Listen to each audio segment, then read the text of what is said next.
Part 1, Chapter 1. When Miss Fox-Seton descended from the twopenny bus as it drew up, she gathered her trim tailor-made skirt about her with neatness and decorum, being well used to getting in and out of twopenny buses and to making her way across muddy London streets. A woman whose tailor-made suit must last 2 or 3 years soon learns how to protect it from splashes and how to aid it to retain the freshness of its folds. During her trudging about this morning in the wet, Emily Fox-Seton had been very careful, and in fact was returning to Mortimer Street as unspotted as she had left it. She had been thinking a good deal about her dress, this particular faithful one which she had already worn through a 12-month. Skirts had made one of their appalling changes, and as she walked down Regent Street and Bond Street, she had stopped at the windows of more than one shop bearing the sign, Ladies' Tailor and Habit Maker, and had looked at the tautly attired, preternaturally slim models, her large, honest hazel eyes wearing an anxious expression. She was trying to discover where seams were to be placed, and how gathers were to be hung, or if there were to be gathers at all, or if one had to be bereft of every seam in a style so unrelenting as to forbid the possibility of the honest and semi-penniless struggling with the problem of remodeling last season's skirt at all. As it is only quite an ordinary brown, she had murmured to herself, I might be able to buy a yard or so to match it, and I might be able to join the gore near the pleats at the back so that it would not be seen. She quite beamed as she reached the happy conclusion. She was such a simple, normal-minded creature that it took but little to brighten the aspect of life for her, and to cause her to break into her good-natured, childlike smile. A little kindness from anyone, a little pleasure or a little comfort, made her glow with nice-tempered enjoyment. As she got out of the bus and picked up her rough brown skirt, prepared to tramp bravely through the mud of Mortimer Street to her lodgings, she was positively radiant. It was not only her smile which was childlike. Her face itself was childlike for a woman of her age and size. She was 34 and a well-set-up creature, with fine square shoulders and a long small waist and good hips. She was a big woman but carried herself well, and having solved the problem of obtaining, through marvels of energy and management, one good dress a year, wore it so well, and changed her old ones so dexterously that she always looked rather smartly dressed. She had nice, round, fresh cheeks and nice, big, honest eyes, plenty of mouse-brown hair and a short, straight nose. She was striking and well-bred looking, and her plenitude of good-natured interest in everybody, and her pleasure in everything out of which pleasure could be wrested, gave her big eyes a fresh look which made her seem rather like a nice overgrown girl than a mature woman whose life was a continuous struggle with the narrowest of mean fortunes. She was a woman of good blood and of good education, as the education of such women goes. She had few relatives, and none of them had any intention of burdening themselves with her pennilessness. They were people of excellent family, but had quite enough to do to keep their sons in the army or navy and find husbands for their daughters. When Emily's mother had died and her small annuity had died with her, none of them had wanted the care of a big, raw-boned girl, and Emily had had the situation frankly explained to her. At 18, she had begun to work as assistant teacher in a small school. The year following, she had taken a place as nursery governess. Then she had been reading companion to an unpleasant old woman in Northumberland. The old woman had lived in the country, and her relatives had hovered over her like vultures awaiting her decease. The household had been gloomy and gruesome enough to have driven into melancholy madness any girl not of the sanest and most matter-of-fact temperament. Emily Fox-Seton had endured it with an unfailing good nature, which at last had actually awakened in the breast of her mistress a ray of human feeling. When the old woman at length died, and Emily was to be turned out into the world, it was revealed that she had been left a legacy of a few £100s, and a letter containing some rather practical, if harshly expressed, advice. Go back to London, Mrs. Maytham had written in her feeble, crabbed hand. You are not clever enough to do anything remarkable in the way of earning your living, but you are so good-natured that you can make yourself useful to a lot of helpless creatures who will pay you a trifle for looking after them, and the affairs they're too lazy or too foolish to manage for themselves. You might get onto one of the second-class fashion papers to answer ridiculous questions about housekeeping or wallpapers or freckles. You know the kind of thing I mean. You might write notes or do accounts and shopping for some lazy woman. You are a practical, honest creature, and you have good manners. I have often thought that you had just the kind of commonplace gifts that a host of commonplace people want to find at their service. An old servant of mine who lives in Mortimer Street would probably give you cheap, decent lodgings and behave well to you for my sake. She has reason to be fond of me. Tell her I sent you to her, and that she must take you in for 10 shillings a week. Emily wept for gratitude, and ever afterward enthroned old Mrs. Maytham on an altar as a princely and sainted benefactor, though after she had invested her legacy, she got only £20 a year from it. It was so kind of her, she used to say with heartfelt humbleness of spirit. I never dreamed of her doing such a generous thing. I hadn't a shadow of a claim upon her, not a shadow. It was her way to express her honest emotions with emphasis which italicized, as it were, her outpourings of pleasure or appreciation. She returned to London and presented herself to the ex-serving woman. Mrs. Cupp had indeed reason to remember her mistress gratefully. At a time when youth and indiscreet affection had betrayed her disastrously, she had been saved from open disgrace and taken care of by Mrs. Maytham. The old lady, who had then been a vigorous, sharp-tongued, middle-aged woman, had made the soldier lover marry his despairing sweetheart, and when he had promptly drunk himself to death, she had set her up in a lodging-house which had thriven and enabled her to support herself and her daughter decently. In the second story of her respectable, dingy house, there was a small room which she went to some trouble to furnish up for her dead mistress's friend. It was made into a bed-sitting room with the aid of a cot, which Emily herself bought and disguised decently as a couch during the daytime, by means of a red and blue camo blanket. The one window of the room looked out upon a black little backyard, and a sooty wall on which thin cats crept stealthily, or sat and mournfully gazed at fate. The camo rug played a large part in the decoration of the apartment. One of them, with a piece of tape run through a hem, hung over the door in the character of a portiere. Another covered a corner which was Miss Fox-Seton's sole wardrobe. As she began to get work, the cheerful, aspiring creature bought herself a Kensington carpet square, as red as Kensington art would permit it to be. She covered her chairs with turkey red cotton, frilling them round the seats. Over her cheap white muslin curtains, 8 and 11 a pair at Robson's, she hung turkey red draperies. She bought a cheap cushion at one of Liberty's sales, and some bits of twopenny-halfpenny art china for her narrow mantelpiece. A lacquered tea tray and a tea set of a single cup and saucer, a plate and a teapot, made her feel herself almost sumptuous. After a day spent in trudging about in the wet or cold of the streets, doing other people's shopping, or searching for dressmakers or servants' characters for her patrons, she used to think of her bed-sitting room with joyful anticipation.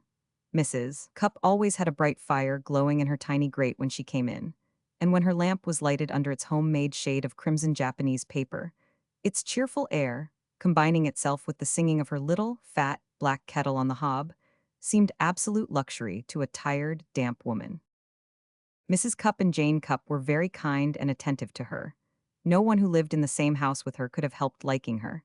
She gave so little trouble, and was so expansively pleased by any attention, that the Cupps, who were sometimes rather bullied and snubbed by the professionals, who generally occupied their other rooms, quite loved her. Sometimes the professionals, extremely smart ladies and gentlemen who did turns at the balls or played small parts at theaters, were irregular in their payments, or went away leaving bills behind them.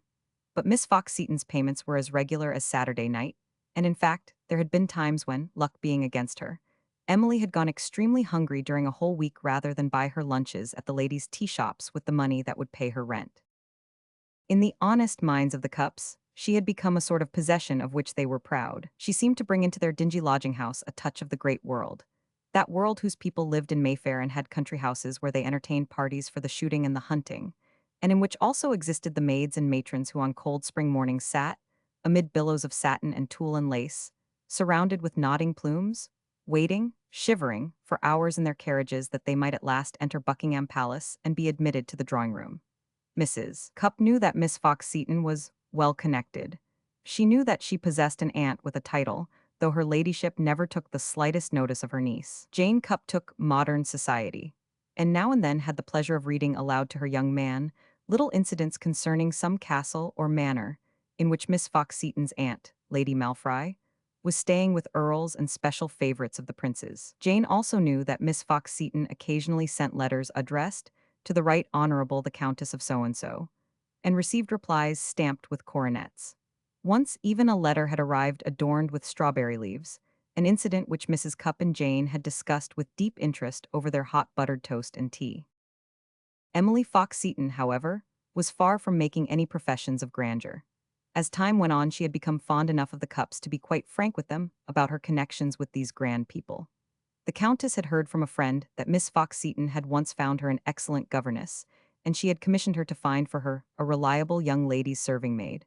She had done some secretarial work for a charity of which the Duchess was patroness. In fact, these people knew her only as a well-bred woman, who for a modest remuneration would make herself extremely useful in numberless practical ways. She knew much more of them than they knew of her, and, in her affectionate admiration for those who treated her with human kindness, sometimes spoke to Mrs. Cupp or Jane of their beauty or charity with a very nice, ingenuous feeling. Naturally, some of her patrons grew fond of her, and as she was a fine, handsome young woman with a perfectly correct bearing, they gave her little pleasures, inviting her to tea or luncheon, or taking her to the theater. Her enjoyment of these things was so frank and grateful that the Cupps counted them among their own joys. Jane Cupp, who knew something of dressmaking, felt it a brilliant thing to be called upon to renovate an old dress or help in the making of a new one for some festivity. The Cupps thought their tall, well-built lodger something of a beauty, and when they had helped her to dress for the evening, baring her fine, big white neck and arms, and adorning her thick braids of hair with some sparkling, trembling ornaments, after putting her in her four-wheeled cab, they used to go back to their kitchen and talk about her, and wonder that some gentleman who wanted a handsome, stylish woman at the head of his table did not lay himself and his fortune at her feet.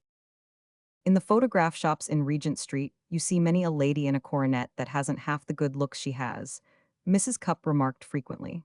She's got a nice complexion and a fine head of hair, and, if you ask me, she's got as nice a pair of clear eyes as a lady could have. Then look at her figure, her neck and her waist. That kind of big long throat of hers would set off rows of pearls or diamonds beautiful. She's a lady born, too, for all her simple, everyday way, and she's a sweet creature if ever there was one. For kind-heartedness and good nature I never saw her equal. Miss Fox-Seton had middle-class patrons as well as noble ones. In fact, those of the middle class were far more numerous than the Duchess's, so it had been possible for her to do more than one good turn for the Cupp household. She had got sewing in Maida Vale and Bloomsbury for Jane Cupp many a time, and Mrs. Cupp's dining-room floor had been occupied for years by a young man Emily had been able to recommend. Her own appreciation of good turns made her eager to do them for others. She never let slip a chance to help anyone in any way. It was a good-natured thing done by one of her patrons who liked her, which made her so radiant as she walked through the mud this morning. She was inordinately fond of the country, and having had what she called a bad winter, she had not seen the remotest chance of getting out of town at all during the summer months. The weather was beginning to be unusually hot, and her small red room, which seemed so cozy in winter, was shut in by a high wall from all chance of breezes. Occasionally she lay and panted a little in her cot, and felt that when all the private omnibuses, loaded with trunks and servants, had rattled away and deposited their burdens at the various stations, life in town would be rather lonely. Everyone she knew would have gone somewhere, and Mortimer Street in August was a melancholy thing. And Lady Maria had actually invited her to Mallow. What a piece of good fortune, what an extraordinary piece of kindness. She did not know what a source of entertainment she was to Lady Maria, and how the shrewd, worldly old thing liked her. Lady Maria Bain was the cleverest, sharpest-tongued, smartest old woman in London. She knew everybody and had done everything in her youth, a good many things not considered highly proper. A certain royal duke had been much pleased with her, and people had said some very nasty things about it. But this had not hurt Lady Maria. She knew how to say nasty things herself, and as she said them wittily, they were usually listened to and repeated. Emily Fox-Seton had gone to her first to write notes for an hour every evening. She had sent, declined, and accepted invitations, and put off charities and dull people. She wrote a fine, dashing hand, and had a matter-of-fact intelligence and knowledge of things. Lady Maria began to depend on her, and to find that she could be sent on errands, and depended on to do a number of things. Consequently, she was often at South Audley Street, and once, when Lady Maria was suddenly taken ill and was horribly frightened about herself, Emily was such a comfort to her that she kept her for 3 weeks. The creature is so cheerful and perfectly free from vice that she's a relief, her ladyship said to her nephew afterward. So many women are affected cats. She'll go out and buy you a box of pills or a porous plaster, but at the same time, she has a kind of simplicity and freedom from spites and envies, which might be the natural thing for a princess. So it happened that occasionally Emily put on her best dress and most carefully built hat and went to South Audley Street to tea. Sometimes she had previously gone in buses to some remote place in the city to buy a special tea of which there had been rumors. She met some very smart people and rarely any stupid ones, Lady Maria being encased in a perfect, frank armor of good-humored selfishness, which would have been capable of burning dullness at the stake. I won't have dull people, she used to say. I'm dull myself. When Emily Fox-Seton went to her, on the morning in which this story opens, she found her consulting her visiting book and making lists. I'm arranging my parties for Mallow, she said rather crossly. How tiresome it is. The people one wants at the same time are always nailed to the opposite ends of the earth. And then things are found out about people, and one can't have them till it's blown over. Those ridiculous Dexters, they were the nicest possible pair, both of them good-looking and both of them ready to flirt with anybody. But there was too much flirting, I suppose. Good heavens, if I couldn't have a scandal and keep it quiet, I wouldn't have a scandal at all. Come and help me, Emily. Emily sat down beside her. You see, it is my early August party, said her ladyship, rubbing her delicate little old nose with her pencil, and Walderhurst is coming to me. It always amuses me to have Walderhurst. The moment a man like that comes into a room, the women begin to frisk about and swim and languish. Except those who try to get up interesting conversations, they think likely to attract his attention. They all think it is possible that he may marry them. If he were a Mormon, he might have marchionesses of Walderhurst of all shapes and sizes. I suppose, said Emily, that he was very much in love with his first wife and will never marry again. He wasn't in love with her any more than he was in love with his housemaid. He knew he must marry and thought it very annoying. As the child died, I believe he thinks it his duty to marry again. But he hates it. He's rather dull, and he can't bear women fussing about and wanting to be made love to. They went over the visiting book and discussed people and dates seriously. The list was made, and the notes written before Emily left the house. It was not until she had got up and was buttoning her coat that Lady Maria bestowed her boon. Emily, she said, I am going to ask you to Mallow on the 2D. I want you to help me to take care of people and keep them from boring me and one another, though I don't mind their boring one another half so much as I mind their boring me. I want to be able to go off and take my nap at any hour I choose. I will not entertain people. What you can do is to lead them off to gather things or look at church towers. I hope you'll come. Emily Fox-Seton's face flushed rosily, and her eyes opened and sparkled. Oh, Lady Maria, you are kind, she said. You know how I should enjoy it. I have heard so much of Mallow. Everyone says it is so beautiful and that there are no such gardens in England. They are good gardens. My husband was rather mad about roses. The best train for you to take is the 2:30 from Paddington.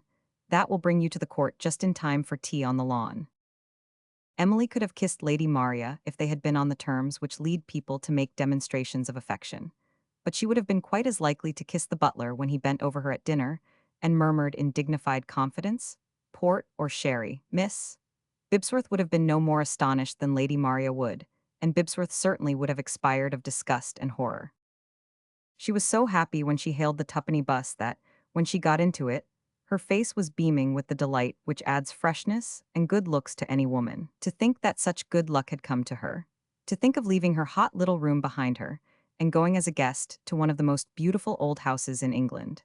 How delightful it would be to live for a while quite naturally the life the fortunate people lived year after year. To be a part of the beautiful order and picturesqueness and dignity of it. To sleep in a lovely bedroom. To be called in the morning by a perfect housemaid. To have one's early tea served in a delicate cup. And to listen as one drank it to the birds singing in the trees in the park. She had an ingenuous appreciation of the simplest material joys, and the fact that she would wear her nicest clothes every day and dress for dinner every evening was a delightful thing to reflect upon. She got so much more out of life than most people, though she was not aware of it. She opened the front door of the house in Mortimer Street with her latchkey and went upstairs, almost unconscious that the damp heat was dreadful. She met Jane Cupp coming down and smiled at her happily. Jane, she said, if you are not busy, I should like to have a little talk with you. Will you come into my room? Yes, miss, Jane replied, with her usual respectful lady's maid's air. It was in truth Jane's highest ambition to become some day maid to a great lady, and she privately felt that her association with Miss Fox-Seton was the best possible training.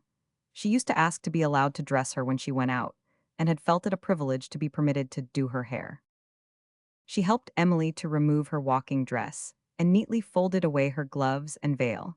She knelt down before her as soon as she saw her seat herself to take off her muddy boots. Oh, thank you, Jane, Emily exclaimed with her kind italicized manner. That is good of you. I am tired, really. But such a nice thing has happened. I have had such a delightful invitation for the first week in August. I'm sure you'll enjoy it, miss, said Jane. It's so hot in August.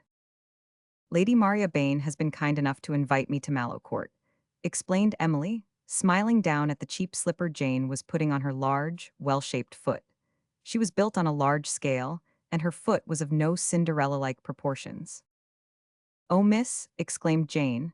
How beautiful! I was reading about Mallow in Modern Society the other day, and it said it was lovely, and her ladyship's parties were wonderful for smartness. The paragraph was about the Marquis of Walderhurst. He is Lady Maria's cousin, said Emily, and he will be there when I am. She was a friendly creature, and lived a life so really isolated from any ordinary companionship that her simple little talks with Jane and Mrs. Cupp were a pleasure to her. The Cupps were neither gossiping nor intrusive, and she felt as if they were her friends. Once when she had been ill for a week, she remembered suddenly realizing that she had no intimates at all, and that if she died Mrs. Cupp's and Jane's would certainly be the last faces, and the only ones she would see. She had cried a little the night she thought of it, but then, as she told herself, she was feverish and weak, and it made her morbid. It was because of this invitation that I wanted to talk to you, Jane, she went on. You see, we shall have to begin to contrive about dresses. Yes, indeed, miss. It's fortunate that the summer sales are on, isn't it? I saw some beautiful colored linens yesterday. They were so cheap, and they do make up so smart for the country. Then you've got your new tussa with the blue collar and waistband. It does become you. I must say I think that a tussa always looks fresh, said Emily, and I saw a really nice little tan toque, one of those soft straw ones for 3 and 11, and just a twist of blue chiffon and a wing would make it look quite good. She was very clever with her fingers, and often did excellent things with a bit of chiffon and a wing, or a few yards of linen or muslin, and a remnant of lace picked up at a sale. She and Jane spent quite a happy afternoon in careful united contemplation of the resources of her limited wardrobe. They found that the brown skirt could be altered, and, with the addition of new revere and collar and a jabot of string-colored lace at the neck, would look quite fresh. A black net evening dress, which a patron had good-naturedly given her the year before, could be remodeled and touched up delightfully. Her fresh face and her square white shoulders were particularly adorned by black. There was a white dress which could be sent to the cleaners, and an old pink one whose superfluous breadths could be combined with lace and achieve wonders. Indeed, I think I shall be very well off for dinner dresses, said Emily. Nobody expects me to change often. Everyone knows, if they notice at all. She did not know she was humble-minded and of an angelic contentedness of spirit.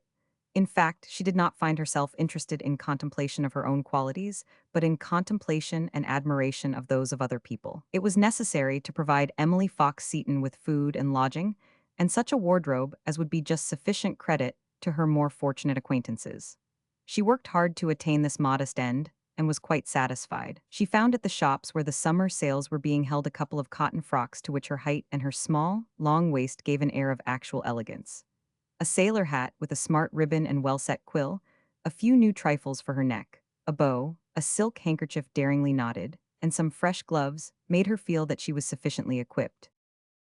During her last expedition to the sales, she came upon a nice white duck coat and skirt, which she contrived to buy as a present for Jane. It was necessary to count over the contents of her purse very carefully, and to give up the purchase of a slim umbrella she wanted, but she did it cheerfully.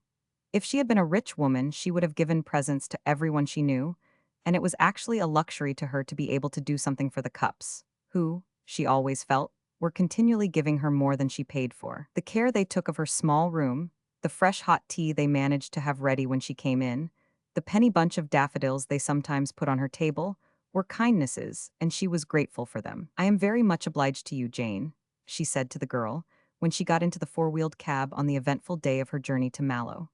I don't know what I should have done without you, I'm sure. I feel so smart in my dress now that you have altered it.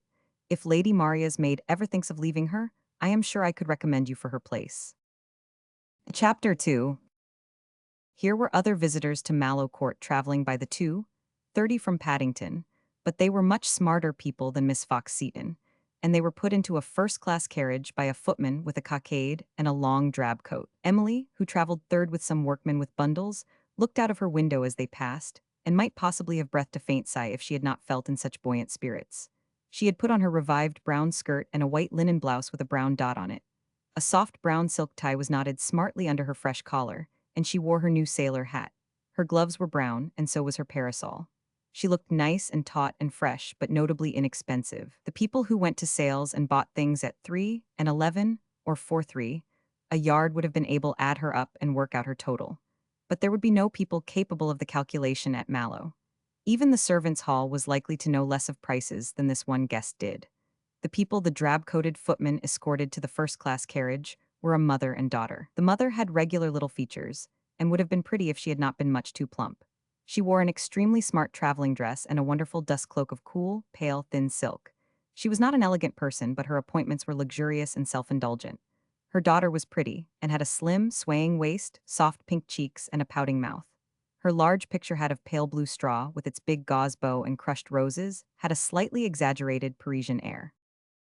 It is a little too picturesque, Emily thought, but how lovely she looks in it. I suppose it was so becoming she could not help buying it. I'm sure it's Virat. As she was looking at the girl admiringly, a man passed her window. He was a tall man with a square face. As he passed close to Emily, he stared through her head as if she had been transparent or invisible. He got into the smoking carriage next to her. When the train arrived at Mallow Station, he was one of the first persons who got out. Two of Lady Maria's men were waiting on the platform.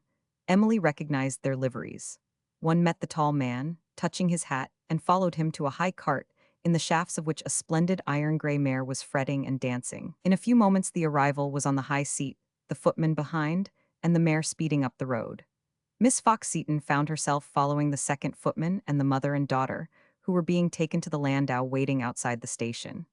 The footman piloted them, merely touching his hat quickly to Emily, being fully aware that she could take care of herself.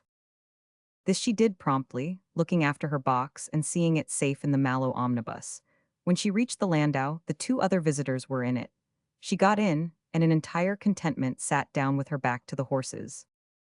The mother and daughter wore for a few minutes a somewhat uneasy air. They were evidently sociable persons, but were not quite sure how to begin a conversation with an as yet unintroduced lady who was going to stay at the country house to which they were themselves invited. Emily herself solved the problem, producing her commonplace with a friendly tentative smile. "Isn't it a lovely country?" she said. "It's perfect," answered the mother. "I've never visited Europe before, and the English country seems to me just exquisite. We have a summer place in America, but the country is quite different." She was good-natured and disposed to talk, and with Emily Fox-Seton's genial assistance, conversation flowed. Before they were halfway to Mallow, it had revealed itself that they were from Cincinnati, and after a winter spent in Paris, largely devoted to visits to Paquin, Dowsett, and Virat, they had taken a house in Mayfair for the season. Their name was Brooke. Emily thought she remembered hearing of them as people who spent a great deal of money and went incessantly to parties, always in new and lovely clothes. The girl had been presented by the American minister, and had had a sort of success because she dressed and danced exquisitely. She was the kind of American girl who ended by marrying a title. She had sparkling eyes and a delicate tip-tilted nose, but even Emily guessed that she was an astute little person. "Have you ever been to Mallow Court before?" she inquired. "No, and I am so looking forward to it. It is so beautiful." "Did you know Lady Maria very well?" "I've known her about 3 years. She has been very kind to me." "Well, I shouldn't have taken her for a particularly kind person. She's too sharp." Emily amiably smiled. "She's so clever," she replied. "Do you know the Marquis of Walderhurst?" asked Mrs. Brooke. "No," answered Miss Fox-Seton. She had no part in that portion of Lady Maria's life which was illumined by cousins who were marquises. Lord Walderhurst did not drop in to afternoon tea. He kept himself for special dinner parties. "Did you see the man who drove away in the high cart?" Mrs. Brooke continued, with a touch of fevered interest. Cora thought it must be the Marquis. The servant who met him wore the same livery as the man up there, with a nod toward the box. "It was one of Lady Maria's servants," said Emily. "I have seen him in South Audley Street, and Lord Walderhurst was to be at Mallow. Lady Maria mentioned it." "Their mother!" exclaimed Cora. "Well, of course if he is to be there, it will make it interesting," returned her mother, in a tone in which lurked an admission of relief. Emily wondered if she had wanted to go somewhere else and had been firmly directed toward Mallow by her daughter. "We heard a great deal of him in London this season," Mrs. Brooks went on. Miss Cora Brooke laughed. We heard that at least half a dozen people were determined to marry him, she remarked with pretty scorn. I should think that to meet a girl who was indifferent might be good for him. Don't be too indifferent, Cora, said her mother with ingenuous ineptness. It was a very stupid bit of revelation, and Miss Brooke's eyes flashed. If Emily Fox-Seton had been a sharp woman, she would have observed that, if the role of indifferent and piquant young person could be made dangerous to Lord Walderhurst, it would be made so during this visit. The man was in peril from this beauty from Cincinnati and her rather indiscreet mother, though upon the whole, the indiscreet maternal parent might unconsciously form his protection. But Emily only laughed amiably, as at a humorous remark. She was ready to accept almost anything as humor. Well, he would be a great match for any girl, she said. He is so rich, you know, he is very rich. When they reached Mallow, and were led out upon the lawn, where the tea was being served under embowering trees, they found a group of guests eating little hot cakes and holding teacups in their hands. There were several young women, and one of them, a very tall, very fair girl, with large eyes as blue as forget-me-nots, and with a lovely, limp and long blue frock of the same shade, had been one of the beauties of the past season. She was a Lady Agatha Slade, and Emily began to admire her at once. She felt her to be a sort of added boon bestowed by kind fate upon herself. It was so delightful that she should be of this particular house party, this lovely creature, whom she had only known previously through pictures in ladies' illustrated papers. If it should occur to her to wish to become the Marchioness of Walderhurst, what could possibly prevent the consummation of her desire? Surely not Lord Walderhurst himself, if he was human. She was standing, leaning lightly against the trunk of an ilex tree, and a snow-white borzoi was standing close to her, resting his long, delicate head against her gown, encouraging the caresses of her fair, stroking hand. She was in this attractive pose when Lady Maria turned in her seat and said, "There's Walderhurst." The man who had driven himself over from the station in the cart was coming towards them across the grass. He was past middle life and plain, but was of good height and had an air. It was perhaps, on the whole, rather an air of knowing what he wanted. Emily Fox-Seton, who by that time was comfortably seated in a cushioned basket chair, sipping her own cup of tea, gave him the benefit of the doubt when she wondered if he was not really distinguished and aristocratic-looking. He was really neither, but was well-built and well-dressed, and had good grayish-brown eyes, about the color of his grayish-brown hair. Among these amiably worldly people, who were not in the least moved by an altruistic prompting, Emily's greatest capital consisted in the fact that she did not expect to be taken the least notice of. She was not aware that it was her capital, because the fact was so wholly a part of the simple contentedness of her nature that she had not thought about it at all. The truth was that she found all her entertainment and occupation in being an audience or a spectator. It did not occur to her to notice that, when the guests were presented to him, Lord Walderhurst barely glanced at her surface as he bowed, and could scarcely be said to forget her existence the next second, because he had hardly gone to the length of recognizing it. As she enjoyed her extremely nice cup of tea and little buttered scone, she also enjoyed looking at his lordship discreetly and trying to make an innocent summing up of his mental attitudes. Lady Maria seemed to like him and to be pleased to see him. He himself seemed, in an undemonstrative way, to like Lady Maria. He also was evidently glad to get his tea and enjoyed it as he sat at his cousin's side. He did not pay very much attention to anyone else. Emily was slightly disappointed to see that he did not glance at the beauty and the borzoi more than twice, and then that his examination seemed as much for the borzoi as for the beauty. She could not help also observing that since he had joined the circle it had become more animated, so far at least as the female members were concerned. She could not help remembering Lady Maria's remark about the effect he produced on women when he entered a room. Several interesting or sparkling speeches had already been made. There was a little more laughter and chattiness, which somehow it seemed to be quite open to Lord Walderhurst to enjoy, though it was not exactly addressed to him. Miss Cora Brooke, however, devoted herself to a young man in white flannels with an air of tennis about him. She sat a little apart and talked to him in a voice soft enough to even exclude Lord Walderhurst. Presently she and her companion got up and sauntered away. They went down the broad flight of ancient stone steps which led to the tennis court, lying in full view below the lawn. There they began to play tennis. Miss Brooke skimmed and darted about like a swallow. The swirl of her lace petticoats was most attractive. "That girl ought not to play tennis in shoes with ridiculous heels," remarked Lord Walderhurst. "She will spoil the court." Lady Maria broke into a little chuckle. She wanted to play at this particular moment, she said, And as she has only just arrived, it did not occur to her to come out to tea in tennis shoes. She'll spoil the court all the same, said the Marquis. What clothes, it's amazing how girls dress now. I wish I had such clothes, answered Lady Maria, and she chuckled again. She's got beautiful feet. She's got Louis Quin's heels, returned his lordship. At all events, Emily Fox-Seton thought Miss Brooke seemed to intend to rather keep out of his way, and to practice no delicate allurements. When her tennis playing was at an end, she sauntered about the lawn and terraces with her companion, tilting her parasol prettily over her shoulder, so that it formed an entrancing background to her face and head. She seemed to be entertaining the young man. His big laugh and the silver music of her own lighter merriment rang out a little tantalizingly. I wonder what Cora is saying, said Mrs. Brooke to the group at large. She always makes men laugh so. Emily Fox-Seton felt an interest herself. The merriment sounded so attractive. She wondered if perhaps to a man who had been so much run after a girl who took no notice of his presence and amused other men, so much might not assume an agreeable aspect. But he took more notice of Lady Agatha Slade than of anyone else that evening. She was placed next to him at dinner, and she really was radiant to look upon in palest green chiffon. She had an exquisite little head, with soft hair piled with wondrous lightness upon it, and her long little neck swayed like the stem of a flower.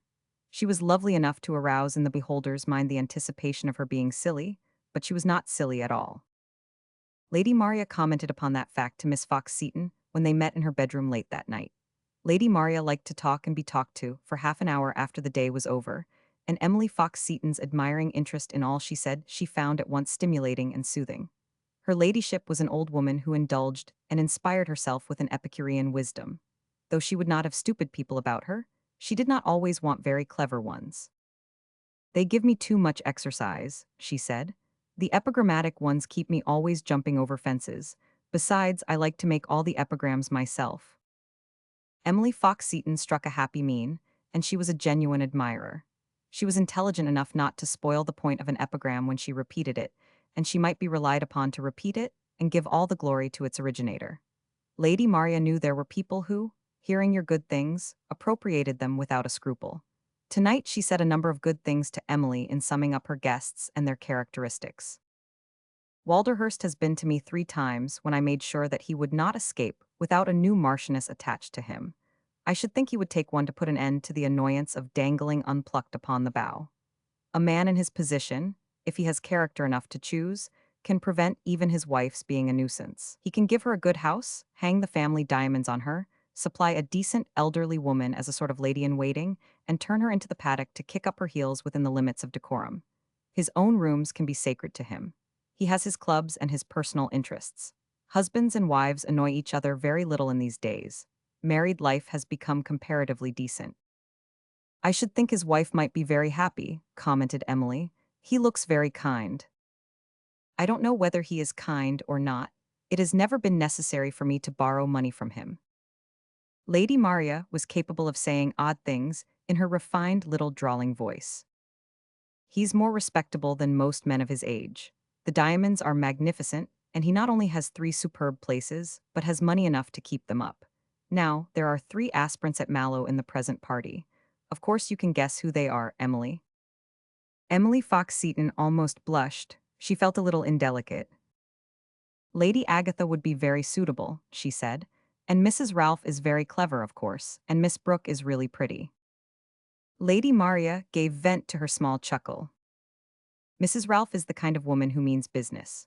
She'll corner Walderhurst and talk literature and roll her eyes at him until he hates her. These writing women, who are intensely pleased with themselves if they have some good looks into the bargain, believe themselves capable of marrying anyone. Mrs. Ralph has fine eyes and rolls them.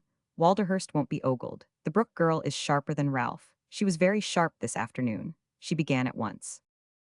I didn't see her, wondering. Yes, you did, but you didn't understand. The tennis and the laughing with young Harriet on the terrace. She's going to be the piquant young woman who aggravates by indifference and disdains rank and splendor, the kind of girl who has her innings in novelettes, but not out of them. The successful women are those who know how to toady in the right way and not obviously. Walderhurst has far too good an opinion of himself to be attracted by a girl who is making up to another man. He's not 25. Emily Fox-Seton was reminded, in spite of herself, of Mrs. Brooke's plaint. Don't be too indifferent, Cora. She did not want to recall it exactly, because she thought the Brookes agreeable and would have preferred to think them disinterested. But after all, she reflected, how natural that a girl who was so pretty should feel that the Marquis of Walderhurst represented prospects. Chiefly, however, she was filled with admiration at Lady Maria's cleverness. "How wonderfully you observe everything, Lady Maria," she exclaimed. "How wonderfully. I have had 47 seasons in London. That's a good many, you know. 47 seasons of debutantes and mothers tend toward enlightenment. Now there is Agatha Slade, poor girl. She's of a kind I know by heart. With birth and beauty, she is perfectly helpless. Her people are poor enough to be entitled to aid from the charity organization, and they have had the indecency to present themselves with 6 daughters. 6, all with delicate skins and delicate little noses and heavenly eyes. Most men can't afford them, and they can't afford most men. As soon as Agatha begins to go off a little, she will have to step aside if she has not married. The others must be allowed their chance. Agatha has had the advertising of the illustrated papers this season, and she has gone well. In these days, a new beauty is advertised like a new soap. They haven't given them sandwich men in the streets, but that is about all that has been denied them. But Agatha has not had any special offer, and I know both she and her mother are a little frightened. Alex must come out next season, and they can't afford frocks for two. Agatha will have to be sent to their place in Ireland, and to be sent to Castle Clare is almost like being sent to the Bastille. She'll never get out alive. She'll have to stay there and see herself grow thin instead of slim, and colorless instead of fair. Her little nose will grow sharp, and she will lose her hair by degrees. "Oh," Emily Fox-Seton gave forth sympathetically. "What a pity that would be. I really thought, Lord Walderhurst seemed to admire her." "Oh, everyone admires her for that matter. But if they go no further, that will not save her from the Bastille, poor thing. There, Emily, we must go to bed. We have talked enough." Chapter 3. Oh, awaken in a still, delicious room, with the summer morning sunshine breaking softly into it through leafy greenness, was a delightful thing to Miss Fox-Seton, who was accustomed to opening her eyes upon 4 walls covered with cheap paper, to the sound of outside hammerings, and the rattle and heavy roll of wheels. In a building at the back of her bed-sitting room, there lived a man whose occupation, beginning early in the morning, involved banging of a persistent nature. She awakened to her first day at Mallow, stretching herself luxuriously, with the smile of a child. She was so thankful for the softness of her lavender-fragrant bed, and so delighted with the lovely freshness of her chintz-hung room. As she lay upon her pillow, she could see the boughs of the trees and hear the chatter of darting starlings. When her morning tea was brought, it seemed like nectar to her. She was a perfectly healthy woman, with a palate as unspoiled as that of a 6-year-old child in the nursery. Her enjoyment of all things was so normal as to be in her day and time an absolute abnormality. She rose and dressed at once, eager for the open air and sunshine. She was out upon the lawn before anyone else but the borzoi, which rose from beneath a tree and came with stately walk toward her. The air was exquisite, the broad, beautiful stretch of view lay warm in the sun, the masses of flowers on the herbaceous borders showed leaves and flower cups adorned with glittering drops of dew. She walked across the spacious sweep of short-cropped sod and gazed enraptured at the country spread out below. She could have kissed the soft, white sheep dotting the fields and lying in gentle, huddled groups under the trees. "The darlings," she said, in a little effusive outburst. She talked to the dog and fondled him. He seemed to understand her mood and pressed close against her gown when she stopped. They walked together about the gardens and presently picked up an exuberant retriever, which bounded and wriggled and at once settled into a steady trot beside them. Emily adored the flowers as she walked by their beds, and at intervals stopped to bury her face in bunches of spicy things. She was so happy that the joy in her hazel eyes was pathetic. She was startled as she turned into a rather narrow rose walk to see Lord Walderhurst coming toward her. He looked exceedingly clean in his fresh light knickerbocker suit, which was rather becoming to him. A gardener was walking behind, evidently gathering roses for him, which he put into a shallow basket. Emily Fox-Seton cast about for a suitable remark to make if he should chance to stop to speak to her. She consoled herself with the thought that there were things she really wanted to say about the beauty of the gardens, and certain clumps of heavenly blue campanulas, which seemed made a feature of in the herbaceous borders. It was so much nicer not to be obliged to invent observations, but his lordship did not stop to speak to her. He was interested in his roses, which, she heard afterward, were to be sent to town to an invalid friend, and as she drew near, he turned aside to speak to the gardener. As Emily was just passing him when he turned again, and as the passage was narrow, he found himself unexpectedly gazing into her face. Being nearly the same height, they were so near each other that it was a little awkward. "I beg pardon," he said, stepping back a pace and lifting his straw hat. But he did not say, "I beg pardon, Miss Fox-Seton," and Emily knew that he had not recognized her again, and had not the remotest idea who she was or where she came from. She passed him with her agreeable, friendly smile, and there returned to her mind Lady Maria's remarks of the night before.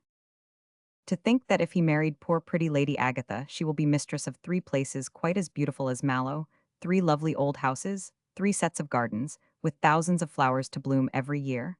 How nice it would be for her. She is so lovely that it seems as if he must fall in love with her. Then, if she was Marchioness of Walderhurst, she could do so much for her sisters. After breakfast, she spent her morning in doing 100 things for Lady Maria. She wrote notes for her, and helped her to arrange plans for the entertainment of her visitors. She was very busy and happy. In the afternoon, she drove across the moor to Mondell, a village on the other side of it. She really went on an errand for her hostess, but as she was fond of driving, and the brown cob was a beauty, she felt that she was being given a treat on a level with the rest of her ladyship's generous hospitalities. She drove well, and her straight, strong figure showed to much advantage on the high seat of the cart. Lord Walderhurst himself commented on her as he saw her drive away. "She has a nice flat, straight back, that woman," he remarked to Lady Maria. "What is her name? One never hears people's names when one is introduced." "Her name is Emily Fox-Seton," her ladyship answered, "and she's a nice creature." That would be an inhuman thing to say to most men, but if one is a thoroughly selfish being, and has some knowledge of one's own character, one sees that a nice creature might be a nice companion. "You are quite right," was Lady Maria's reply, as she held up her lorgnette and watched the cart spin down the avenue. "I am selfish myself, and I realize that is the reason why Emily Fox-Seton is becoming the lodestar of my existence. There is such comfort in being pandered to by a person who is not even aware that she is pandering. She doesn't suspect that she is entitled to thanks for it." That evening Mrs. Ralph came shining to dinner in amber satin, which seemed to possess some quality of stimulating her to brilliance. She was witty enough to collect an audience, and Lord Walderhurst was drawn within it. This was Mrs. Ralph's evening. When the men returned to the drawing-room, she secured his lordship at once and managed to keep him. She was a woman who could talk pretty well, and perhaps Lord Walderhurst was amused. Emily Fox-Seton was not quite sure that he was, but at least he listened. Lady Agatha Slade looked a little listless and pale. Lovely as she was, she did not always collect an audience, and this evening she said she had a headache. She actually crossed the room, and taking a seat by Miss Emily Fox-Seton, began to talk to her about Lady Maria's charity knitting which she had taken up. Emily was so gratified that she found conversation easy. She did not realize that, at that particular moment, she was a most agreeable and comforting companion for Agatha Slade. She had heard so much of her beauty during the season, and remembered so many little things that a girl, who was a thought depressed, might like to hear referred to again. Sometimes to Agatha the balls where people had collected in groups to watch her dancing, the flattering speeches she had heard, the dazzling hopes which had been raised, seemed a little unreal, as if, after all, they could have been only dreams. This was particularly so, of course, when life had dulled for a while, and the atmosphere of unpaid bills became heavy at home. It was so today, because the girl had received a long, anxious letter from her mother, in which much was said of the importance of an early preparation for the presentation of Alex, who had really been kept back a year, and was in fact nearer 20 than 19. If we were not in Debrett and Burke, one might be reserved about such matters, poor Lady Claraway wrote, but what is one to do when all the world can buy one's daughter's ages at the booksellers? Miss Fox-Seton had seen Lady Agatha's portrait at the Academy, and the way in which people had crowded about it. She had chanced to hear comments also, and she agreed with a number of persons who had not thought the picture did the original justice. "Sir Bruce Norman was standing by me with an elderly lady the first time I saw it," she said, as she turned a new row of the big white wool scarf her hostess was knitting for a deep-sea fisherman's charity. "He really looked quite annoyed. I heard him say, 'It is not good at all. She is far, far lovelier. Her eyes are like blue flowers.' The moment I saw you, I found myself looking at your eyes. I hope I didn't seem rude." Lady Agatha smiled. She had flushed delicately and took up in her slim hand a skein of the white wool. "There are some people who are never rude," she sweetly said, "and you are one of them, I am sure. That knitting looks nice. I wonder if I could make a comforter for a deep-sea fisherman." If it would amuse you to try, Emily answered, I will begin one for you. Lady Maria has several pairs of wooden needles, shall I? Do, please, how kind of you. In a pause of her conversation, Mrs. Ralph, a little later, looked across the room at Emily Fox-Seton bending over Lady Agatha and the knitting, as she gave her instructions. What a good-natured creature that is, she said. Lord Walderhurst lifted his monocle and inserted it in his unilumined eye. He also looked across the room. Emily wore the black evening dress which gave such opportunities to her square white shoulders and firm column of throat. The country air and sun had deepened the color on her cheek, and the light of the nearest lamp fell kindly on the big twist of her nut-brown hair and burnished it. She looked soft and warm, and so generously interested in her pupil's progress that she was rather sweet. Lord Walderhurst simply looked at her. He was a man of but few words. Women who were sprightly found him somewhat unresponsive. In fact, he was aware that a man in his position need not exert himself. The women themselves would talk. They wanted to talk because they wanted him to hear them. Mrs. Ralph talked. She is the most primeval person I know. She accepts her fate without a trace of resentment. She simply accepts it. What is her fate? Asked Lord Walderhurst, still gazing in his unbiased manner through his monocle and not turning his head as he spoke.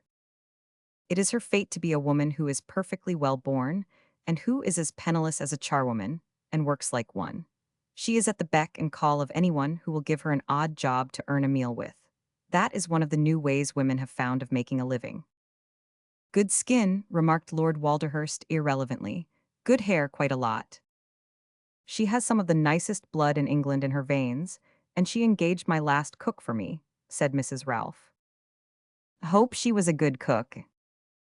Very. Emily Fox-Seton has a faculty of finding decent people. I believe it is because she is so decent herself, with a little laugh. Looks quite decent, commented Walderhurst. The knitting was getting on famously. It was odd you should see Sir Bruce Norman that day, Agatha Slade was saying. It must have been just before he was called away to India. It was. He sailed the next day. I happen to know because some friends of mine met me only a few yards from your picture and began to talk about him. I had not known before that he was so rich. I had not heard about his collieries in Lancashire. Oh, opening her big eyes in heartfelt yearning, how I wish I owned a colliery. It must be so nice to be rich. I never was rich, answered Lady Agatha with a bitter little sigh. I know it is hideous to be poor. I never was rich, said Emily, and I never shall be. You, a little shyly, are so different. Lady Agatha flushed delicately again. Emily Fox-Seton made a gentle joke. You have eyes like blue flowers, she said. Lady Agatha lifted the eyes like blue flowers, and they were pathetic. Oh, she gave forth almost impetuously. Sometimes it seems as if it does not matter whether one has eyes or not. It was a pleasure to Emily Fox-Seton to realize that after this, the beauty seemed to be rather drawn toward her. Their acquaintance became almost a sort of intimacy over the wool scarf for the deep-sea fisherman, which was taken up and laid down, and even carried out on the lawn and left under the trees for the footmen to restore when they brought in the rugs and cushions. Lady Maria was amusing herself with the making of knitted scarfs and helmets just now, and bits of white or gray knitting were the fashion at Mallow. Once Agatha brought hers to Emily's room in the afternoon to ask that a dropped stitch might be taken up, and this established a sort of precedent. Afterward, they began to exchange visits. The strenuousness of things was becoming, in fact, almost too much for Lady Agatha. Most unpleasant things were happening at home, and occasionally Castle Clare loomed up greyly in the distance like a spectre. Certain tradespeople who ought, in Lady Claraway's opinion, to have kept quiet and waited in patience until things became better, were becoming hideously persistent. In view of the fact that Alex's next season must be provided for, it was most awkward. A girl could not be presented and properly launched in the world, in a way which would give her a proper chance, without expenditure. To the Claraways, expenditure meant credit, and there were blots as of tears on the letters in which Lady Claraway reiterated that the tradespeople were behaving horribly. Sometimes, she said once in desperation, things looked as if they would all be obliged to shut themselves up in Castle Clare to retrench. And then what was to become of Alex and her season? And there were Millicent and Hilda and Eve. More than once there was the mist of tears in the flower-blue eyes when Lady Agatha came to talk. Confidence between two women establishes itself through processes at once subtle and simple. Emily Fox-Seton could not have told when she first began to know that the beauty was troubled and distressed. Lady Agatha did not know when she first slipped into making little frank speeches about herself. But these things came about. Agatha found something like comfort in her acquaintance with the big, normal, artless creature. Something which actually raised her spirits when she was depressed. Emily Fox-Seton paid constant, kindly tribute to her charms and helped her to believe in them. When she was with her, Agatha always felt that she really was lovely, after all, and that loveliness was a great capital. Emily admired and revered it so, and evidently never dreamed of doubting its omnipotence. She used to talk as if any girl who was a beauty was a potential duchess. In fact, this was a thing she quite ingenuously believed. She had not lived in a world where marriage was a thing of romance, and, for that matter, neither had Agatha. It was nice if a girl liked the man who married her, but if he was a well-behaved, agreeable person of good means, it was natural that she would end by liking him sufficiently. And to be provided for comfortably or luxuriously for life, and not left upon one's own hands or one's parents', was a thing to be thankful for in any case. It was such a relief to everybody to know that a girl was settled, and especially it was such a relief to the girl herself. Even novels and plays were no longer fairy stories of entrancing young men and captivating young women who fell in love with each other in the first chapter, and after increasingly picturesque incidents were married in the last one in the absolute surety of being blissfully happy forevermore. Neither Lady Agatha nor Emily had been brought up on this order of literature, nor in an atmosphere in which it was accepted without reservation. They had both had hard lives and knew what lay before them. Agatha knew she must make a marriage or fade out of existence in prosaic and narrow dullness. Emily knew that there was no prospect for her of desirable marriage at all. She was too poor, too entirely unsupported by social surroundings, and not sufficiently radiant to catch the roving eye. To be able to maintain herself decently, to be given an occasional treat by her more fortunate friends, and to be allowed by fortune to present to the face of the world the appearance of a woman who was not a pauper, was all she could expect. But she felt that Lady Agatha had the right to more. She did not reason the matter out and ask herself why she had the right to more, but she accepted the proposition as a fact. She was ingenuously interested in her fate and affectionately sympathetic. She used to look at Lord Walderhurst quite anxiously at times when he was talking to the girl. An anxious mother could scarcely have regarded him with a greater desire to analyze his sentiments. The match would be such a fitting one. He would make such an excellent husband, and there were 3 places, and the diamonds were magnificent. Lady Maria had described to her a certain tiara, which she frequently pictured to herself as glittering above Agatha's exquisite low brow. It would be infinitely more becoming to her than to Miss Brooke or Mrs. Ralph, though either of them would have worn it with spirit.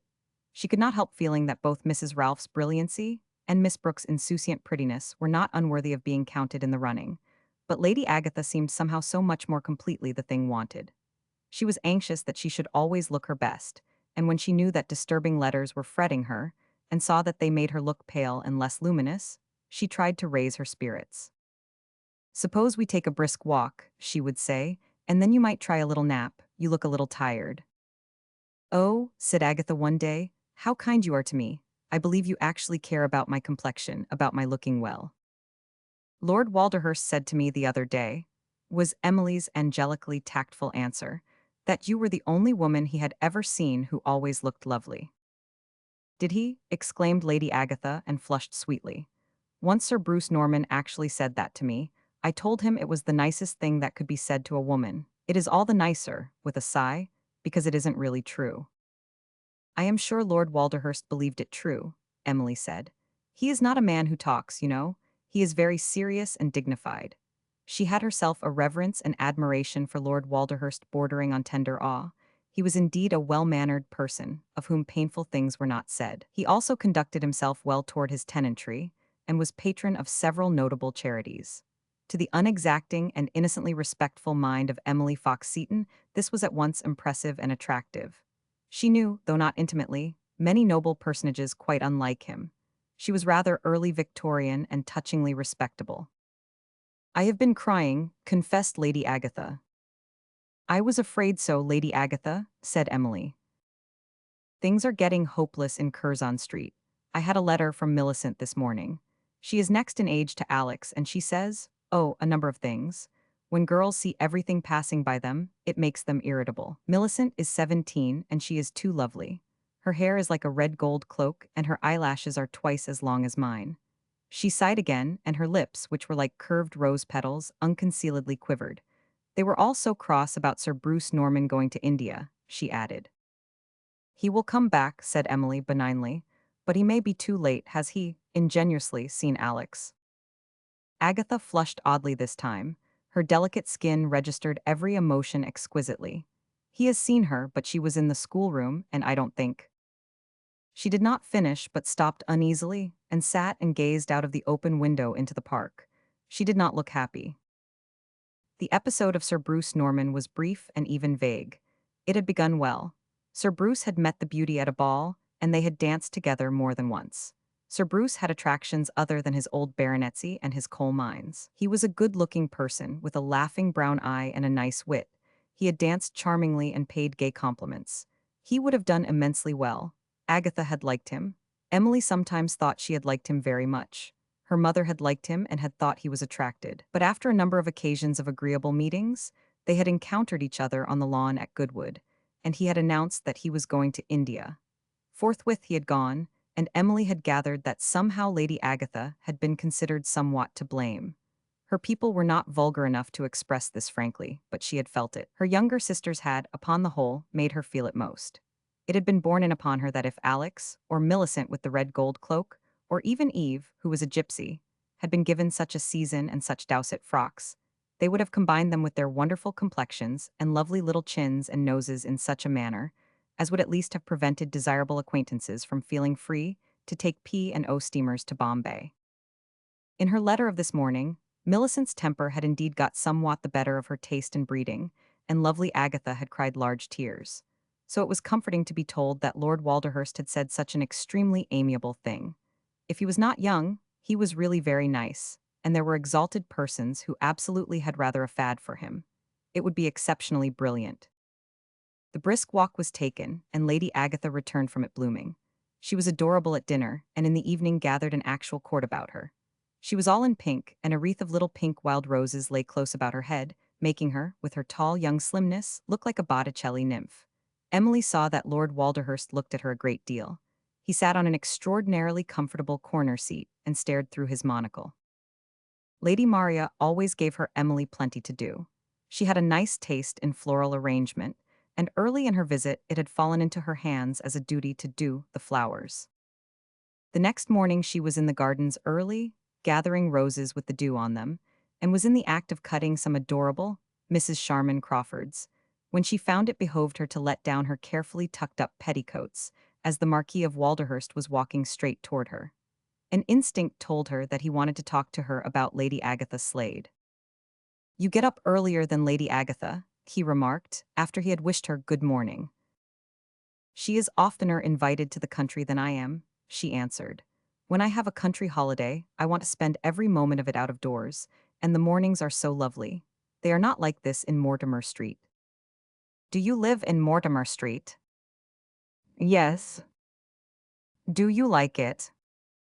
"I am very comfortable. I am fortunate in having a nice landlady. She and her daughter are very kind to me." The morning was indeed heavenly. The masses of flowers were drenched with dew, and the already hot sun was drawing fragrance from them and filling the warm air with it. The Marquis, with his monocle fixed, looked up into the cobalt blue sky and among the trees, where a wood dove or two cooed with musical softness. "Yes," he observed with a glance which swept the scene, "it is different from Mortimer Street, I suppose. Are you fond of the country?" "Oh yes," sighed Emily, "oh yes." She was not a specially articulate person. She could not have conveyed in words all that her, "oh, yes," really meant of simple love for and joy in rural sights and sounds and scents. But when she lifted her big kind hazel eyes to him, the earnestness of her emotion made them pathetic, as the unspeakableness of her pleasures often did. Lord Walderhurst gazed at her through the monocle, with an air he sometimes had of taking her measure, without either unkindliness or particular interest. "Is Lady Agatha fond of the country?" he inquired. "She is fond of everything that is beautiful," she replied. "Her nature is as lovely as her face, I think." "Is it?" Emily walked a step or two away to a rose climbing up the gray-red wall, and began to clip off blossoms, which tumbled sweetly into her basket. "She seems lovely in everything," she said, in disposition and manner and everything. She never seems to disappoint one or make mistakes. You are fond of her. She has been so kind to me. You often say people are kind to you. Emily paused and felt a trifle confused. Realizing that she was not a clever person, and being a modest one, she began to wonder if she was given to a parrot phrase which made her tiresome. She blushed up to her ears. People are kind, she said hesitatingly. You see, I have nothing to give, and I always seem to be receiving. What luck, remarked his lordship, calmly gazing at her. He made her feel rather awkward, and she was at once relieved and sorry when he walked away to join another early riser who had come out upon the lawn. For some mysterious reason, Emily Fox-Seton liked him. Perhaps his magnificence and the constant talk she had heard of him had warmed her imagination. He had never said anything particularly intelligent to her, but she felt as if he had. He was a rather silent man, but never looked stupid. He had made some good speeches in the House of Lords, not brilliant, but sound and of a dignified respectability. He had also written 2 pamphlets. Emily had an enormous respect for intellect, and frequently, it must be admitted, for the thing which passed for it. She was not exacting. During her stay at Mallow in the summer, Lady Maria always gave a village treat. She had given it for 40 years, and it was a lively function. Several hundred wildly joyous village children were fed to repletion with exhilarating buns and cake, and tea in mugs, after which they ran races for prizes, and were entertained in various ways, with the aid of such of the house party as were benevolently inclined to make themselves useful. Everybody was not so inclined, though people always thought the thing amusing. Nobody objected to looking on, and some were agreeably stimulated by the general sense of festivity. But Emily Fox-Seton was found by Lady Maria to be invaluable on this occasion. It was so easy, without the least sense of ill feeling, to give her all the drudgery to do. There was plenty of drudgery, though it did not present itself to Emily Fox-Seton in that light. She no more realized that she was giving Lady Maria a good deal for her money, so to speak, than she realized that her ladyship, though an amusing and delightful, was an absolutely selfish and inconsiderate old woman. So long as Emily Fox-Seton did not seem obviously tired, it would not have occurred to Lady Maria that she could be so. That, after all, her legs and arms were mere human flesh and blood, that her substantial feet were subject to the fatigue, unending trudging to and fro induces. Her ladyship was simply delighted that the preparations went so well, that she could turn to Emily for service and always find her ready. Emily made lists and calculations, she worked out plans and made purchases. She interviewed the village matrons who made the cake and buns, and boiled the tea in bags in a copper. She found the women who could be engaged to assist in cutting cake and bread and butter, and helping to serve it. She ordered the putting up of tents and forms and tables. The innumerable things to be remembered she called to mind. Really, Emily, said Lady Maria, I don't know how I have done this thing for 40 years without you. I must always have you at Mallow for the treat. Emily was of the genial nature which rejoices upon even small occasions and is invariably stimulated to pleasure by the festivities of others. The festal atmosphere was a delight to her. In her numberless errands to the village, the sight of the excitement in the faces of the children she passed on her way to this cottage, and that filled her eyes with friendly glee and wreathed her face with smiles. When she went into the cottage where the cake was being baked, children hovered about in groups and nudged each other, giggling. They hung about, partly through thrilled interest, and partly because their joy made them eager to courtesy to her as she came out, the obeisance seeming to identify them even more closely with the coming treat. They grinned and beamed rosily, and Emily smiled at them and nodded, uplifted by a pleasure almost as infantile as their own. She was really enjoying herself so honestly that she did not realize how hard she worked during the days before the festivity. She was really ingenious, and invented a number of new methods of entertainment. It was she who, with the aid of a couple of gardeners, transformed the tents into bowers of green boughs and arranged the decorations of the tables and the park gates. What a lot of walking you do, Lord Walderhurst said to her once as she passed the group on the lawn. Do you know how many hours you have been on your feet today? I like it, she answered, and, as she hurried by, she saw that he was sitting a shade nearer to Lady Agatha than she had ever seen him sit before, and that Agatha, under a large hat of white gauze frills, was looking like a seraph, so sweet and shining were her eyes, so flower-fair her face. She looked actually happy. Perhaps he has been saying things, Emily thought. How happy she will be. He has such a nice pair of eyes. He would make a woman very happy. A faint sigh fluttered from her lips. She was beginning to be physically tired and was not yet quite aware of it. If she had not been physically tired, she would not even vaguely have had, at this moment, recalled to her mind the fact that she was not of the women to whom things are said and to whom things happen. Emily Fox-Seton, remarked Lady Maria, fanning herself as it was frightfully hot, has the most admirable effect on me. She makes me feel generous. I should like to present her with the smartest things from the wardrobes of all my relations. Do you give her clothes? Asked Walderhurst. I haven't any to spare, but I know they would be useful to her. The things she wears are touching, they are so well contrived and produce such a decent effect with so little. Lord Walderhurst inserted his monocle and gazed after the straight, well set up back of the disappearing Miss Fox-Seton. I think, said Lady Agatha gently, that she is really handsome. So she is, admitted Walderhurst, quite a good-looking woman. That night Lady Agatha repeated the amiability to Emily, whose grateful amazement really made her blush. Lord Walderhurst knows Sir Bruce Norman, said Agatha. Isn't it strange? He spoke of him to me today. He says he is clever. You had a nice talk this afternoon, hadn't you? Said Emily. You both looked so, as if you were enjoying yourselves when I passed. Did he look as if he were enjoying himself? He was very agreeable. I did not know he could be so agreeable. I have never seen him look as much pleased, answered Emily Fox-Seton, though he always looks as if he liked talking to you, Lady Agatha. That large white gauze garden hat, reflectively, is so very becoming. It was very expensive, sighed lovely Agatha, and they last such a short time. Mamma said it really seemed almost criminal to buy it. How delightful it will be, remarked cheering Emily, when you need not think of things like that. Oh, with another sigh, this time a catch of the breath, it would be like heaven. People don't know, they think girls are frivolous when they care and that it isn't serious. But when one knows one must have things, that they are like bread, it is awful. The things you wear really matter.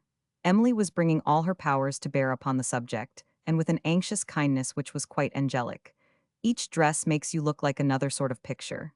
Have you, contemplatively, anything quite different to wear tonight and tomorrow?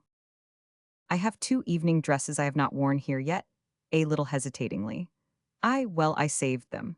One is a very thin black one with silver on it. It has a trembling silver butterfly for the shoulder, and one for the hair. Oh, put that on tonight, said Emily, eagerly. When you come down to dinner you will look so new.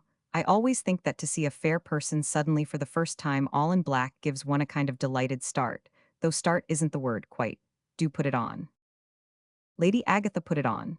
Emily Fox-Seton came into her room to help to add the last touches to her beauty before she went down to dinner. She suggested that the fair hair should be dressed even higher and more lightly than usual, so that the silver butterfly should poise the more airily over the knot, with its quivering, outstretched wings. She herself poised the butterfly high upon the shoulder. Oh, it is lovely, she exclaimed, drawing back to gaze at the girl. Do let me go down a moment or so before you do, so that I can see you come into the room. She was sitting in a chair quite near Lord Walderhurst when her charge entered. She saw him really give something quite like a start when Agatha appeared. His monocle, which had been in his eye, fell out of it, and he picked it up by its thin cord and replaced it. Psyche, she heard him say in his odd voice, which seemed merely to make a statement without committing him to an opinion. Psyche. He did not say it to her or to anyone else. It was simply a kind of exclamation, appreciative and perceptive without being enthusiastic, and it was curious. He talked to Agatha nearly all the evening. Emily came to Lady Agatha before she retired, looking even a little flushed. What are you going to wear at the treat tomorrow? She asked. A white muslin with intregue of lace and the gauze garden hat, and a white parasol and shoes. Lady Agatha looked a little nervous, her pink fluttered in her cheek. And tomorrow night, said Emily. I have a very pale blue. Won't you sit down, dear Miss Fox-Seton? We must both go to bed and sleep. You must not get tired. But she sat down for a few minutes, because she saw the girl's eyes asking her to do it. The afternoon post had brought a more than usually depressing letter from Curzon Street. Lady Claraway was at her motherly wits' ends, and was really quite touching in her distraction. A dressmaker was entering a suit. The thing would get into the papers, of course. Unless something happens, something to save us by staving off things, we shall have to go to Castle Clare at once. It will be all over. No girl could be presented with such a thing in the air. They don't like it. They, of course, meant persons whose opinions made London society's law. To go to Castle Clare, faltered Agatha, will be like being sentenced to starve to death. Alex and Hilda and Millicent and Eve and I will be starved, quite slowly, for the want of the things that make girls' lives bearable when they have been born in a certain class. And even if the most splendid thing happened in 3 or 4 years, it would be too late for us four. Almost too late for Eve. If you are out of London, of course you are forgotten. People can't help forgetting. Why shouldn't they when there are such crowds of new girls every year? Emily Fox-Seton was sweet. She was quite sure that they would not be obliged to go to Castle Clare. Without being indelicate, she was really able to bring hope to the fore. She said a good deal of the black gauze dress and the lovely effect of the silver butterflies. I suppose it was the butterflies which made Lord Walderhurst say, "Psyche, Psyche," when he first saw you, she added en passant. Did he say that? And immediately Lady Agatha looked as if she had not intended to say the words. Yes, answered Emily, hurrying on with a casual air which had a good deal of tact in it. And black makes you so wonderfully fair and aerial. You scarcely look quite real in it, you might float away. But you must go to sleep now. Lady Agatha went with her to the door of the room to bid her good night. Her eyes looked like those of a child who might presently cry a little. "Oh, Miss Fox-Seton," she said, in a very young voice, "you are so kind." Chapter 4. He parts of the park nearest to the house already presented a busy aspect when Miss Fox-Seton passed through the gardens the following morning. Tables were being put up, and baskets of bread and cake and groceries were being carried into the tent where the tea was to be prepared. The workers looked interested and good-humored, the men touched their hats as Emily appeared, and the women courtesied smilingly. They had all discovered that she was amiable and to be relied on in her capacity of her ladyship's representative. "She's a worker, that Miss Fox-Seton," one said to the other. "I never seen one that was a lady fall to as she does. Ladies, even when they means well, has a way of standing about and telling you to do things without seeming to know quite how they ought to be done. She's coming to help with the bread and butter cutting herself this morning, and she put up all them packages of sweets yesterday with her own hands. She did 'em up in different colored papers and tied 'em with bits of ribbon, because she said she knowed children was prouder of colored things than plain, they was like that. And so they are. A bit of red or blue goes a long way with a child." Emily cut bread and butter and cake, and placed seats and arranged toys on tables all the morning. The day was hot, though beautiful, and she was so busy that she had scarcely time for her breakfast. The household party was in the gayest spirits. Lady Maria was in her most amusing mood. She had planned a drive to some interesting ruins for the afternoon of the next day, and a dinner party for the evening. Her favorite neighbors had just returned to their country seat 5 miles away, and they were coming to the dinner, to her great satisfaction. Most of her neighbors bored her, and she took them in doses at her dinners, as she would have taken medicine. But the Lockers were young and good-looking and clever, and she was always glad when they came to Lodge during her stay at Mallow. "There is not a frump or a bore among them," she said. "In the country people are usually frumps when they are not bores, and bores when they are not frumps, and I am in danger of becoming both myself. 6 weeks of unalloyed dinner parties, composed of certain people I know, would make me begin to wear moreen petticoats and talk about the deplorable condition of London society." She led all her flock out onto the lawn under the ilex trees after breakfast. "Let us go and encourage industry," she said. "We will watch Emily Fox-Seton working. She is an example." Curiously enough, this was Miss Cora Brooke's day. She found herself actually walking across the lawn with Lord Walderhurst by her side. She did not know how it happened, but it seemed to occur accidentally. "We never talk to each other," he said. "Well," answered Cora, "we have talked to other people a great deal, at least I have." "Yes, you have talked a good deal," said the Marquis. "Does that mean I have talked too much?" He surveyed her prettiness through his glass. Perhaps the holiday stir in the air gave him a festive moment. "It means that you haven't talked enough to me. You have devoted yourself too much to the laying low of young Harriet." She laughed a trifle saucily. "You are a very independent young lady," remarked Walderhurst with a lighter manner than usual. "You ought to say something deprecatory or a little coy, perhaps." "I shan't," said Cora composedly. Shan't or won't? He inquired. They are both bad words for little girls or young ladies to use to their elders. Both, said Miss Cora Brooke with a slightly pleased flush. Let us go over to the tents and see what poor Emily Fox-Seton is doing. Poor Emily Fox-Seton, said the Marquis noncommittally. They went, but they did not stay long. The treat was taking form. Emily Fox-Seton was hot and deeply engaged. People were coming to her for orders. She had 1,000 things to do and to superintend the doing of. The prizes for the races and the presents for the children must be arranged in order. Things for boys and things for girls, presents for little children and presents for big ones. Nobody must be missed, and no one must be given the wrong thing. It would be dreadful, you know, Emily said to the two when they came into her tent and began to ask questions. If a big boy should get a small wooden horse, or a little baby should be given a cricket bat and ball. Then it would be so disappointing if a tiny girl got a workbox and a big one got a doll. One has to get things in order. They look forward to this so, and it's heartbreaking to a child to be disappointed, isn't it? Walderhurst gazed uninspiringly. Who did this for Lady Maria when you were not here? He inquired.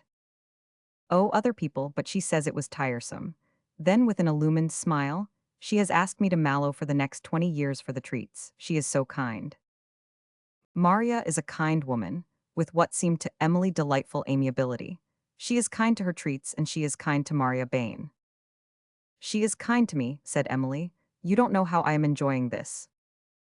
That woman enjoys everything, Lord Walderhurst said when he walked away with Cora. What a temperament to have, I would give 10,000 a year for it. She has so little, said Cora, that everything seems beautiful to her. One doesn't wonder either, she's very nice. Mother and I quite admire her. We are thinking of inviting her to New York and giving her a real good time. She would enjoy New York. Have you ever been there, Lord Walderhurst? No. You ought to come, really. So many Englishmen come now, and they all seem to like it. Perhaps I will come, said Walderhurst. I have been thinking of it. One is tired of the continent and one knows India. One doesn't know Fifth Avenue and Central Park and the Rocky Mountains. One might try them, suggested pretty Miss Cora. This certainly was her day. Lord Walderhurst took her and her mother out in his own particular high phaeton before lunch. He was fond of driving, and his own phaeton and horses had come to Mallow with him. He took only his favorites out, and though he bore himself on this occasion with a calm air, the event caused a little smiling flurry on the lawn. At least, when the phaeton spun down the avenue with Miss Brooke and her mother looking slightly flushed and thrilled in their high seats of honor, several people exchanged glances and raised eyebrows. Lady Agatha went to her room and wrote a long letter to Curzon Street. Mrs. Ralph talked about the problem play to young Harriet and a group of others. The afternoon, brilliant and blazing, brought new visitors to assist by their presence at the treat. Lady Maria always had a large house party, and added guests from the neighborhood to make for gaiety. At 2 o'clock a procession of village children and their friends and parents, headed by the village band, marched up the avenue and passed before the house on their way to their special part of the park.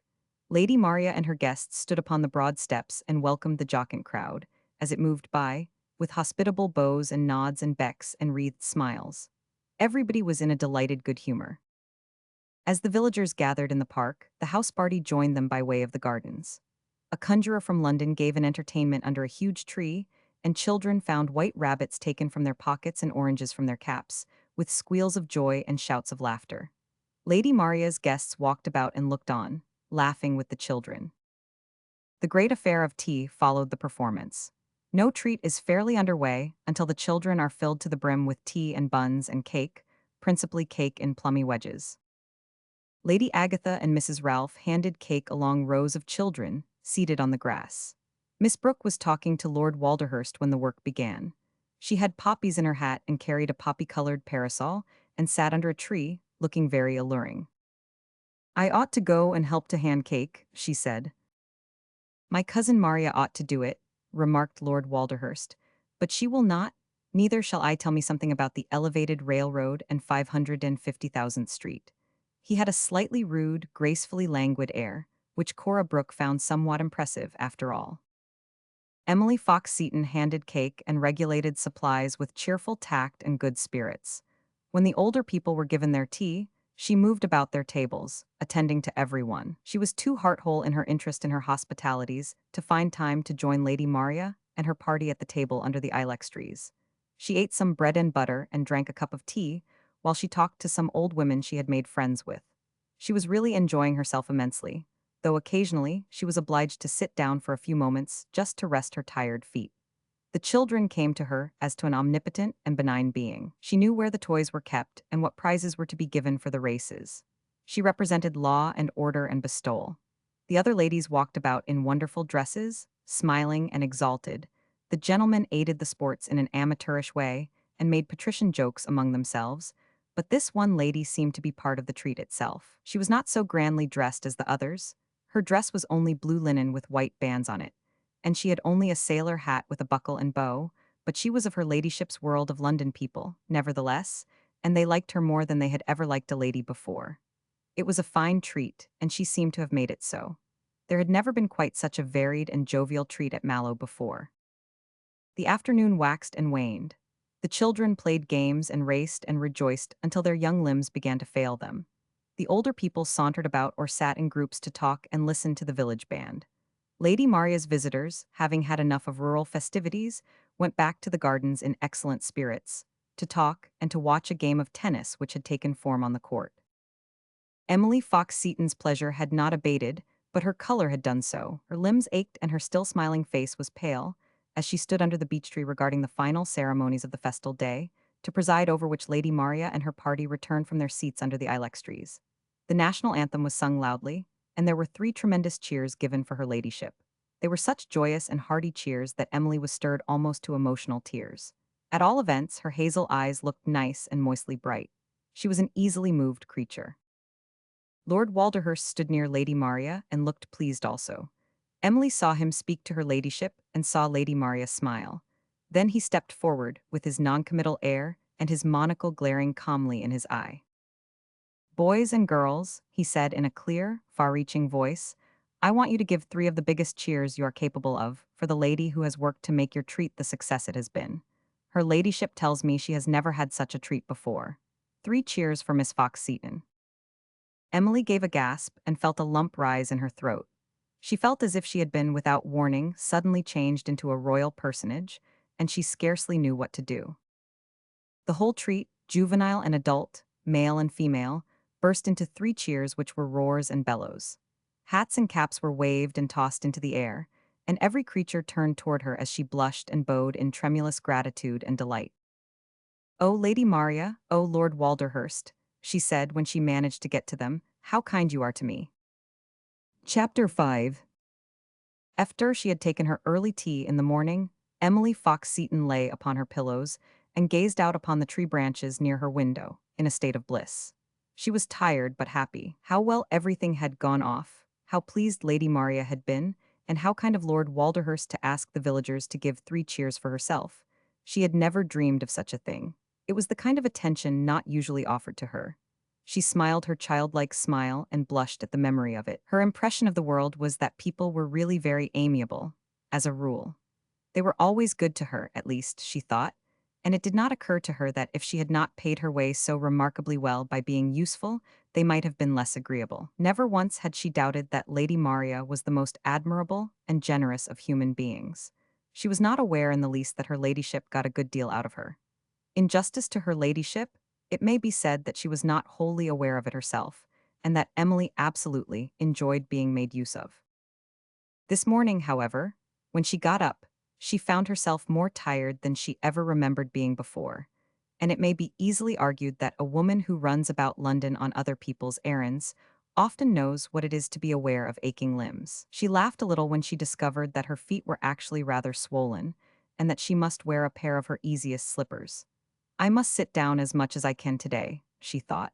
"And yet, with the dinner party and the excursion this morning, there may be a number of little things Lady Maria would like me to do." There were, indeed, numbers of things Lady Maria was extremely glad to ask her to do. The drive to the ruins was to be made before lunch, because some of the guests felt that an afternoon jaunt would leave them rather fagged for the dinner party in the evening. Lady Maria was not going, and, as presently became apparent, the carriages would be rather crowded if Miss Fox-Seton joined the party. On the whole, Emily was not sorry to have an excuse for remaining at home, and so the carriages drove away comfortably filled, and Lady Maria and Miss Fox-Seton watched their departure. I have no intention of having my venerable bones rattled over hill and dale the day I give a dinner party, said her ladyship. Please ring the bell, Emily. I want to make sure of the fish. Fish is one of the problems of country life. Fishmongers are demons, and when they live 5 miles from one, they can arouse the most powerful human emotions. Mallow Court was at a distance from the country town, delightful in its effects upon the rusticity of the neighborhood, but appalling when considered in connection with fish. One could not dine without fish. The town was small and barren of resources, and the one fishmonger of weak mind and unreliable nature. The footman who obeyed the summons of the bell informed her ladyship that the cook was rather anxious about the fish, as usual. The fishmonger had been a little doubtful as to whether he could supply her needs, and his cart never arrived until 12:30. Great goodness, exclaimed her ladyship when the man retired. What a situation if we found ourselves without fish. Old General Barnes is the most ferocious old gourmand in England, and he loathes people who give him bad dinners. We are all rather afraid of him, the fact is, and I will own that I am vain about my dinners. That is the last charm nature leaves a woman, the power to give decent dinners. I shall be fearfully annoyed if any ridiculous thing happens. They sat in the morning room together writing notes and talking, and as 12:30 drew near, watching for the fishmonger's cart. Once or twice Lady Maria spoke of Lord Walderhurst. He is an interesting creature to my mind, she said. I have always rather liked him. He has original ideas, though he is not in the least brilliant. I believe he talks more freely to me, on the whole, than to most people, though I can't say he has a particularly good opinion of me. He stuck his glass in his eye and stared at me last night, in that weird way of his, and said to me, Maria, in an ingenuous fashion of your own, you are the most abominably selfish woman I ever beheld. Still, I know he rather likes me. I said to him, that isn't quite true, James. I am selfish, but I'm not abominably selfish. Abominably selfish people always have nasty tempers, and no one can accuse me of having a nasty temper. I have the disposition of a bowl of bread and milk. Emily, as wheels rattled up the avenue, is that the fishmonger's cart? No, answered Emily at the window, it is the butcher. His attitude toward the women here has made my joy, Lady Maria proceeded, smiling over the deep-sea fisherman's knitted helmet she had taken up. He behaves beautifully to them all, but not one of them has really a leg to stand on as far as he is responsible for it. But I will tell you something, Emily. She paused. Miss Fox-Seton waited with interested eyes. He is thinking of bringing the thing to an end and marrying some woman. I feel it in my bones. Do you think so? Exclaimed Emily. Oh, I can't help hoping, but she paused also. You hope it will be Agatha Slade, Lady Maria ended for her. Well, perhaps it will be. I sometimes think it is Agatha if it's anyone, and yet I'm not sure. One never could be sure with Walderhurst. He has always had a trick of keeping more than his mouth shut. I wonder if he could have any other woman up his sleeve. Why do you think, began Emily. Lady Maria laughed. For an odd reason. The Walderhursts have a ridiculously splendid ring in the family, which they have a way of giving to the women they become engaged to. It's ridiculous because, well, because a ruby as big as a trouser's button is ridiculous. You can't get over that. There is a story connected with this one, centuries and things, and something about the woman the first Walderhurst had it made for. She was a dame something or other who had snubbed the king for being forward, and the snubbing was so good for him that he thought she was a saint and gave the ruby for her betrothal. Well, by the merest accident I found Walderhurst had sent his man to town for it. It came 2 days ago. Oh, how interesting, said Emily, thrilled. It must mean something. It is rather a joke. Wheels again, Emily. Is that the fishmonger? Emily went to the window once more. Yes, she answered, if his name is Buggle. His name is Buggle, said Lady Maria, and we are saved. But 5 minutes later the cook herself appeared at the morning room door. She was a stout person, who panted, and respectfully removed beads of perspiration from her brow with a clean handkerchief. She was as nearly pale as a heated person of her weight may be. And what has happened now, cook? Asked Lady Maria. That Buggle, your ladyship, said cook, says your ladyship can't be no sorrier than he is, but when fish goes bad in a night it can't be made fresh in the morning. He brought it that I might see it for myself, and it is in a state as could not be used by anyone. I was that upset, your ladyship, that I felt like I must come and explain myself. What can be done? Exclaimed Lady Maria. Emily, do suggest something. We can't even be sure, said the cook. That Batch has what would suit us. Batch sometimes has it, but he is the fishmonger at Mondell, and that is 4 miles away, and we are short-handed, your ladyship. Now the ooze is so full, and not a servant that could be spared. Dear me, said Lady Maria. Emily, this is really enough to drive one quite mad. If everything was not out of the stables, I know you would drive over to Mondell. You are such a good walker, catching a gleam of hope. Do you think you could walk? Emily tried to look cheerful. Lady Maria's situation was really an awful one for a hostess.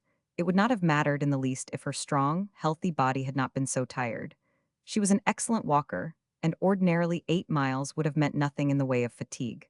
She was kept in good training by her walking in town. Springy moorland swept by fresh breezes was not like London streets.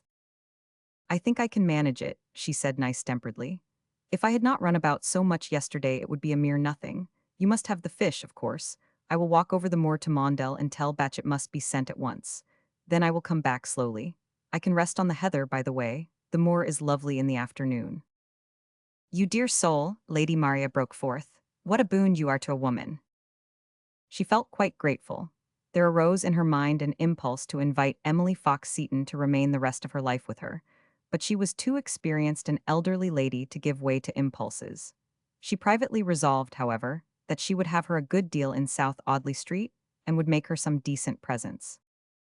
When Emily Fox-Seton, attired for her walk in her shortest brown linen frock and shadiest hat, passed through the hall, the postboy was just delivering the midday letters to a footman. The servant presented his salver to her, with a letter for herself lying upon the top of one, addressed in Lady Claraway's handwriting, to the Lady Agatha Slade.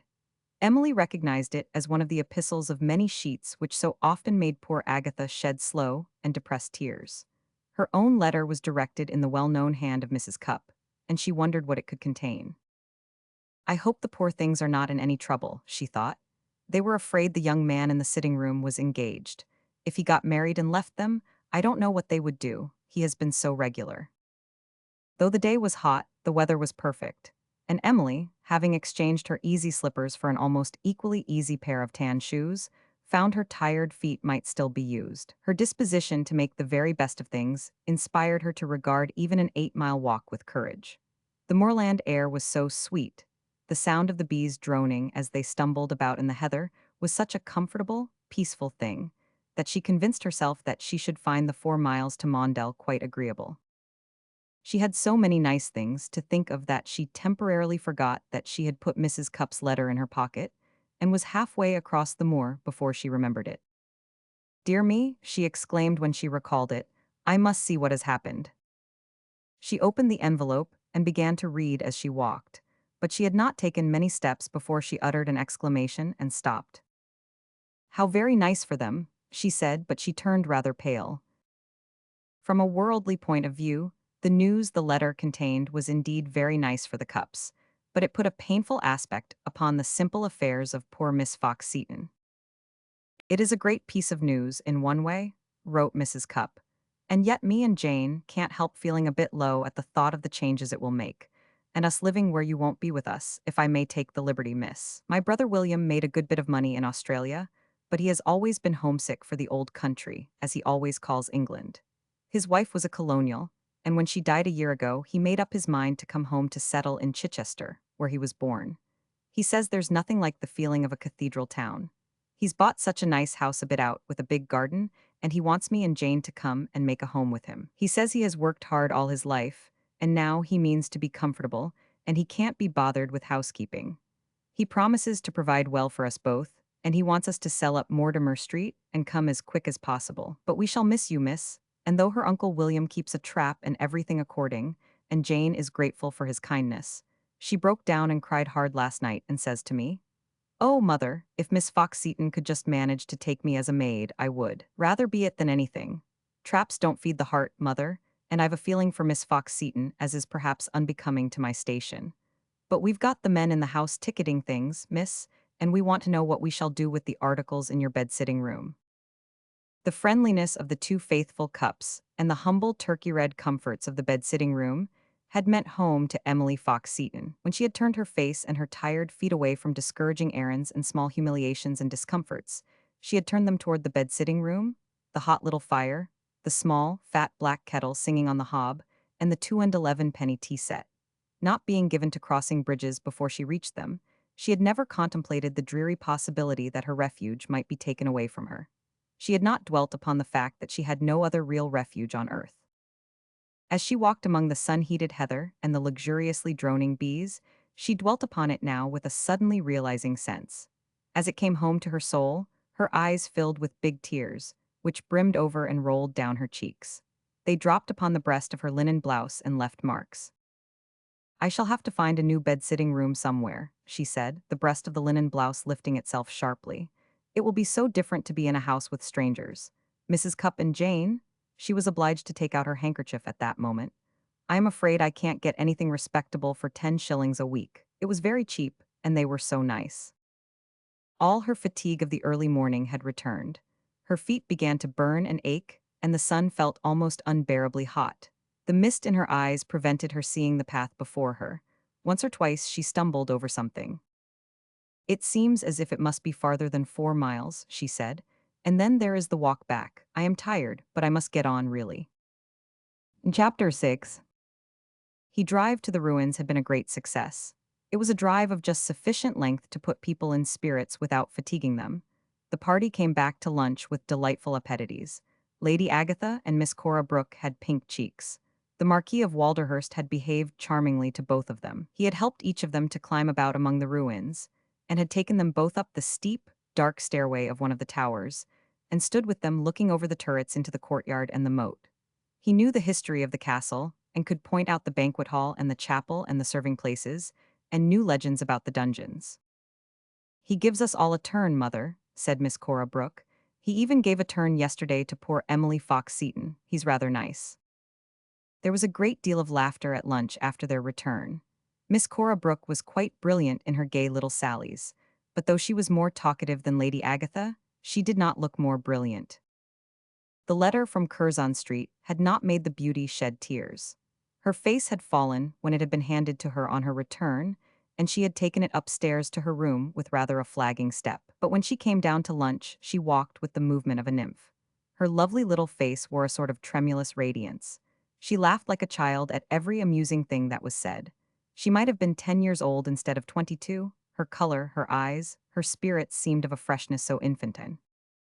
She was leaning back in her chair, laughing enchantingly at one of Miss Brooke's sparkling remarks when Lord Walderhurst, who sat next to her, said suddenly, glancing round the table, "But where is Miss Fox-Seton?" It was perhaps a significant fact that up to this moment nobody had observed her absence. It was Lady Maria who replied. "I am almost ashamed to answer," she said. "As I have said before, Emily Fox-Seton has become the lodestar of my existence. I cannot live without her. She has walked over to Mondell to make sure that we do not have a dinner party without fish tonight." "She has walked over to Mondell," said Lord Walderhurst, "after yesterday." "There was not a pair of wheels left in the stable," answered Lady Maria. "It is disgraceful, of course, but she is a splendid walker, and she said she was not too tired to do it. It is the kind of thing she ought to be given the Victoria Cross for, saving one from a dinner party without fish." The Marquis of Walderhurst took up the cord of his monocle and fixed the glass rigidly in his eye. "It is not only 4 miles to Mondell," he remarked, staring at the tablecloth, not at Lady Maria, "but it is 4 miles back." "By a singular coincidence," said Lady Maria. The talk and laughter went on, and the lunch also, but Lord Walderhurst, for some reason best known to himself, did not finish his. For a few seconds he stared at the tablecloth, then he pushed aside his nearly disposed-of cutlet, then he got up from his chair quietly. "Excuse me, Maria," he said, and without further ado went out of the room and walked toward the stables.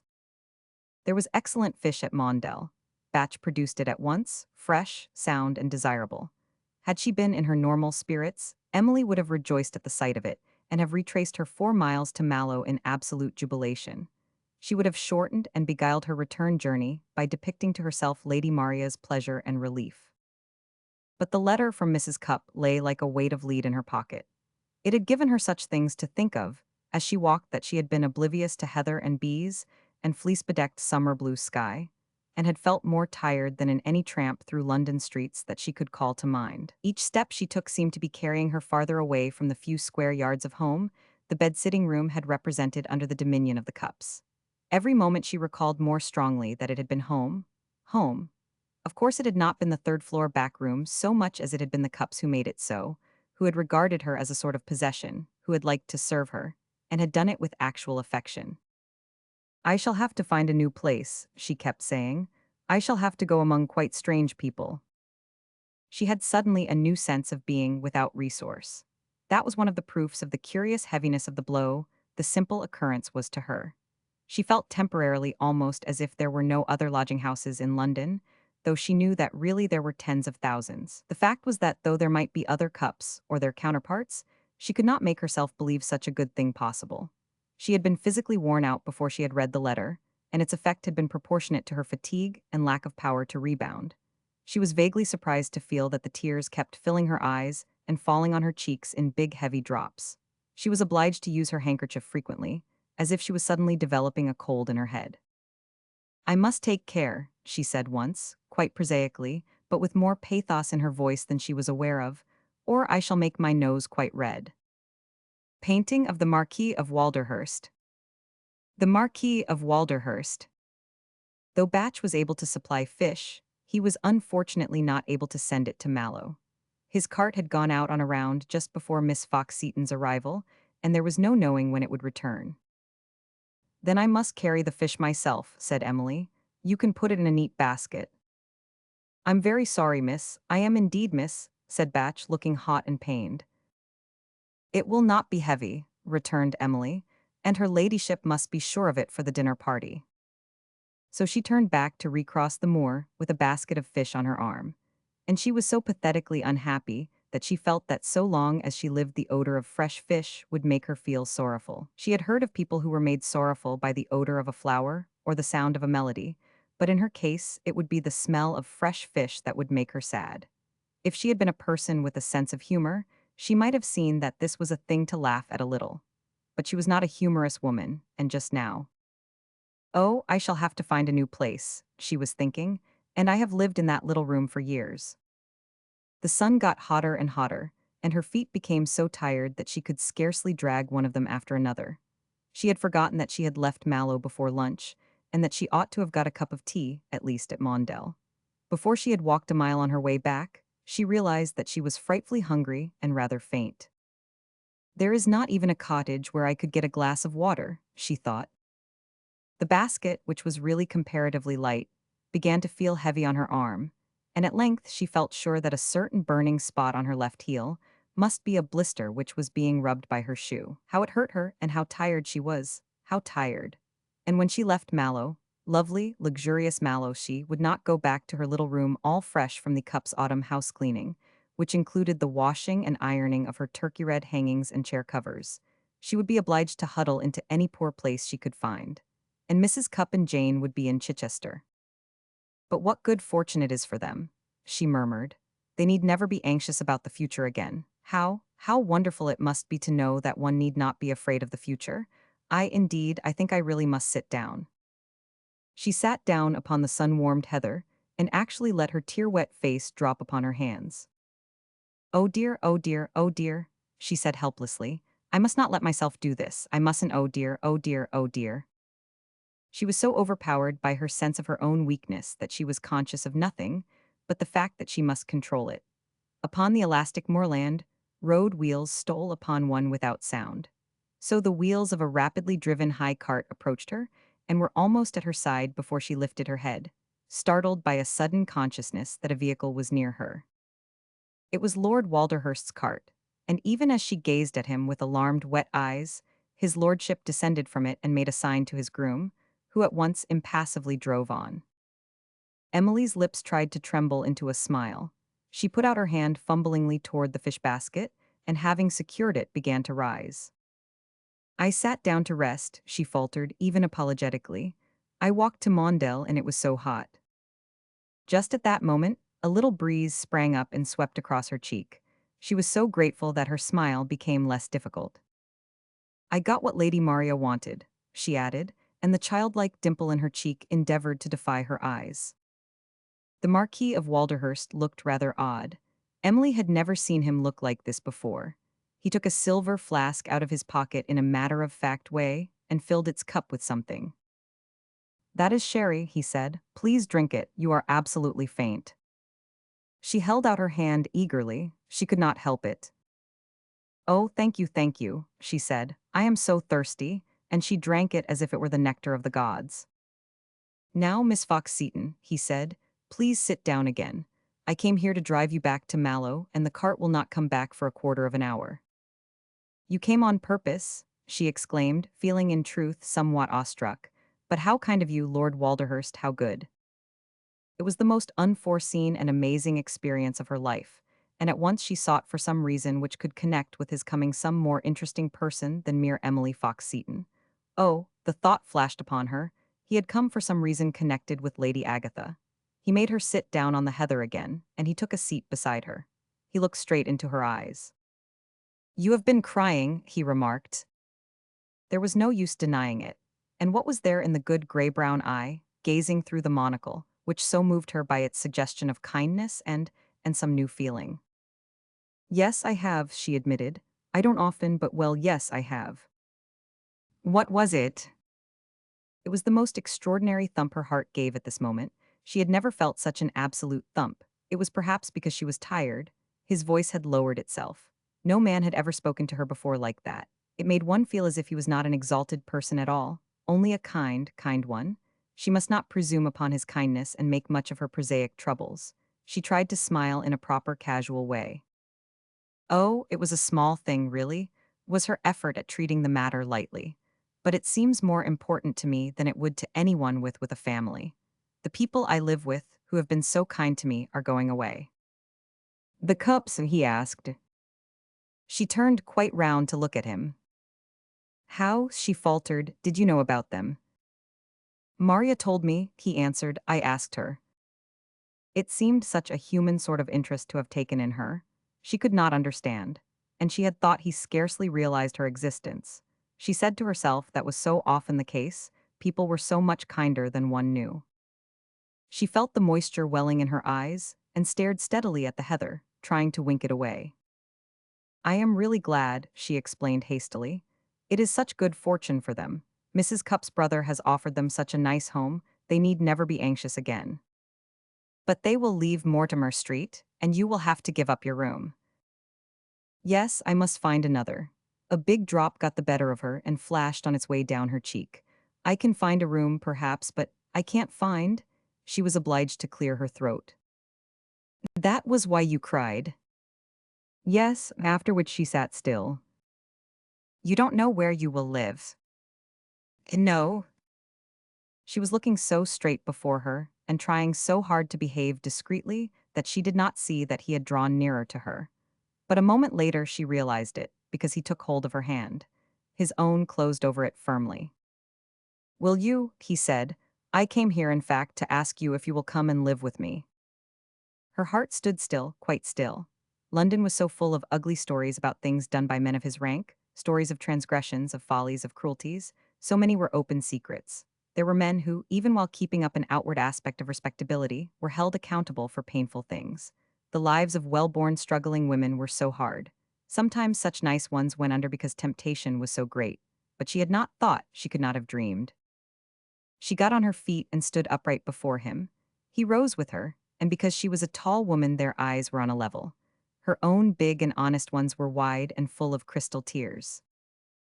"Oh," she said in helpless woe, "oh." It was perhaps the most effective thing a woman ever did. It was so simple that it was heartbreaking. She could not have uttered a word. He was such a powerful and great person, and she was so without help or stay. Since the occurring of this incident, she has often been spoken of as a beauty. And she has, without doubt, had her fine hours. But Walderhurst has never told her that the most beautiful moment of her life was undoubtedly that in which she stood upon the heather, tall and straight and simple, her hands hanging by her sides, her large, tear-filled hazel eyes gazing straight into his. In the femininity of her frank defenselessness, there was an appeal to nature's self in man, which was not quite of earth. And for several seconds they stood so, and gazed into each other's souls. The usually unilluminated nobleman and the prosaic young woman who lodged on a third floor back in Mortimer Street. Then, quite quickly, something was lighted in his eyes, and he took a step toward her. "Good heavens," he demanded, "what do you suppose I am asking of you?" "I don't know," she answered, "I don't know." "My good girl," he said, even with some irritation, "I am asking you to be my wife. I am asking you to come and live with me in an entirely respectable manner, as the Marchioness of Walderhurst." Emily touched the breast of her brown linen blouse with the tips of her fingers. "You are asking me," she said. "Yes," he answered. His glass had dropped out of his eye, and he picked it up and replaced it. "There is black with the cart," he said. "I will explain myself with greater clearness as we drive back to Mallow." The basket of fish was put in the cart, and Emily Fox-Seton was put in. Then the Marquis got in himself and took the reins from his groom. "You will walk back, Black," he said, "by that path," with a wave of the hand in a diverging direction. As they drove across the heather, Emily was trembling softly from head to foot. She could have told no human being what she felt. Only a woman who had lived as she had lived, and who had been trained as she had been trained, could have felt it. The brilliance of the thing which had happened to her was so unheard of and so undeserved, she told herself. It was so incredible that, even with the splendid grey mare's high-held head before her and Lord Walderhurst by her side, she felt that she was only part of a dream. Men had never said things to her, and a man was saying them. The Marquis of Walderhurst was saying them. They were not the kind of things every man says or said in every man's way, but they so moved her soul that she quaked with joy. "I am not a marrying man," said his lordship, "but I must marry, and I like you better than any woman I have ever known. I do not generally like women. I am a selfish man, and I want an unselfish woman. Most women are as selfish as I am myself. I used to like you when I heard Maria speak of you. I have watched you and thought of you ever since I came here. You are necessary to everyone, and you are so modest that you know nothing about it. You are a handsome woman, and you are always thinking of other women's good looks." Emily gave a soft little gasp. "But Lady Agatha," she said. "I was sure it was Lady Agatha." "I don't want a girl," returned his lordship. "A girl would bore me to death. I am not going to dry nurse a girl at the age of 54. I want a companion." "But I am so far from clever," faltered Emily. The Marquis turned in his driving seat to look at her. It was really a very nice look he gave her. It made Emily's cheeks grow pink and her simple heart beat. "You are the woman I want," he said. "You make me feel quite sentimental." When they reached Mallow, Emily had upon her finger the ruby which Lady Maria had graphically described as being as big as a trouser button. It was, indeed, so big that she could scarcely wear her glove over it. She was still incredible, but she was blooming like a large rose. Lord Walderhurst had said so many things to her that she seemed to behold a new heaven and a new earth. She had been so swept off her feet that she had not really been allowed time to think, after that first gasp, of Lady Agatha. When she reached her bedroom, she almost returned to earth as she remembered it. Neither of them had dreamed of this, neither of them. What could she say to Lady Agatha? What would Lady Agatha say to her, though it had not been her fault? She had not dreamed that such a thing could be possible. How could she? Oh, how could she? She was standing in the middle of her room with clasped hands. There was a knock upon the door, and Lady Agatha herself came to her. What had occurred? Something. It was to be seen in the girl's eyes and in a certain delicate shyness in her manner. "Something very nice has happened," she said. "Something nice," repeated Emily. Lady Agatha sat down. The letter from Curzon Street was in her hand, half unfolded. "I have had a letter from Mamma. It seems almost bad taste to speak of it so soon, but we have talked to each other so much, and you are so kind, that I want to tell you myself. Sir Bruce Norman has been to talk to Papa about me."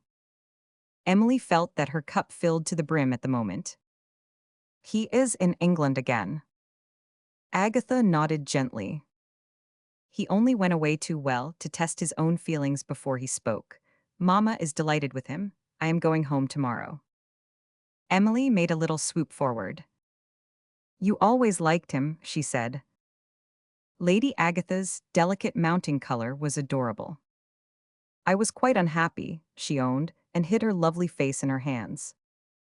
In the morning room, Lord Walderhurst was talking to Lady Maria.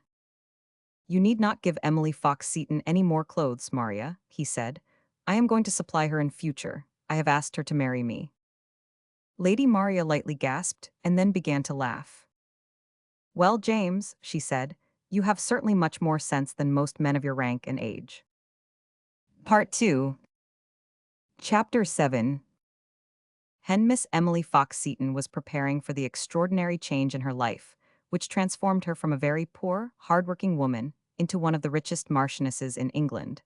Lord Walderhurst's cousin, Lady Maria Bain, was extremely good to her. She gave her advice, and though advice is a cheap present as far as the giver is concerned, there are occasions when it may be a very valuable one to the recipient. Lady Maria's was valuable to Emily Fox-Seton, who had but one difficulty, which was to adjust herself to the marvelous fortune which had befallen her. There was a certain thing Emily found herself continually saying. It used to break from her lips when she was alone in her room, when she was on her way to her dressmaker's, and in spite of herself, sometimes when she was with her whilom patroness. I can't believe it is true, I can't believe it. I don't wonder, my dear girl, Lady Maria answered the second time she heard it. But what circumstances demand of you is that you should learn to. Yes, said Emily. I know I must, but it seems like a dream. Sometimes, passing her hand over her forehead with a little laugh, I feel as if I should suddenly find myself wakened in the room in Mortimer Street by Jane Cupp bringing in my morning tea. And I can see the wallpaper and the turkey-red cotton curtains. One of them was an inch or so too short. I never could afford to buy the new bit, though I always intended to. How much was the stuff a yard? Lady Maria inquired. Sevenpence. How many yards did you need? 2, it would have cost 1 and twopence, you see, and I really could get on without it. Lady Maria put up her lorgnette and looked at her protégée with an interest which bordered on affection. It was so enjoyable to her Epicurean old mind. I didn't suspect it was as bad as that, Emily, she said. I should never have dreamed it. You managed to do yourself with such astonishing decency. You were actually nice, always. I was very much poorer than anyone knew, said Emily. People don't like one's troubles, and when one is earning one's living as I was, one must be agreeable, you know. It would never do to seem tiresome. There's cleverness in realizing that fact, said Lady Maria. You were always the most cheerful creature. That was one of the reasons Walderhurst admired you. The future marchioness blushed all over. Lady Maria saw even her neck itself blush, and it amused her ladyship greatly. She was intensely edified by the fact that Emily could be made to blush by the mere mention of her mature fiancé's name. She's in such a state of mind about the man that she's delightful, was the old woman's internal reflection. I believe she's in love with him, as if she was a nursemaid and he was a butcher's boy. You see, Emily went on in her nice, confiding way, one of the most surprising privileges of her new position was that it made it possible for her to confide in old Lady Maria. It was not only the living from day to day that made one anxious, it was the future. Lady Maria knew that the word began in this case with a capital letter. No one knows what the future is to poor women. One knows that one must get older, and one may not keep well, and if one could not be active and in good spirits, if one could not run about on errands and things fell off, what could one do? It takes hard work, Lady Maria, to keep up even the tiniest nice little room and the plainest presentable wardrobe, if one isn't clever. If I had been clever, it would have been quite different, I dare say. I have been so frightened sometimes in the middle of the night, when I wakened and thought about living to be 65, that I have lain and shaken all over. You see, her blush had so far disappeared that she looked for the moment pale at the memory. I had nobody. And now you are going to be the Marchioness of Walderhurst, remarked Lady Maria. Emily's hands, which rested on her knee, wrung themselves together. That is what it seems impossible to believe, she said, or to be grateful enough for too, and she blushed all over again. Say, James, put in Lady Maria, with a sinful if amiable sense of comedy. You will have to get accustomed to thinking of him as James sometimes, at all events. But Emily did not say James. There was something interesting in the innocent fineness of her feeling for Lord Walderhurst. In the midst of her bewildered awe and pleasure at the material splendors looming up in her horizon, her soul was filled with a tenderness as exquisite as the religion of a child. It was a combination of intense gratitude and the guileless passion of a hitherto wholly unawakened woman. A woman who had not hoped for love or allowed her thoughts to dwell upon it, and who therefore had no clear understanding of its full meaning. She could not have explained her feeling if she had tried, and she did not dream of trying. If a person less inarticulate than herself had translated it to her, she would have been amazed and abashed. So would Lord Walderhurst have been amazed, so would Lady Maria, but her ladyship's amazement would have expressed itself after its first opening of the eyes, with a faint, elderly chuckle. When Miss Fox-Seton had returned to town, she had returned with Lady Maria to South Audley Street. The Mortimer Street episode was closed, as was the Cupp's house. Mrs. Cupp and Jane had gone to Chichester, Jane leaving behind her a letter, the really meritorious neatness of which was blotted by 2 or 3 distinct tears. Jane respectfully expressed her affectionate rapture at the wondrous news which modern society had revealed to her before Miss Fox-Seton herself had time to do so. "I am afraid, miss," she ended her epistle, "that I am not experienced enough to serve a lady in a grand position, but hoping it is not a liberty to ask it, if at any time your own maid should be wanting a young woman to work under her, I should be grateful to be remembered. Perhaps having learned your ways, and being a good needlewoman and fond of it, might be a little recommendation for me. I should like to take Jane for my maid," Emily had said to Lady Maria. "Do you think I might make her do?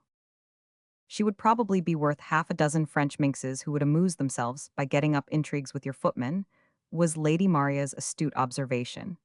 "I would pay an extra £10 a year myself for slavish affection, if it was to be obtained at agency offices. Send her to a French hairdresser to take a course of lessons, and she will be worth anything. To turn you out perfectly will be her life's ambition." To Jane Cupp's rapture, the next post brought her the following letter. "Dear Jane, it is just like you to write such a nice letter to me, and I can assure you I appreciated all your good wishes very much. I feel that I have been most fortunate, and am, of course, very happy.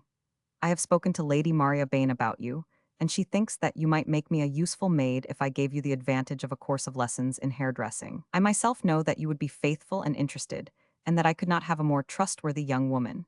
If your mother is willing to spare you, I will engage you. The wages would be £35 a year, and beer, of course, to begin with, and an increase later as you became more accustomed to your duties. I am glad to hear that your mother is so well and comfortable. Remember me to her kindly. Yours truly, Emily Fox-Seton." Jane Cupp trembled and turned pale with joy as she read her letter. "Oh, mother," she said, breathless with happiness. "And to think she is almost a marchioness this very minute. I wonder if I shall go with her to Oswyth Castle first, or to Mowbray, or to Hurst." "My word," said Mrs. Cupp, "you are in luck, Jane, being as you'd rather be a lady's maid than live private in Chichester. You needn't go out to service, you know. Your uncle's always ready to provide for you." "I know he is," answered Jane, a little nervous lest obstacles might be put in the way of her achieving her long-cherished ambition. "And it's kind of him, and I'm sure I'm grateful. But though I wouldn't hurt his feelings by mentioning it, it is more independent to be earning your own living. And there's more life, you see, in waiting on a titled lady, and dressing her for drawing rooms and parties and races and things, and traveling about with her to the grand places she lives in and visits. Why, mother, I've heard tell that the society in the servants' halls is almost like high life. Butlers and footmen and maids to high people has seen so much of the world and get such manners.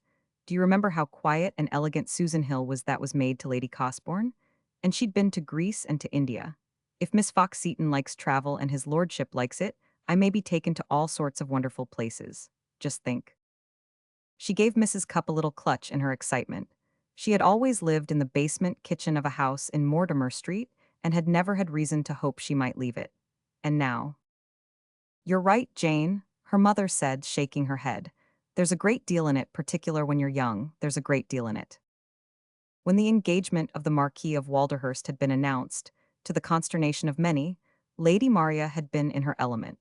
She was really fine at times in her attitude towards the indiscreetly or tactlessly inquiring. Her management of Lady Malfry in particular had been a delightful thing. On hearing of her niece's engagement, Lady Malfry had naturally awakened to a proper and well-behaved, if belated, interest in her. She did not fling herself upon her breast, after the manner of worldly aunts in ancient comedies, in which Cinderella attains fortune. She wrote a letter of congratulation, after which she called at South Audley Street, and with not too great obviousness placed herself and her house at the disposal of such female relatives as required protection during the period of their preparation for becoming marchionesses. She herself could not have explained exactly how it was that, without being put through any particular process. She understood, before her call was half over, that Emily's intention was to remain with Lady Maria Bain, and that Lady Maria's intention was to keep her. The scene between the three was far too subtle to be of the least use upon the stage, but it was a good scene, nevertheless. Its expression was chiefly, perhaps, a matter of inclusion and exclusion, and may also have been largely telepathic. But after it was over, Lady Maria chuckled several times softly to herself, like an elderly bird of much humor, and Lady Malfry went home feeling exceedingly cross. She was in so perturbed a humor that she dropped her eyelids and looked rather coldly down the bridge of her nose when her stupidly cheery little elderly husband said to her, "Well, Geraldine." "I beg pardon," she replied. "I don't quite understand." "Of course you do. How about Emily Fox-Seton? She seems very well, and of course she is well satisfied. It would not be possible for her to be otherwise. Lady Maria Bain has taken her up. She is Walderhurst's cousin. Well, well, it will be an immense position for the girl." "Immense," granted Lady Malfry, with a little flush. A certain tone in her voice conveyed that discussion was terminated. Sir George knew that her niece was not coming to them, and that the immense position would include themselves but slightly. Emily was established temporarily at South Audley Street with Jane Cupp as her maid. She was to be married from Lady Maria's lean old arms, so to speak. Her ladyship derived her usual Epicurean enjoyment from the whole thing, from two obviously thwarted mothers and daughters. From Walderhurst, who received congratulations with a civilly inexpressive countenance, which usually baffled the observer. From Emily, who was overwhelmed by her emotions, and who was of a candor in action such as might have appealed to any heart not adapted by the flintiness of its nature to the macadamizing of roads. If she had not been of the most unpretentious nice breeding and unaffected taste, Emily might have been ingenuously funny in her process of transformation. "I keep forgetting that I can afford things," she said to Lady Maria. "Yesterday I walked such a long way to match a piece of silk, and when I was tired I got into a penny bus. I did not remember until it was too late that I ought to have called a hansom. Do you think," a shade anxiously, "that Lord Walderhurst would mind?" "Just for the present, perhaps, it would be as well that I should see that you shop in the carriage," her ladyship answered with a small grin. "When you are a marchioness you may make penny buses a feature of the distinguished insouciance of your character, if you like. I shouldn't myself, because they jolt and stop to pick up people, but you can, with originality and distinction, if it amuses you." "It doesn't," said Emily. "I hate them. I have longed to be able to take hansoms. Oh, how I have longed when I was tired." The legacy left her by old Mrs. Maytham had been realized and deposited as a solid sum in a bank. Since she need no longer hoard the income of £20 a year, it was safe to draw upon her capital for her present needs. The fact made her feel comfortable. She could make her preparations for the change in her life with a decent independence. She would have been definitely unhappy if she had been obliged to accept favors at this juncture. She felt as if she could scarcely have borne it. It seemed as if everything conspired to make her comfortable as well as blissfully happy in these days. Lord Walderhurst found an interest in watching her and her methods. He was a man who, in certain respects, knew himself very well and had few illusions respecting his own character. He had always been rather given to matter-of-fact analysis of his own emotions. And at Mallow, he had once or twice asked himself if it was not disagreeably possible that the first moderate glow of his St. Martin's summer might die away, and leave him feeling slightly fatigued and embarrassed by the new aspect of his previously regular and entirely self-absorbed existence. You might think that you would like to marry a woman, and then you might realize that there were objections.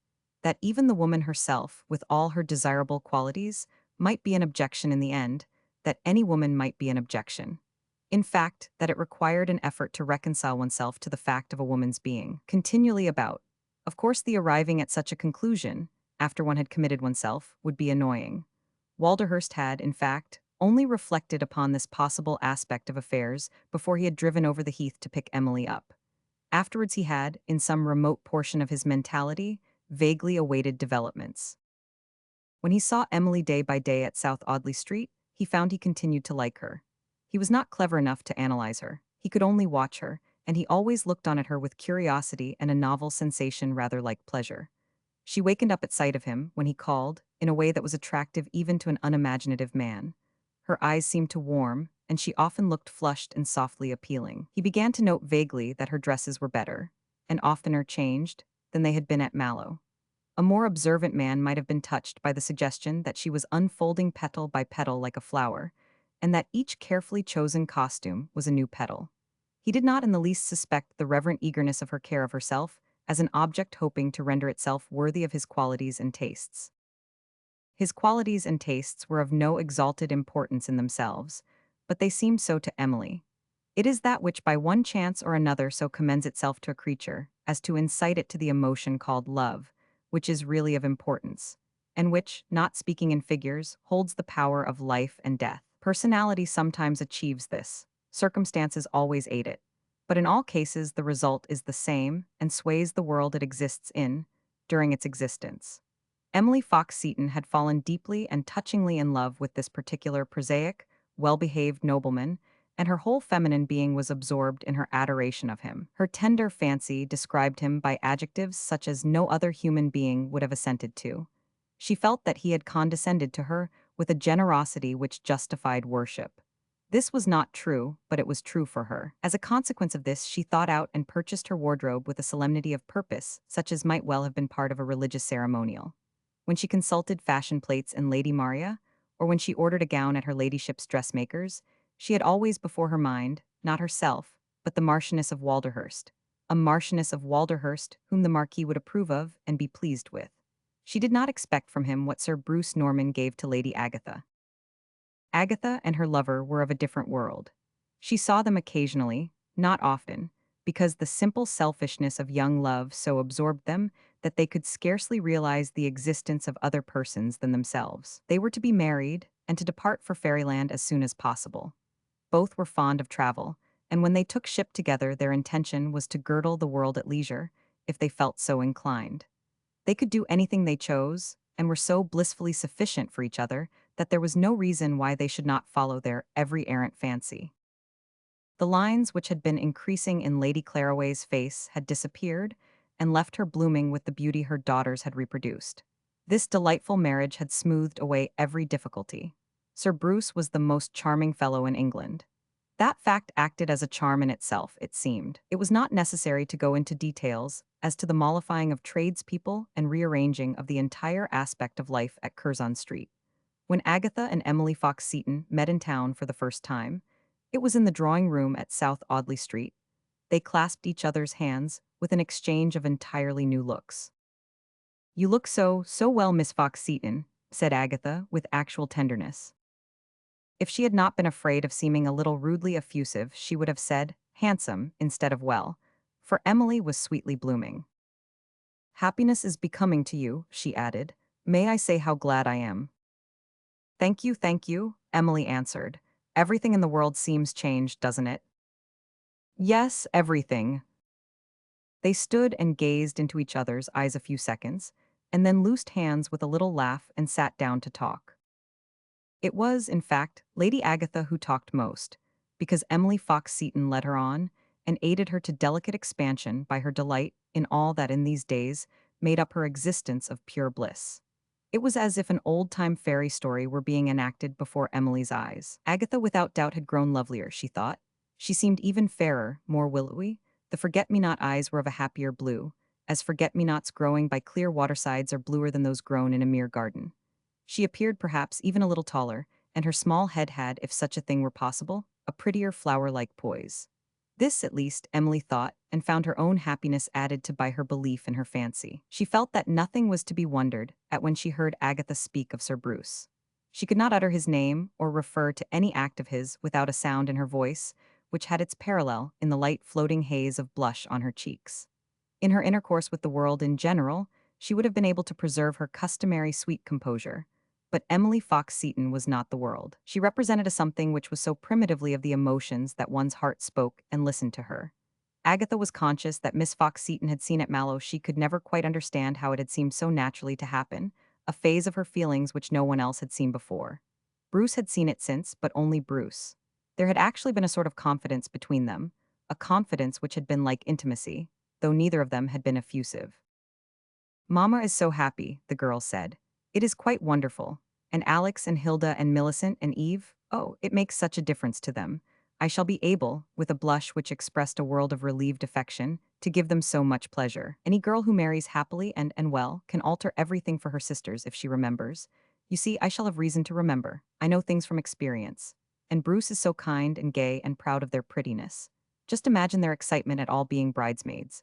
Bruce says we shall be like a garden of spring flowers. I am so glad, her eyes suddenly quite heavenly in their joyful relief, that he is young. The next second the heavenly relieved look died away. The exclamation had been involuntary. It had sprung from her memory of the days when she had dutifully accepted, as her portion, the possibility of being smiled upon by Walderhurst, who was 2 years older than her father, and her swift realization of this fact troubled her. It was indelicate to have referred to the mental image even ever so vaguely. But Emily Fox-Seton was glad too that Sir Bruce was young, that they were all young, and that happiness had come before they had had time to tire of waiting for it. She was so happy herself that she questioned nothing. Yes, it is nice, she answered, and glowed with honest sympathy. You will want to do the same things. It is so agreeable when people who are married like to do the same things.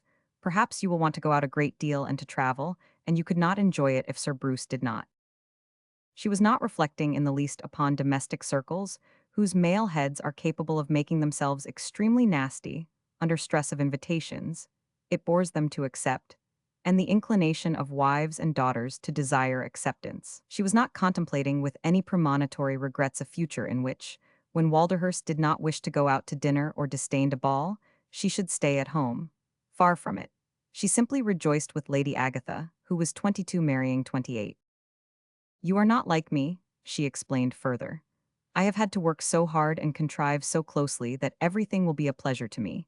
Just to know that I never need starve to death or go into the workhouse is such a relief that— Oh, exclaimed Lady Agatha, quickly and involuntarily laying a hand on hers, startled by the fact that she spoke as if referring to a wholly matter-of-fact possibility.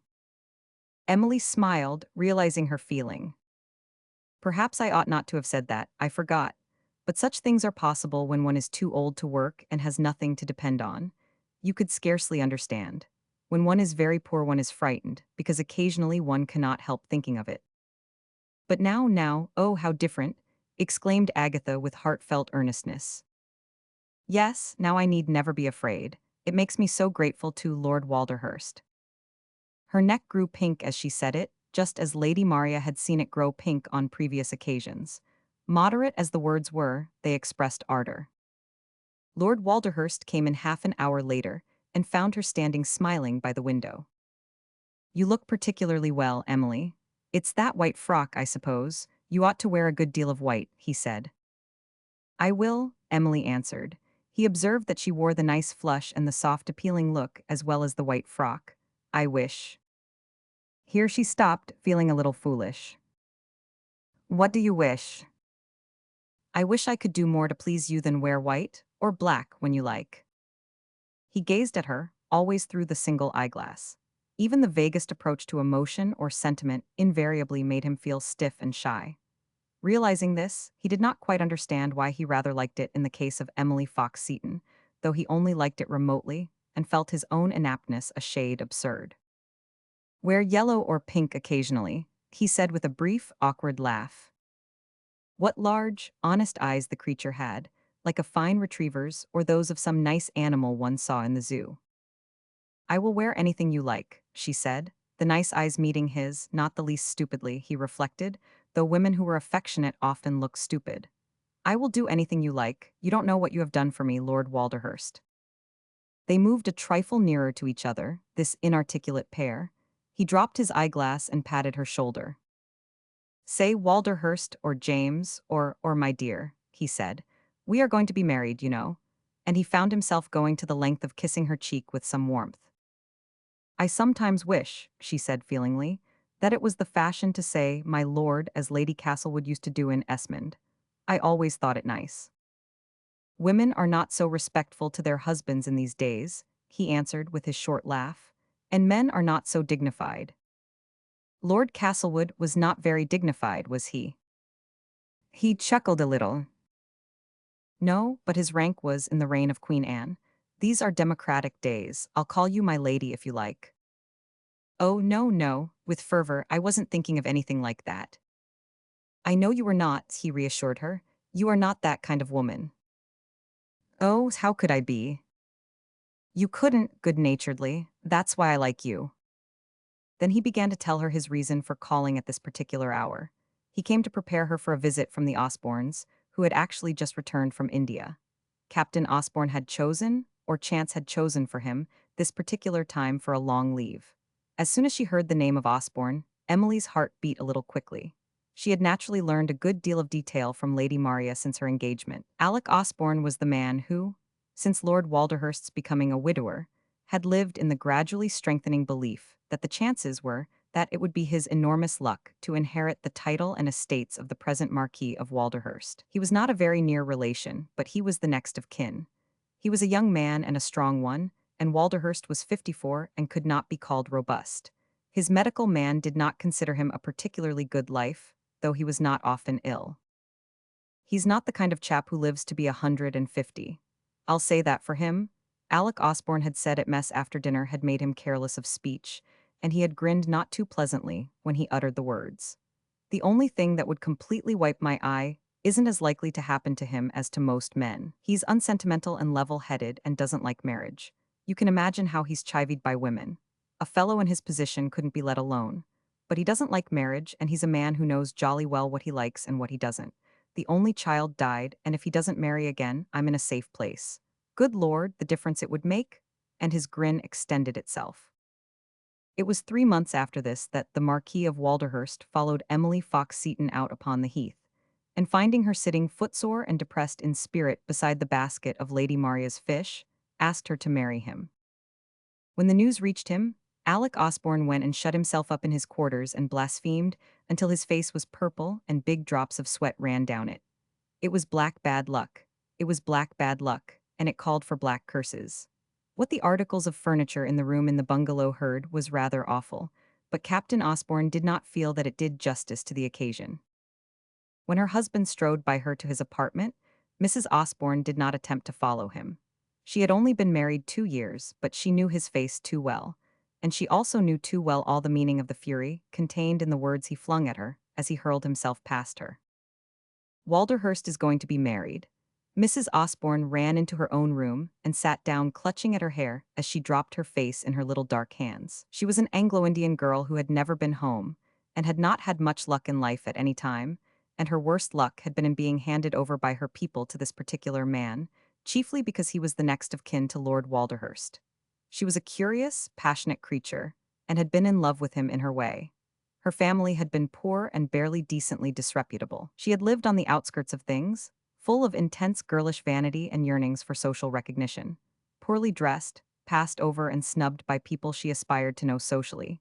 Seeing other girls with less beauty and temperament enjoying flirtations with smart young officers, biting her tongue out with envy and bitterness of thwarted spirit. So when Captain Osborne cast an eye on her, and actually began a sentimental episode, her relief and excitement at finding herself counting, as other girls did, wrought itself up into a passion. Her people were prompt and sharp enough to manage the rest, and Osborne was married before he knew exactly whither he was tending.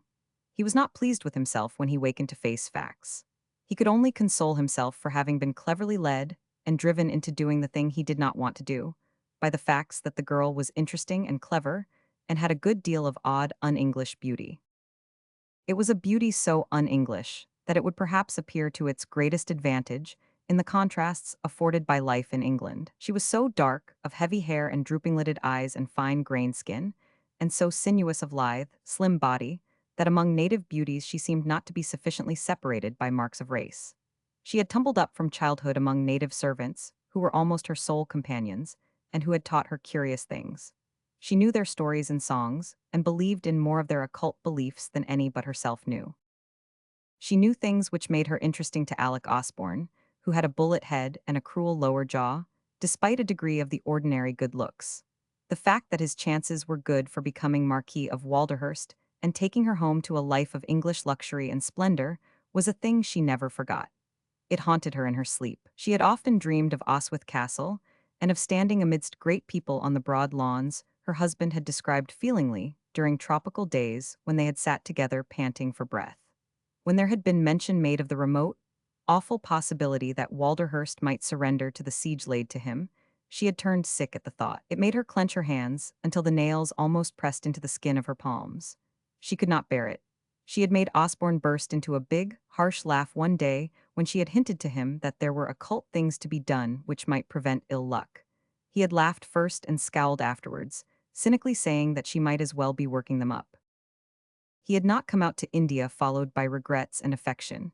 He had been a black sheep at home, and had rather been hustled away than otherwise. If he had been a more admirable kind of fellow, Walderhurst would certainly have made him an allowance.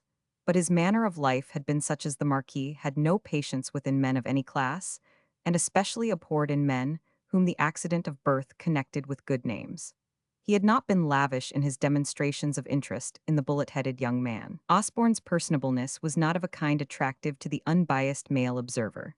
Men saw his cruel young jowl and low forehead, and noticed that his eyes were small. He had a good, swaggering military figure to which uniform was becoming, and a kind of animal good looks which would deteriorate early. His color would fix and deepen with the aid of steady daily drinking, and his features would coarsen and blur, until by the time he was 40 the young jowl would have grown heavy, and would end by being his most prominent feature. While he had remained in England, Walderhurst had seen him occasionally, and had only remarked and heard unpleasant things of him: a tendency to selfish bad manners, reckless living, and low flirtation. He once saw him on the top of a bus with his arm round the waist of an awful, giggling shopgirl kind of person, who was adorned with tremendous feathers, and a thick fringe coming unfrizzled with the heat, and sticking out here and there in straight locks on her moist forehead. Osborne thought that the arm business had been cleverly managed with such furtiveness that no one could see it. But Walderhurst was driving solemnly by in his respectable barouche, and he found himself gazing through his monocle directly at his relative, and seeing, from the street below, the point at which the young man's arm lost itself under the profusely beaded short cape. A dull flush rose to his countenance, and he turned away without showing any sign of recognition. But he was annoyed and disgusted, because this particular kind of blatantly vulgar bad taste was the sort of thing he loathed. It was the sort of thing which made duchesses of women, who did alluring turns at music halls, or sang suggestive songs in comic opera, and transformed into the chatelaines of ancient castles young persons who had presided at the ribbon counter. He saw as little as possible of his heir presumptive after this, and if the truth were told, Captain Alec Osborne was something of a factor in the affair of Miss Emily Fox-Seton. If Walderhurst's infant son had lived, or if Osborne had been a refined, even if dull fellow, there are 10 chances to 1 his lordship would have chosen no second marchioness. Captain Osborne's life in India had not ended in his making no further debts. He was not a man to put the brake on in the matter of self-indulgence. He got into debt so long as a shred of credit remained to him, and afterwards he tried to add to his resources by cards and betting at races. He made and lost by turn, and was in a desperate state when he got his leave. He applied for it because he had conceived the idea that his going home as a married man might be a good thing for him. Hester, it seemed not at all improbable, might accomplish something with Walderhurst.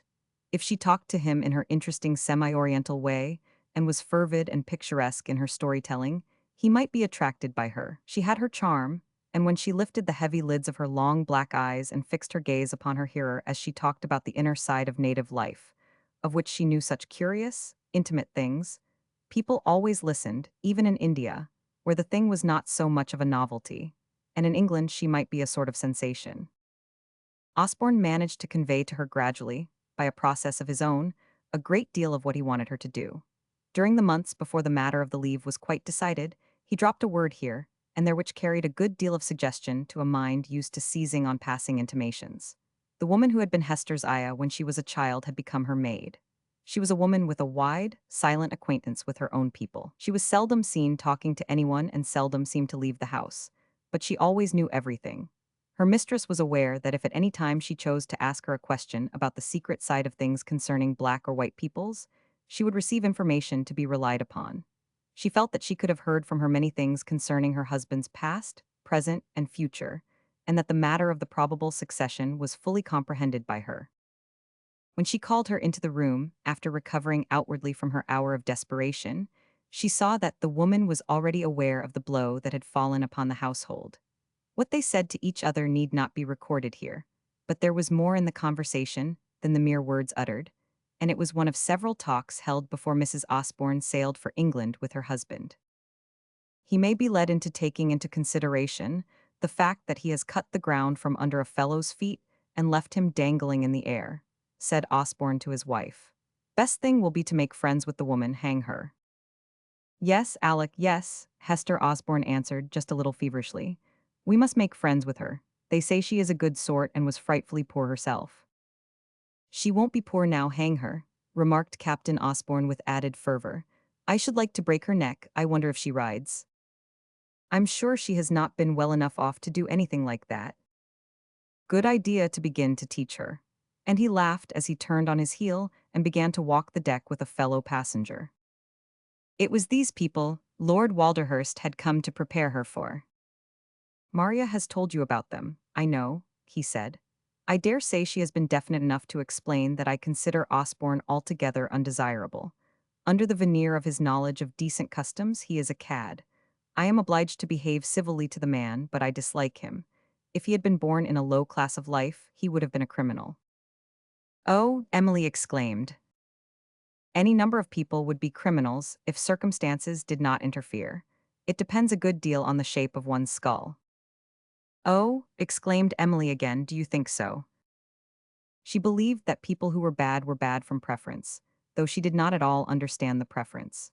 She had accepted from her childhood everything she had ever heard said in a pulpit. That Walderhurst should propound ideas such as ministers of the Church of England might regard as heretical startled her, but he could have said nothing startling enough to shake her affectionate allegiance. Yes, I do, he answered. Osborne's skull is quite the wrong shape. But when, a short time after, Captain Osborne brought the skull in question into the room, covered in the usual manner with neatly brushed, close-cropped hair, Emily thought it a very nice shape indeed, perhaps a trifle hard and round-looking and low of forehead, but not shelving or bulging as the heads of murderers in illustrated papers generally did.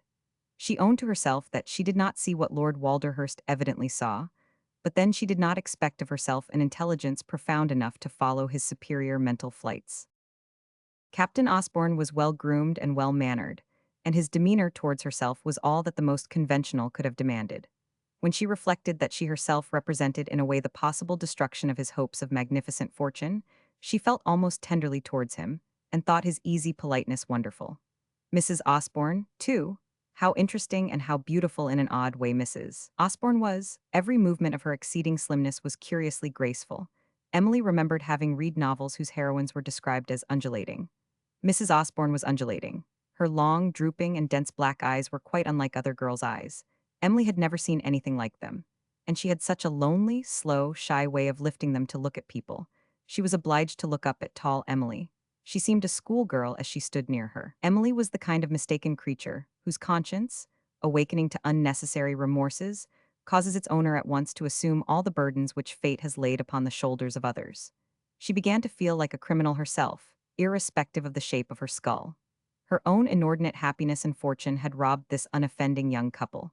She wished that it had not been so, and vaguely reproached herself without reasoning the matter out to a conclusion. At all events, she was remorsefully sympathetic in her mental attitude towards Mrs. Osborne, and being sure that she was frightened of her husband's august relative, felt nervous herself because Lord Walderhurst bore himself with unrelated courtesy and kept his monocle fixed in his eye throughout the interview. If he had let it drop and allowed it to dangle in an unbiased manner from its cord, Emily would have felt more comfortable, because she was sure his demeanor would have appeared a degree more encouraging to the Osbornes. Are you glad to be in England again? She asked Mrs. Osborne. I never was here before, answered the young woman. I have never been anywhere but in India. In the course of the conversation, she explained that she had not been a delicate child, and also conveyed that even if she had been one, her people could not have afforded to send her home. Instinct revealed to Emily that she had not had many of the good things of life, and that she was not a creature of buoyant spirits. The fact that she had spent a good many hours of most of her young days in reflecting on her ill luck had left its traces on her face, particularly in the depths of her slow-moving, black eyes. They had come, it appeared, in the course of duty, to pay their respects to the woman who was to be their destruction. To have neglected to do so would have made them seem to assume an indiscreet attitude towards the marriage. They can't like it, of course, Lady Maria summed them up afterwards, but they have made up their minds to lump it as respectably as possible. I am so sorry for them, said Emily. Of course you are, and you will probably show them all sorts of indiscreet kindnesses, but don't be too altruistic, my good Emily. The man is odious and the girl looks like a native beauty. She rather frightens me. I don't think Captain Osborne is odious, Emily answered. And she is pretty, you know, she is frightened of us, really. Remembering days when she herself had been at a disadvantage with people who were fortunate enough to be of importance, and recalling what her secret tremor before them had been, Emily was very nice indeed to little Mrs. Osborne. She knew from experience things which would be of use to her, things about lodgings and things about shops. Osborne had taken lodgings in Duke Street, and Emily knew the quarter thoroughly. Walderhurst watched her being nice, through his fixed eyeglass, and he decided that she had really a very good manner. Its goodness consisted largely in its directness.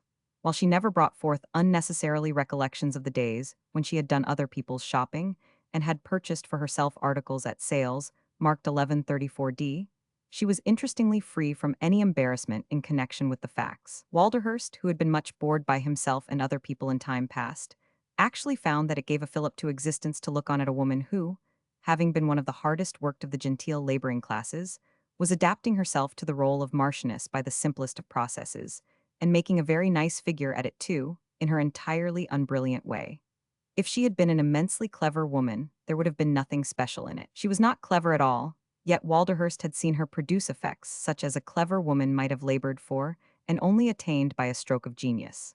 As, for instance, when she had met for the first time after her engagement, a certain particularly detestable woman of rank, to whom her relation to Walderhurst was peculiarly bitter. The Duchess of Merwold had counted the Marquis as her own, considering him fitted by nature to be the spouse of her eldest girl, a fine young woman with projecting teeth, who had hung fire. She felt Emily Fox-Seton's incomprehensible success to be a piece of impudent presumption, and she had no reason to restrain the expression of her sentiments so long as she conveyed them by methods of inference and inclusion.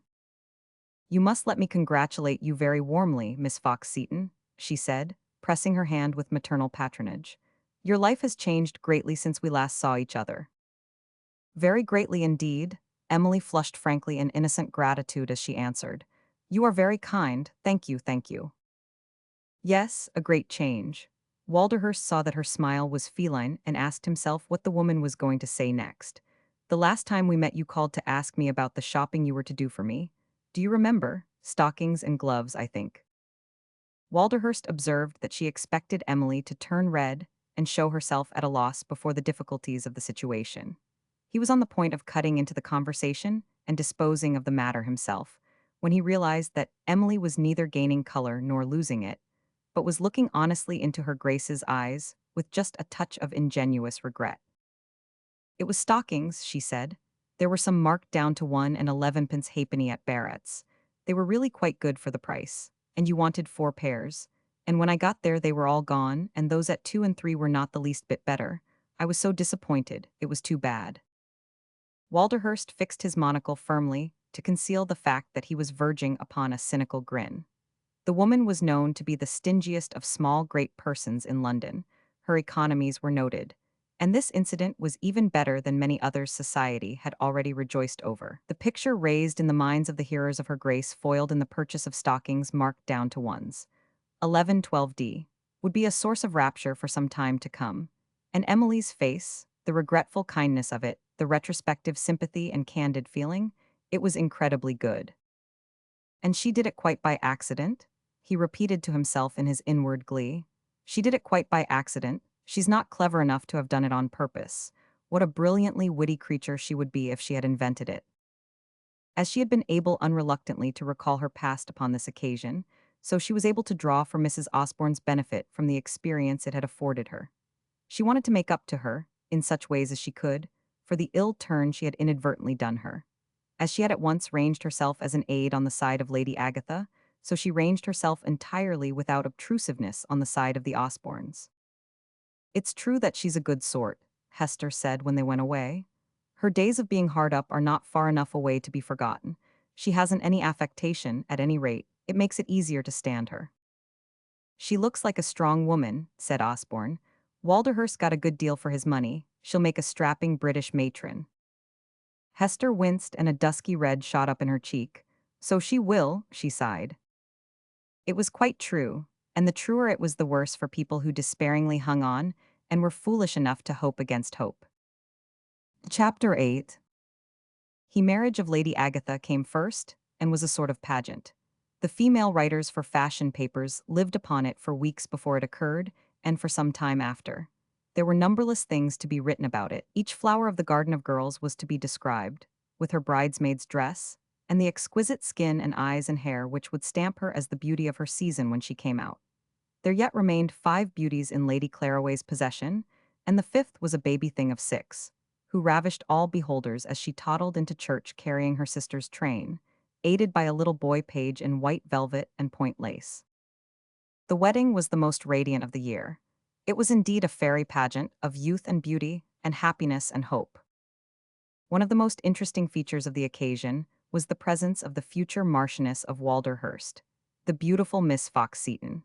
The fashion papers were very strenuous on the subject of Emily's beauty. One of them mentioned that the height and pose of her majestic figure and the cut of her profile suggested the Venus of Milo. Jane Cupp cut out every paragraph she could find, and, after reading them aloud to her young man, sent them in a large envelope to Chichester. Emily, faithfully endeavoring to adjust herself to the demands of her approaching magnificence, was several times alarmed by descriptions of her charms and accomplishments, which she came upon accidentally in the course of her reading of various periodicals. The Walderhurst wedding was dignified and distinguished, but not radiant. The emotions Emily passed through during the day, from her awakening almost at dawn to the silence of her bedroom at South Audley Street, until evening closed in upon her sitting in the private parlor of an hotel in the company of the Marquis of Walderhurst, it would require too many pages to describe. Her first realization of the day brought with it the physical consciousness that her heart was thumping, steadily thumping, which is quite a different matter from the ordinary beating, at the realization of what had come at last. An event which a year ago the wildest dream could not have depicted for her was today an actual fact. A fortune such as she would have thought of with awe if it had befallen another woman, had befallen her unpretending self. She passed her hand over her forehead and gasped as she thought of it. I hope I shall be able to get accustomed to it and not be a disappointment, she said. Oh, with a great rising wave of a blush, how good of him, how can I ever? She lived through the events of the day in a sort of dream within a dream. When Jane Cupp brought her tea, she found herself involuntarily making a mental effort to try to look as if she was really awake. Jane, who was an emotional creature, was inwardly so shaken by her feelings that she herself had stood outside the door a few moments biting her lips to keep them from trembling, before she dared entirely trust herself to come in. Her hand was far from steady as she set down the tray. "Good morning, Jane," Emily said, by way of trying the sound of her voice. "Good morning, miss," Jane answered. "It's a beautiful morning, miss. I hope you are very well." And then the day had begun. Afterwards it marched on with solemn thrill and stately movement through hours of wondrous preparation for an imposing function, through the splendid gravity of the function itself, accompanied by brilliant crowds collected and looking on in a fashionable church, and motley crowds collected to look on outside the edifice, the latter pushing and jostling each other, and commenting in more or less respectful if excited undertones, but throughout devouring with awestruck or envious eyes. Great people whom Emily had only known through the frequent mention of their names in newspapers, or through their relationship or intimacy with her patrons, came to congratulate her in her role of bride. She seemed to be for hours the center of a surging, changing crowd, and her one thought was to bear herself with an outward semblance of composure. No one but herself could know that she was saying internally over and over again, to steady herself, making it all seem real, "I am being married. This is my wedding. I am Emily Fox-Seton being married to the Marquis of Walderhurst. For his sake I must not look stupid or excited. I am not in a dream." How often she said this after the ceremony was over, and they returned to South Audley Street. For the wedding breakfast could scarcely be computed. When Lord Walderhurst helped her from the carriage, and she stepped onto the strip of red carpet, and saw the crowd on each side of it, and the coachman and footmen with their big white wedding favors, and the line of other equipages coming up, her head whirled. "That's the Marchioness," a young woman with a bandbox exclaimed, nudging her companion. "That's looks a bit pale, doesn't she?" "But, oh God, look at them diamonds and pearls, just look at 'em," cried the other. "Wish it was me." The breakfast seemed splendid and glittering and long. People seemed splendid and glittering and far off.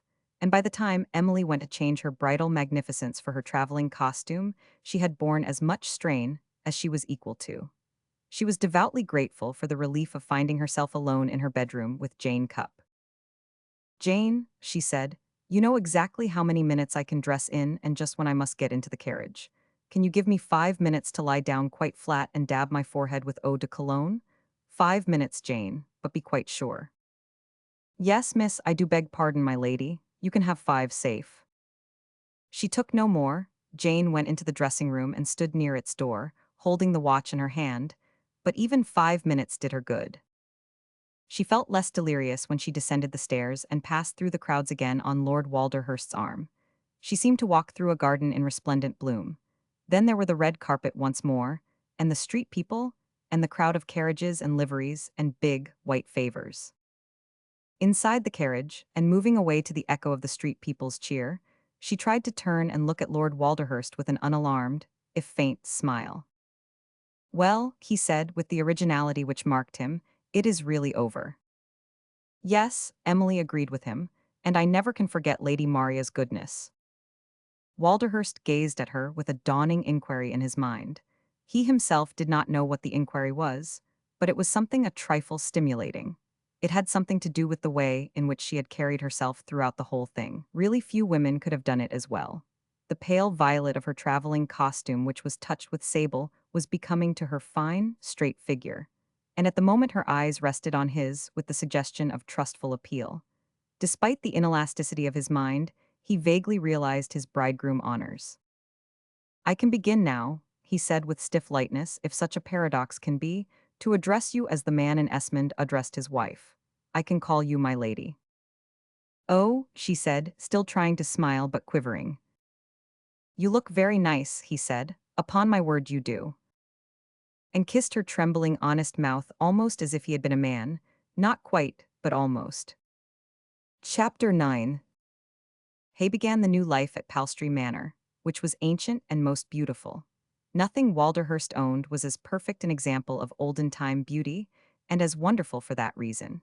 Emily almost wept before the loveliness of it, though it would not have been possible for her to explain or particularize the grounds for her emotion.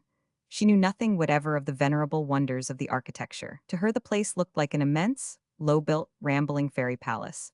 The palace of some sleeping beauty during whose 100 years of slumber rich dark green creepers had climbed and overgrown its walls and towers, enfolding and festooning them with leaves and tendrils and actual branches. The huge park held an enchanted forest of trees.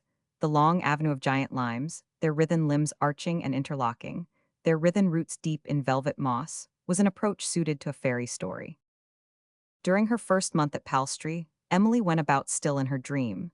It became more a dream every day. The old house was part of it, the endless rooms, the wonderful corridors, the gardens with their revelations of winding walks, labyrinths of evergreens, and grass paths leading into beautiful unexpected places, where one suddenly came upon deep, clear pools where water plants grew and slow carp had dreamed centuries away. The gardens caused Emily to disbelieve in the existence of Mortimer Street, but the house at times caused her to disbelieve in herself.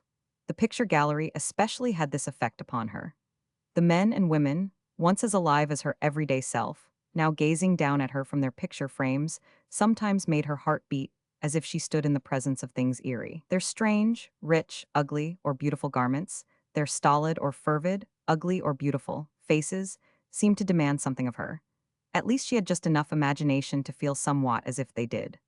Walderhurst was very kind to her, but she was afraid she might bore him by the exceeding ignorance of her questions about people whom he had known from his childhood as his own kith and kin. It was not unlikely that one might have become so familiar with a man in armor, or a woman, in a farthingale that questions connected with them might seem silly. Persons whose ancestors had always gazed intimately at them from walls might not unnaturally forget that there were other people to whom they might wear only the faraway aspect of numbers in catalogues of the Academy, or exhibitions of that order. There was a very interesting catalogue of the Palstrey pictures, and Emily found and studied it with deep interest. She cherished a touching secret desire to know what might be discoverable concerning the women who had been marchionesses of Walderhurst before. None of them but herself, she gathered, had come to their husbands from bed-sitting rooms in obscure streets. There had been noble heists in the reign of Henry I, and the period since then elapsed had afforded time for numerous bridals. Lady Walderhurst was overcome at moments by her reflections upon what lay behind and before her, but not being a complex person or of fervid imagination, she was spared by nature the fevers of complex emotions. In fact, after a few weeks had passed, she came out of her dream and found her happiness enduring and endurable. Each day's awakening was a delight to her, and would probably be so to the end of her existence, absolutely because she was so sane and uncomplex a creature. To be deftly assisted in her dressing by Jane Cupp, and to know that each morning she might be fittingly and becomingly attired without anxiety as to where her next gown was to come from, was a lovely thing. To enjoy the silent, perfect workings of the great household, to drive herself or be driven, to walk and read, to loiter through walled gardens and hothouses at will, such things to a healthy woman with an unobscured power of enjoyment were luxuries which could not pall. Walderhurst found her an actual addition to his comfort. She was never in the way. She seemed to have discovered the trick of coming and going undisturbingly. She was docile and affectionate, but not in the least sentimental. He had known men whose first years of marriage, not to speak of the first months, had been rendered unbearable by the fact that their wives were constantly demanding or expecting the expression of sentiments which unsentimental males had not at their fingers' ends. So the men had been annoyed or bored, and the women had been dissatisfied. Emily demanded nothing of the sort, and was certainly not dissatisfied. She looked very handsome and happy. Her looks positively improved, and when people began to call and she to pay visits, she was very much liked. He had certainly been quite right in deciding to ask her to marry him. If she had a son, he should congratulate himself greatly. The more he saw of Osborne, the more he disliked him. It appeared that there was a prospect of a child there. This last was indeed true, and Emily had been much touched and awakened to sympathy. It had gradually become revealed to her that the Osbornes were poorer than they could decently admit. Emily had discovered that they could not even remain in the lodgings in Duke Street, though she did not know the reason, which was that Captain Osborne had been obliged to pay certain moneys to stave off a scandal, not entirely unconnected, with the young woman his arm had encircled the day Walderhurst had seen him on the top of the bus. He was very well aware that if he was to obtain anything from Lord Walderhurst, there were several things which must be kept entirely dark. Even a scandal belonging to the past could be made as unpleasant as an error of today. Also, the young woman of the bead cape knew how to manage him. But they must remove to cheaper lodgings, and the rooms in Duke Street had been far from desirable. Lady Walderhurst came in one morning from a walk, with a fresh color and bright eyes, and before taking off her hat went to her husband's study. "May I come in?" Walderhurst had been writing some uninteresting letters, and looked up with a smile. "Certainly," he answered. "What a color you have, exercise agrees with you, you ought to ride." That was what Captain Osborne said. "If you don't mind, I should like to ask you something." "I don't mind. You are a reasonable woman, Emily, one safe with you." "It is something connected with the Osbornes." "Indeed," chilling slightly. "I don't care about them, you know." "You don't dislike her, do you?" "No, oh, not exactly. The truth is, she is not at all well," with a trifle of hesitance. "She ought to be better taken care of than she is in lodgings, and they are obliged to take very cheap ones."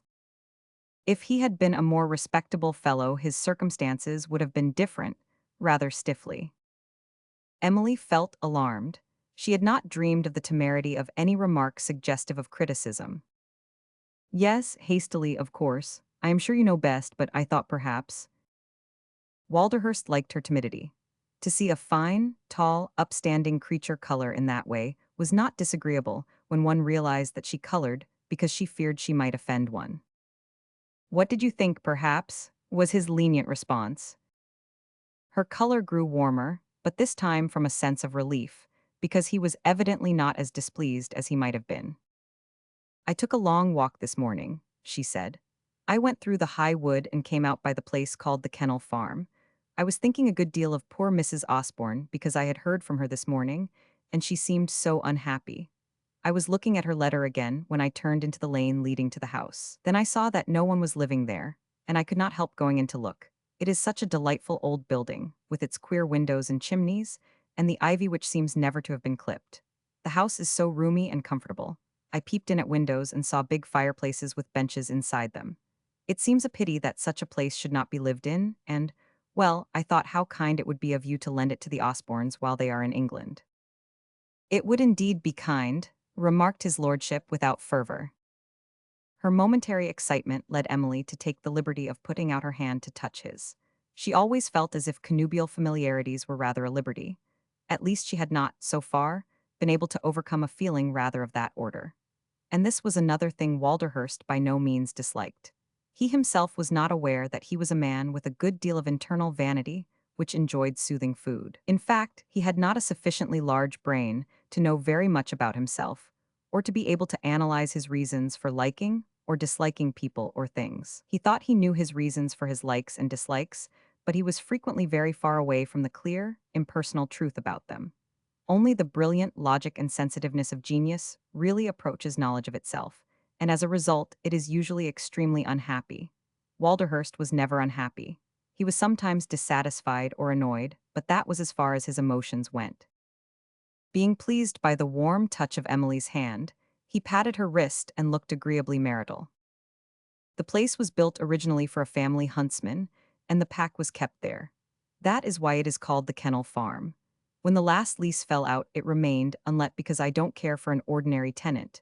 It's the kind of house that is becoming rare, and the bumpkin farmer and his family don't value antiquities. If it were furnished as it could be furnished, said Emily, it would be beautiful. One can get old things in London if one can afford them. I've seen them when I've been shopping. They are not cheap, but you can get them if you really search. Would you like to furnish it? Walderhurst inquired. The consciousness that he could, if he chose, do the utmost thing of its kind in this way, at the moment assumed a certain proportion of interest to him under the stimulation of the wonder and delight which leaped into Emily's eyes as the possibility confronted her. Having been born without imagination, his wealth had not done for him anything out of the ordinary everyday order. Would I like to do it? Oh dear, she exclaimed. Why, in all my life I have never dreamed of being able to do such things. That of course was true, he reflected, and the fact added to his appreciation of the moment. There were, of course, many people to whom it would be impossible to contemplate the spending of a sum of money of any importance in the indulgence of a wish founded on mere taste. He had not thought of the thing particularly in detail before, and now that he realized the significance of the fact as a fact, Emily had afforded him a new sensation. You may do it now if you wish, he said.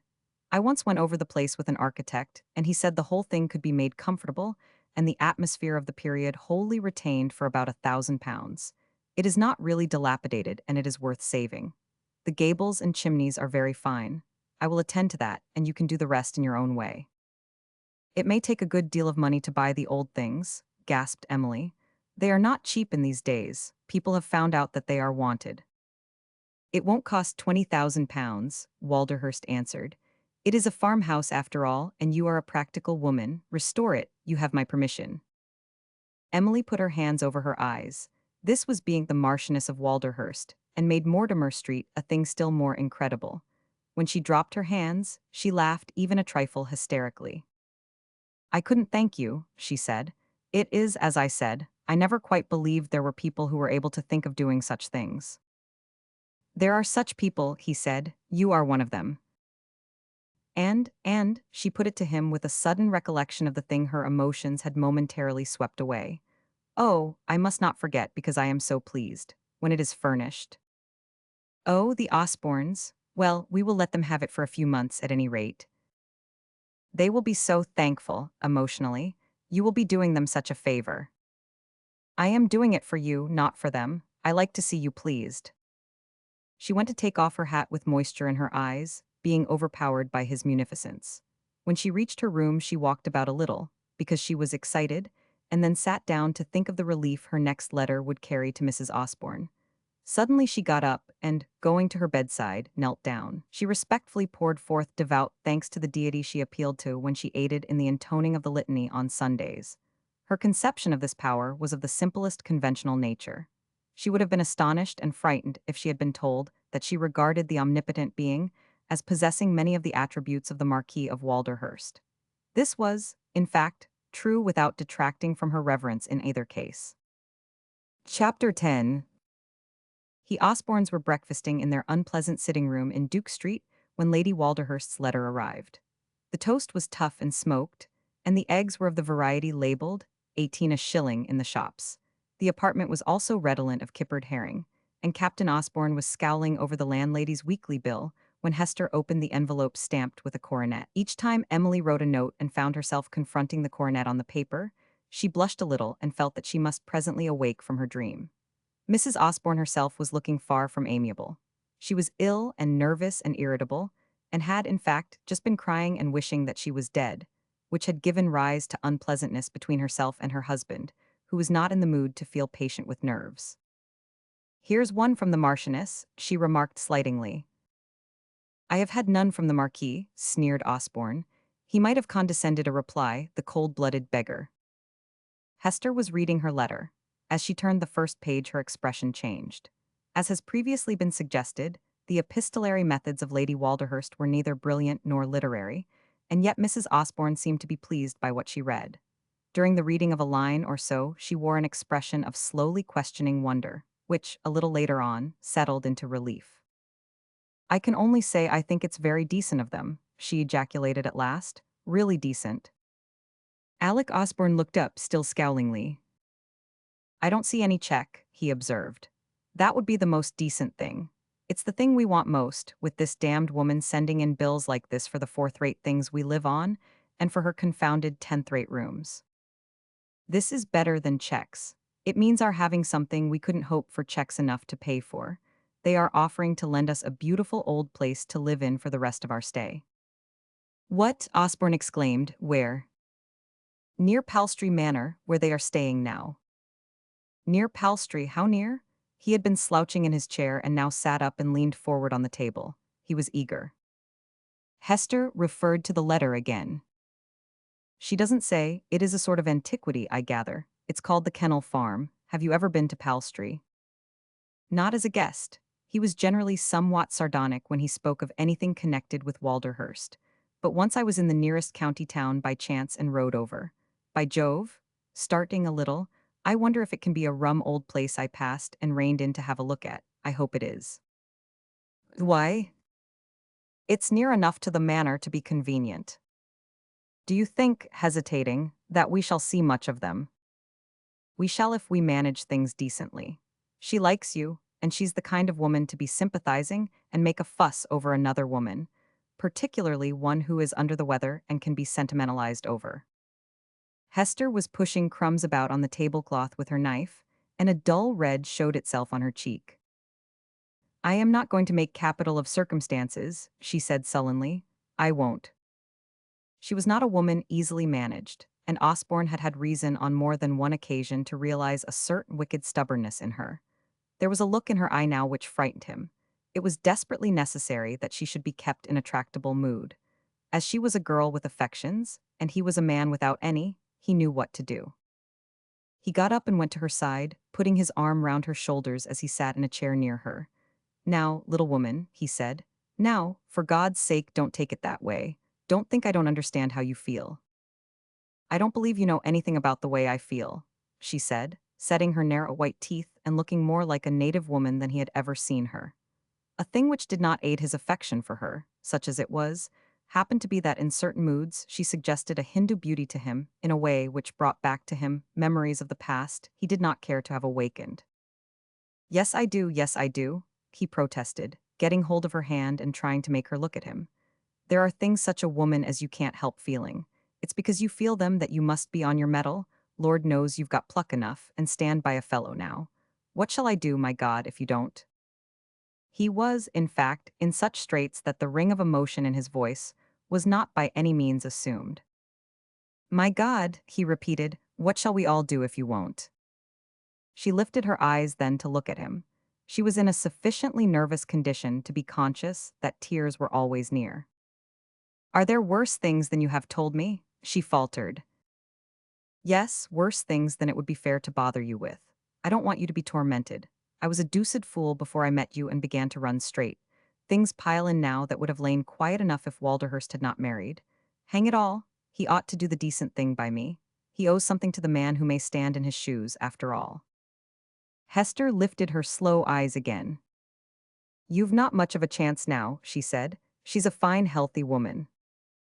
Osborne sprang up and paced the floor, set upon by a sudden spasm of impotent rage. He snapped his teeth rather like a dog. "Oh, curse her," he gave forth. "The great, fresh-colored, lumping brute. What did she come into it for? Of all the devilish things that can happen to a man, the worst is to be born to the thing I was born to. To know through your whole life that you're just a stone's throw from rank and wealth and splendor, and to have to live and look on as an outsider. Upon my word, I've felt more of an outsider just because of it.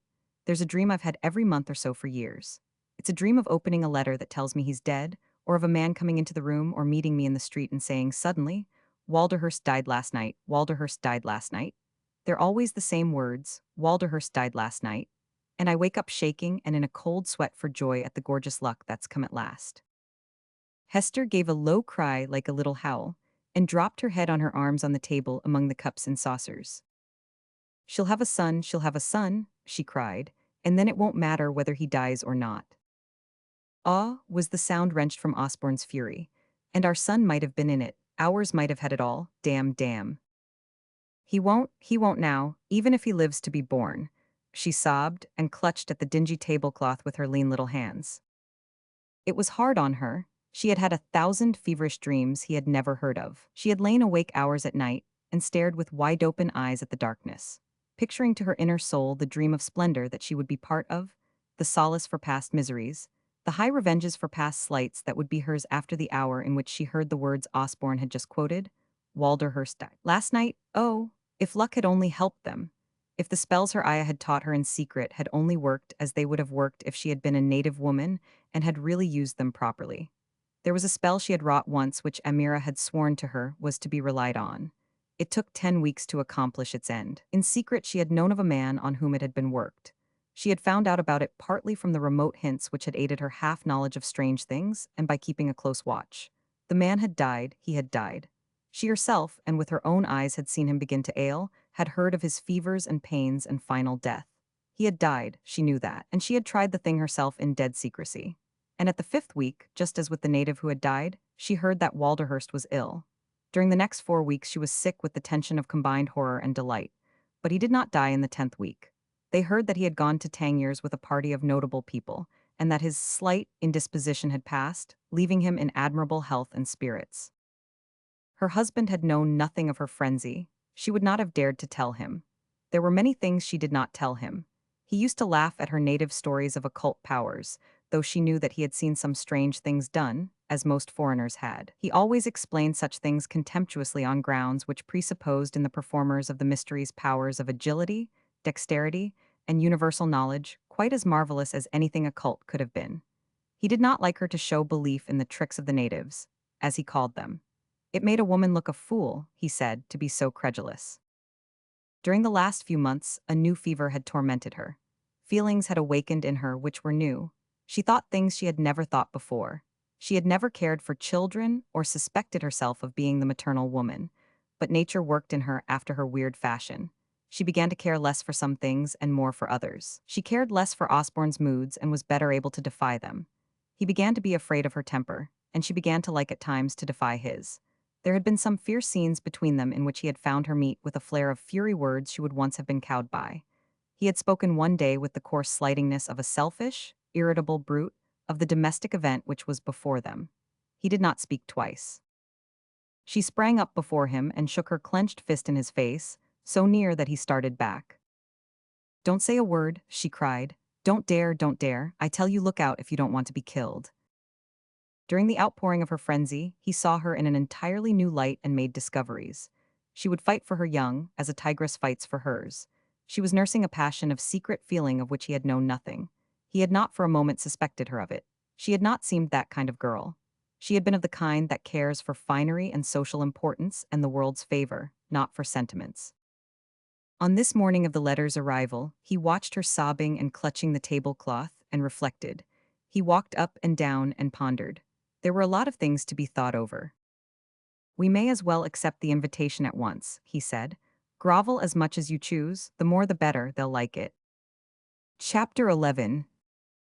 The Osbornes arrived at the Kennel Farm on a lovely rainy morning.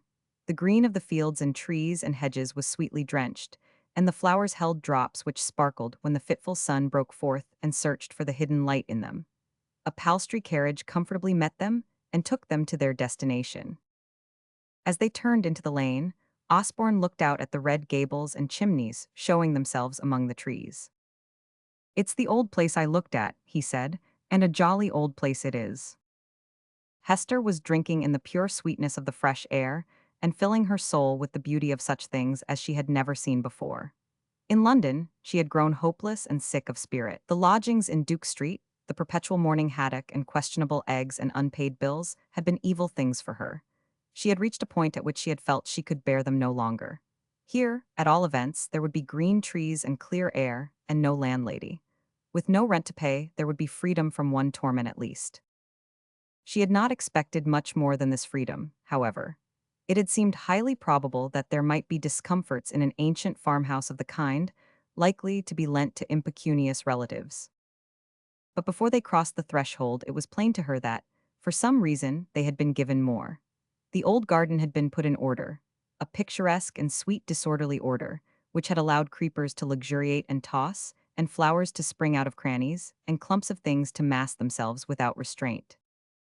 The girl's wretched heart lifted itself as they drove up to the venerable brick porch which had somewhat the air of a little church vestibule. Through the open door, she saw a quaint comfort she had not dreamed of. She had not the knowledge of things which would have told her what wonders Emily had done with the place, but she could see that its quaint furnishings were oddly beautiful in their harmony. The heavy chairs and benches and settles seemed to have been part of centuries of farmhouse life, and to belong to the place as much as the massive beams and doors. Hester stood in the middle of the hall and looked about her. Part of it was oak-paneled and part was whitewashed. There were deep, low windows cut in the thick walls. "I never saw anything the least like it," she said. "You wouldn't expect to see anything like it in India," her husband answered. "And you won't find many places like it in England. I should like a look at the stables." He went out almost immediately and took the look in question, finding the result unexpectedly satisfactory. Walderhurst had lent him a decent horse to ride, and there was a respectable little cart for Hester. Palstrey Manor had done them very well. This was a good deal more than he had expected. He knew such hospitality would not have been shown him if he had come to England unmarried. Consequently, his good luck was partly a result of Hester's existence in his life. At the same time, there awakened in him a consciousness that Hester would not have been likely to produce such results unless in combination with another element in the situation, the element of another woman who was sympathetic and had some power, the new Lady Walderhurst, in fact. And yet, confound her, he thought as he walked into the loose box to look the mare over and pat her sleekness. The relations which established themselves between Palstrey and the kennel farm were marked by two characteristic features. One of these was that Lord Walderhurst did not develop any warmer interest in the Osbornes, and that Lady Walderhurst did. Having acceded to Emily's wishes, and really behaved generously in the matter of providing for his heir presumptive and his wife, Lord Walderhurst felt impelled to no further demonstration of feeling. "I don't like him any better than I did," he remarked to Emily. "And I cannot say that Mrs. Osborne attracts me. Of course there is a reason why a kind-hearted woman like yourself should be specially good to her just now. Do anything you wish for them while they are in the neighborhood. But as for me, the fact that a man is one's heir presumptive is not enough in itself alone to endear him to one, rather the contrary. Between these two, it is to be confessed there existed that rancor which is not weakened by the fact that it remains unexpressed and lurks in the deeps of the inward being. Walderhurst would not have been capable of explaining to himself that the thing he chiefly disliked in this robust, warm-blooded young man was that, when he met him striding about with his gun over his shoulder and a keeper behind him, the almost unconscious realization of the unpleasant truth that he was striding over what might prove to be his own acres, and shooting birds which in the future he would himself possess the right to preserve, to invite other people to shoot, to keep less favored persons from shooting, as lord of the manor. This was a truth sufficiently irritating to accentuate all his faults of character and breeding. Emily, whose understanding of his nature developed with every day of her life, grew into a comprehension of this by degrees.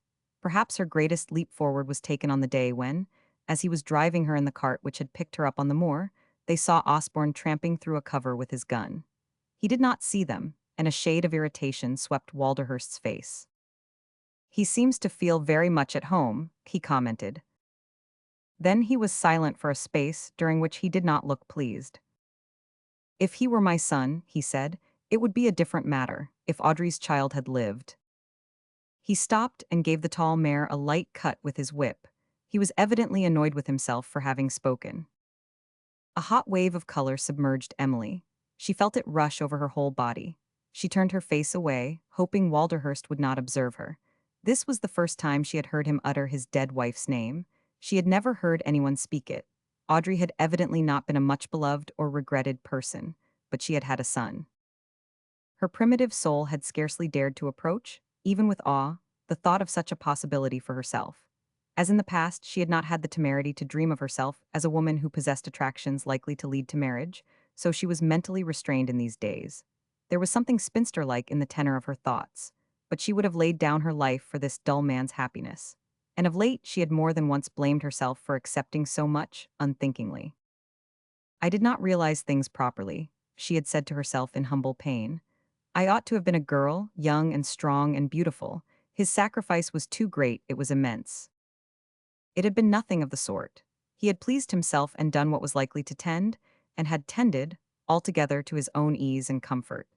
In any case, Emily Fox-Seton was a fine creature, and only 34, and with Alec Osborne at the other side of the globe, the question of leaving an heir had been less present and consequently had dwindled in importance. The nearness of the Osbornes fretted him just now. If their child was a son, he would be more fretted still. He was rather glad of a possibility, just looming, of his being called away from England through affairs of importance. He had spoken to Emily of this possibility, and she had understood that, as his movements and the length of his stay would be uncertain, she would not accompany him. There is one drawback to our marriage, he said. Is it anything I can remove? Emily asked. No, though you are responsible for it. People seldom can remove the drawbacks they are responsible for. You have taught me to miss you. Have I? Cried Emily. Oh, I am happy. She was so happy that she felt that she must pass on some of her good fortune to those who had less. She was beautifully kind to Hester Osborne. Few days passed without the stopping of a Walderhurst carriage before the door of the kennel farm. Sometimes Emily came herself to take Mrs. Osborne to drive, sometimes she sent for her to come to lunch and spend the day or night at Palstrey. She felt an interest in the young woman which became an affection. She would have felt interested in her if there had not existed a special reason to call forth sympathy. Hester had many curious and new subjects for conversation. Emily liked her descriptions of Indian life and her weird little stories of the natives.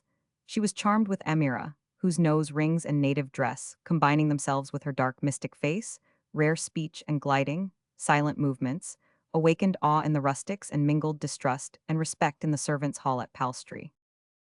She's most respectably behaved, my lady, though foreign and strange in her manners, was Jane Cupp's comment.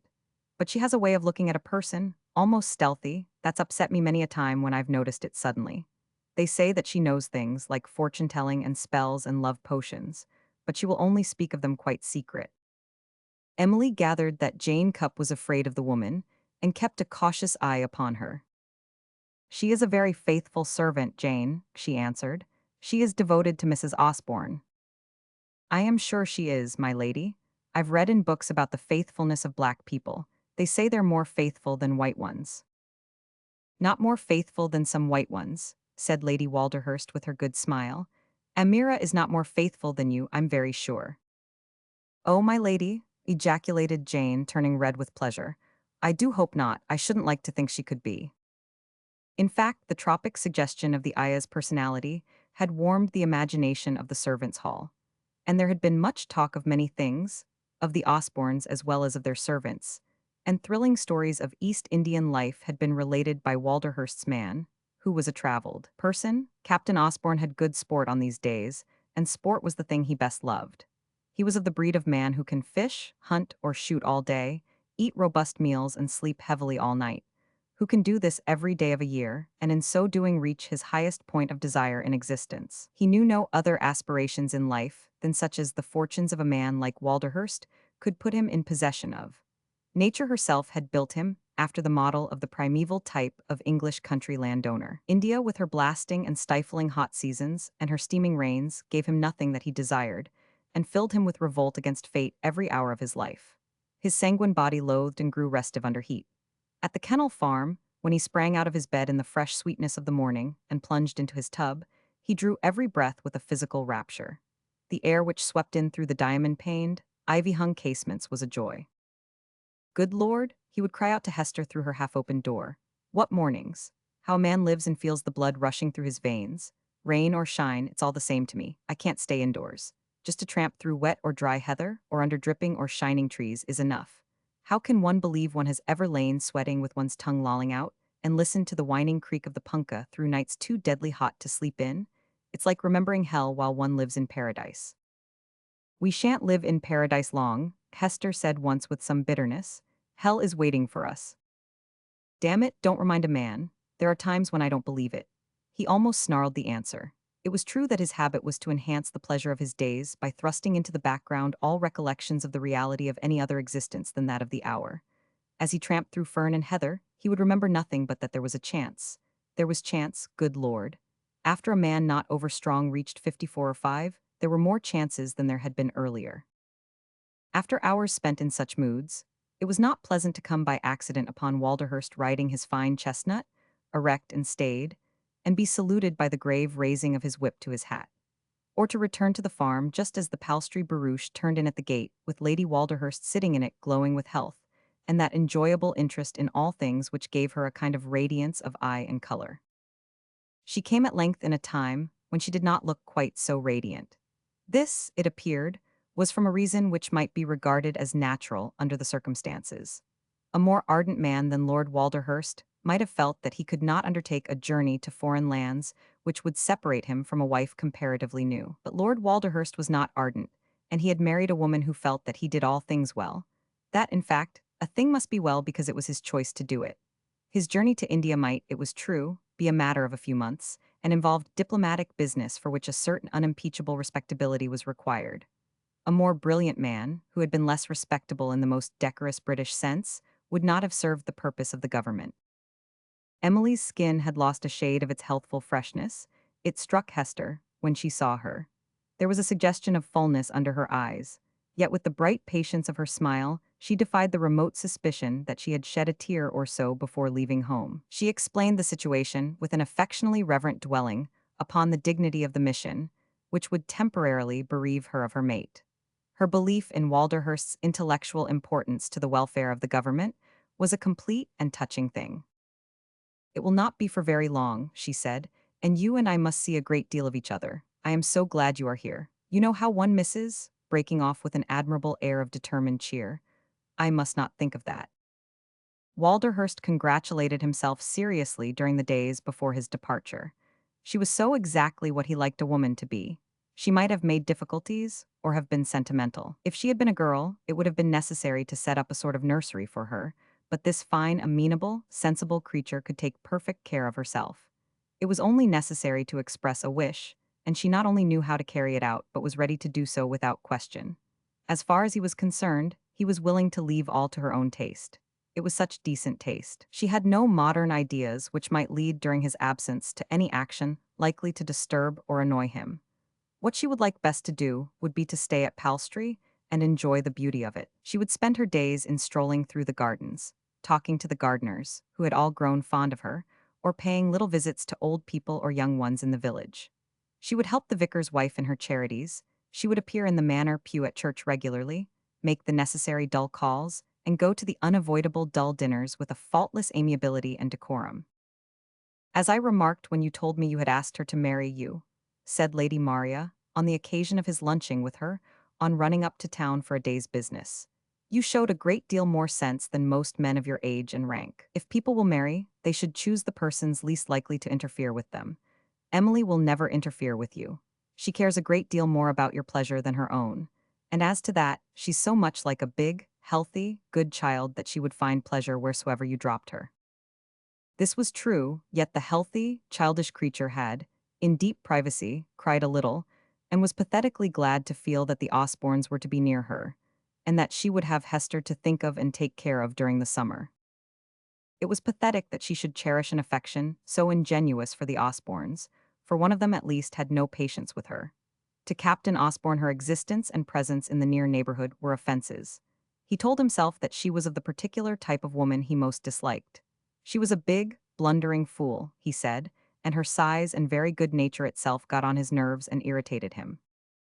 She looked so deucedly prosperous with her first-rate clothes and her bouncing health, he said. The tread of her big feet makes me mad when I hear it. Hester answered with a shrill little laugh.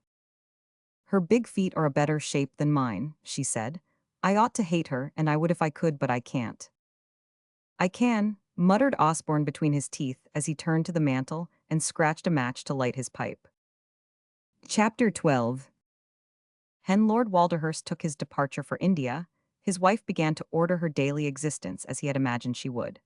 Before he had left her, she had appeared at the first drawing-room and had spent a few weeks at the town house, where they had given several imposing and serious dinner parties, more remarkable for dignity and good taste than liveliness.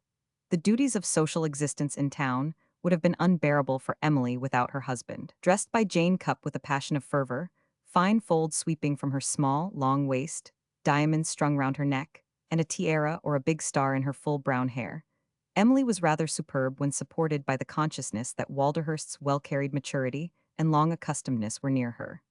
With him she could enjoy even the unlively splendor of a function, but without him she would have been very unhappy. At Palstrey she was ceasing to feel new, and had begun to realize that she belonged to the world she lived in. She was becoming accustomed to her surroundings, and enjoyed them to the utmost. Her easily roused affections were warmed by the patriarchal atmosphere of village life. Most of the Palstrey villagers had touched their forelocks or curtsied to Walderhursts for generations. Emily liked to remember this, and had at once conceived a fondness for the simple folk, who seemed somehow related so closely to the man she worshipped.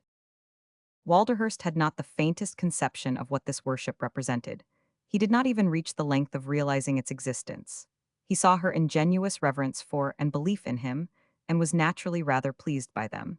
He was also vaguely aware that if she had been a more brilliant woman, she would have been a more exacting one, and less easily impressed. If she had been a stupid woman or a clumsy one, he would have detested her and bitterly regretted his marriage. But she was only innocent and gratefully admiring, which qualities, combining themselves with good looks, good health, and good manners, made of a woman something he liked immensely. Really, she had looked very nice and attractive when she had bidden him goodbye, with her emotional flush and softness of expression and the dewy brightness of her eyes. There was something actually moving in the way her strong hand had wrung his at the last moment. I only wish, she had said, I only do so wish that there was something I could do for you while you are away, something you could leave me to do. Keep well and enjoy yourself, he had answered. That will really please me. Nature had not so built him that he could suspect that she went home and spent the rest of the morning in his rooms, putting away his belongings with her own hands, just for the mere passion of comfort she felt in touching the things he had worn, the books he had handled, the cushions his head had rested against. She had indeed mentioned to the housekeeper at Berkeley Square that she wished his lordship's apartments to remain untouched until she herself had looked over them. The obsession which is called love is an emotion past all explanation. The persons susceptible to its power are as things beneath a spell. They see, hear, and feel that of which the rest of their world is unaware, and will remain unaware forever. To the endearing and passion-inspiring qualities Emily Walderhurst saw in this more than middle-aged gentleman, an unstirred world would remain blind, deaf, and imperceptive until its end transpired. This, however, made not the slightest difference in the reality of these things as she saw and felt and was moved to her soul's center by them. Bright youth in Agatha Norman, at present joyously girdling the globe with her bridegroom, was moved much less deeply, despite its laughter and love. A large lump swelled in Emily's throat as she walked about the comfortable, deserted apartments of her James. Large tears dropped on the breast of her dress as they had dropped upon her linen blouse when she walked across the moor to Mondale. But she bravely smiled as she tenderly brushed away with her hand 2 drops which fell upon a tweed waistcoat she had picked up. Having done this, she suddenly stooped and kissed the rough cloth fervently, burying her face in it with a sob. I do love him so, she whispered hysterically. I do so love him, and I shall so miss him, with the italicized feelingness of old. The outburst was in fact so strongly italicized that she felt the next moment almost as if she had been a little indecent. She had never been called upon by the strenuousness of any occasion to mention baldly to Lord Walderhurst that she loved him. It had not been necessary, and she was too little used to it not to be abashed by finding herself proclaiming the fact to his very waistcoat itself. She sat down holding the garment in her hands and let her tears fall. She looked about her at the room and across the corridor through the open door at his study which adjoined it. They were fine rooms, and every book and bust and chair looked singularly suggestive of his personality. The whole house was beautiful and imposing in Emily's eyes. "He has made all my life beautiful and full of comfort and happiness," she said, trembling. "He has saved me from everything I was afraid of, and there is nothing I can do." Oh, suddenly dropping a hot face on her hands, if I were only Hester Osborne. I should be glad to suffer anything, or die in any way. I should have paid him back, just a little, if I might. For there was one thing she had learned through her yearning fervor, not through any speech of his. All the desire and pride in him would be fed full and satisfied if he could pass his name on to a creature of his own flesh and blood. All the heat his cold nature held had concentrated itself in a secret passion centered on this thing. She had begun to awaken to a suspicion of this early in their marriage, and afterwards, by processes of inclusion and exclusion, she had realized the proud intensity of his feeling despite his reserve and silence. As for her, she would have gone to the stake, or have allowed her flesh to be cut into pieces to form that which would have given him reason for exultation and pride. Such was the helpless, tragic, kindly love and yearning of her. The thing filled her with a passion of tenderness for Hester Osborne. She yearned over her, too. Her spinster life had never brought her near to the mystery of birth. She was very ignorant and deeply awed by the mere thought of it. At the outset, Hester had been coldly shy and reticent, but as they saw each other more, she began to melt before the unselfish warmth of the other woman's overtures of friendship. She was very lonely and totally inexperienced. As Agatha Slade had gradually fallen into intimacy of speech, so did she.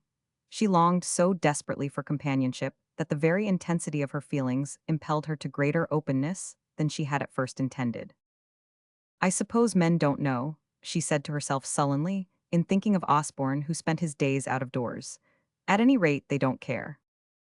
Emily cared greatly, and was so full of interest and sympathy that there was something like physical relief in talking to her. "You two have become great pals," Alex said, on an afternoon when he stood at a window watching Lady Walderhurst's carriage drive away. "You spend hours together talking. What is it all about?"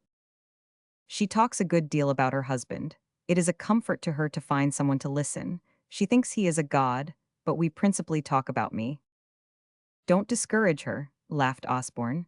"Perhaps she will get so fond of you that she will not be willing to part with us, as she will be obliged to take both to keep one." I wish she would," sighed Hester, tossing up her hands in a languid yet fretted gesture. The contrast between herself and this woman was very often too great to be equably borne.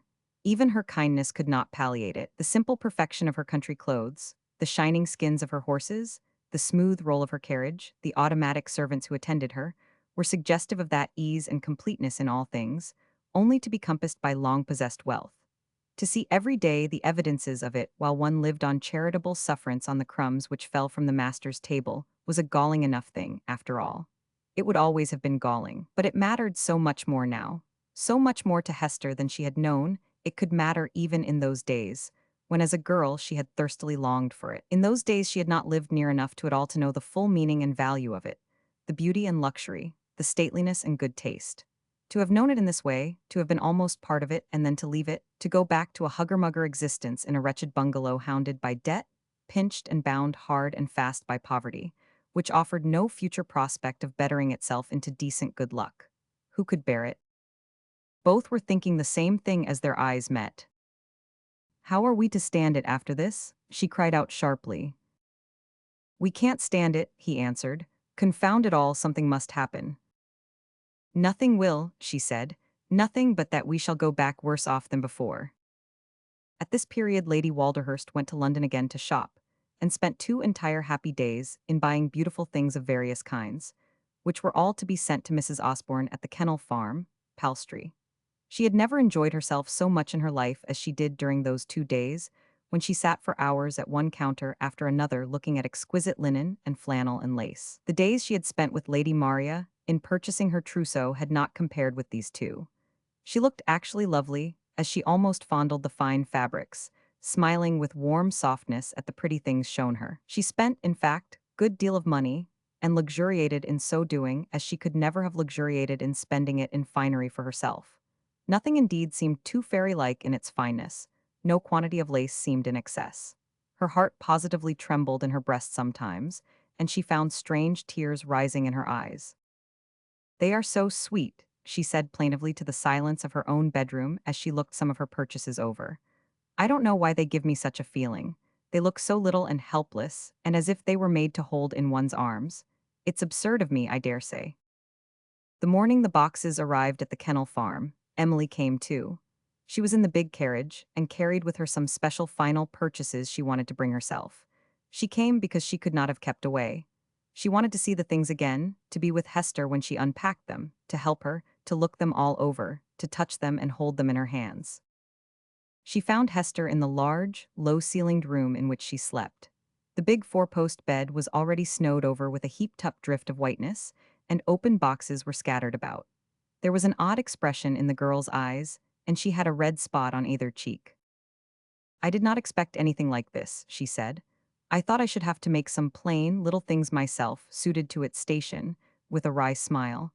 "They would have been very ugly. I don't know how to sew in the least. You forget that you were not buying things for a prince or a princess, but for a little beggar." "Oh, don't," cried Emily, taking both her hands. "Let us be happy. It was so nice to buy them. I never liked anything so much in my life." She went and stood by the bedside, taking up the things one by one, touching up frills of lace and smoothing out tucks.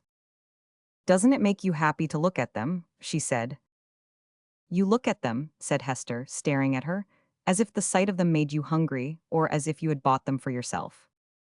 Emily turned slightly away. She said nothing. For a few moments there was a dead silence. Hester spoke again. What in the world was it in the mere look of the tall, straight body of the woman to make her feel hot and angered? "If you had bought them for yourself," she persisted, "they would be worn by a Marquis of Walderhurst." Emily laid down the robe she had been holding. She put it on the bed and turned round to look at Hester Osborne with serious eyes. "They may be worn by a Marquis of Walderhurst, you know," she answered. "They may." She was remotely hurt and startled, because she felt in the young woman something she had felt once or twice before, something resentful in her thoughts of herself, as if for the moment she represented to her an enemy. The next moment, however, Hester Osborne fell upon her with embraces. "You are an angel to me," she cried.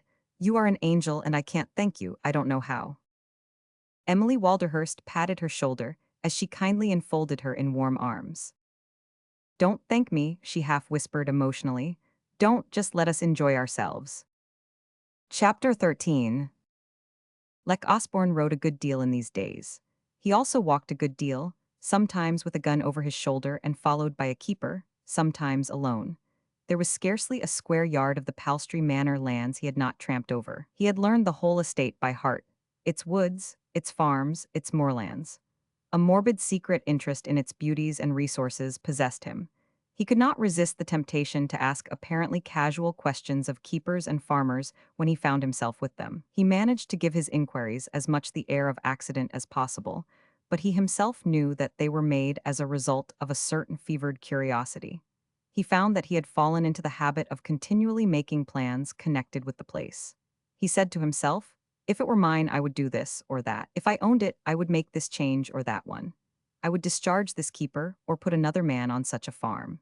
He tramped among the heather thinking these things over, and realizing to the full what the pleasure of such powers would mean to a man such as himself, a man whose vanity had never been fed, who had a desire to control, and a longing for active out-of-door life.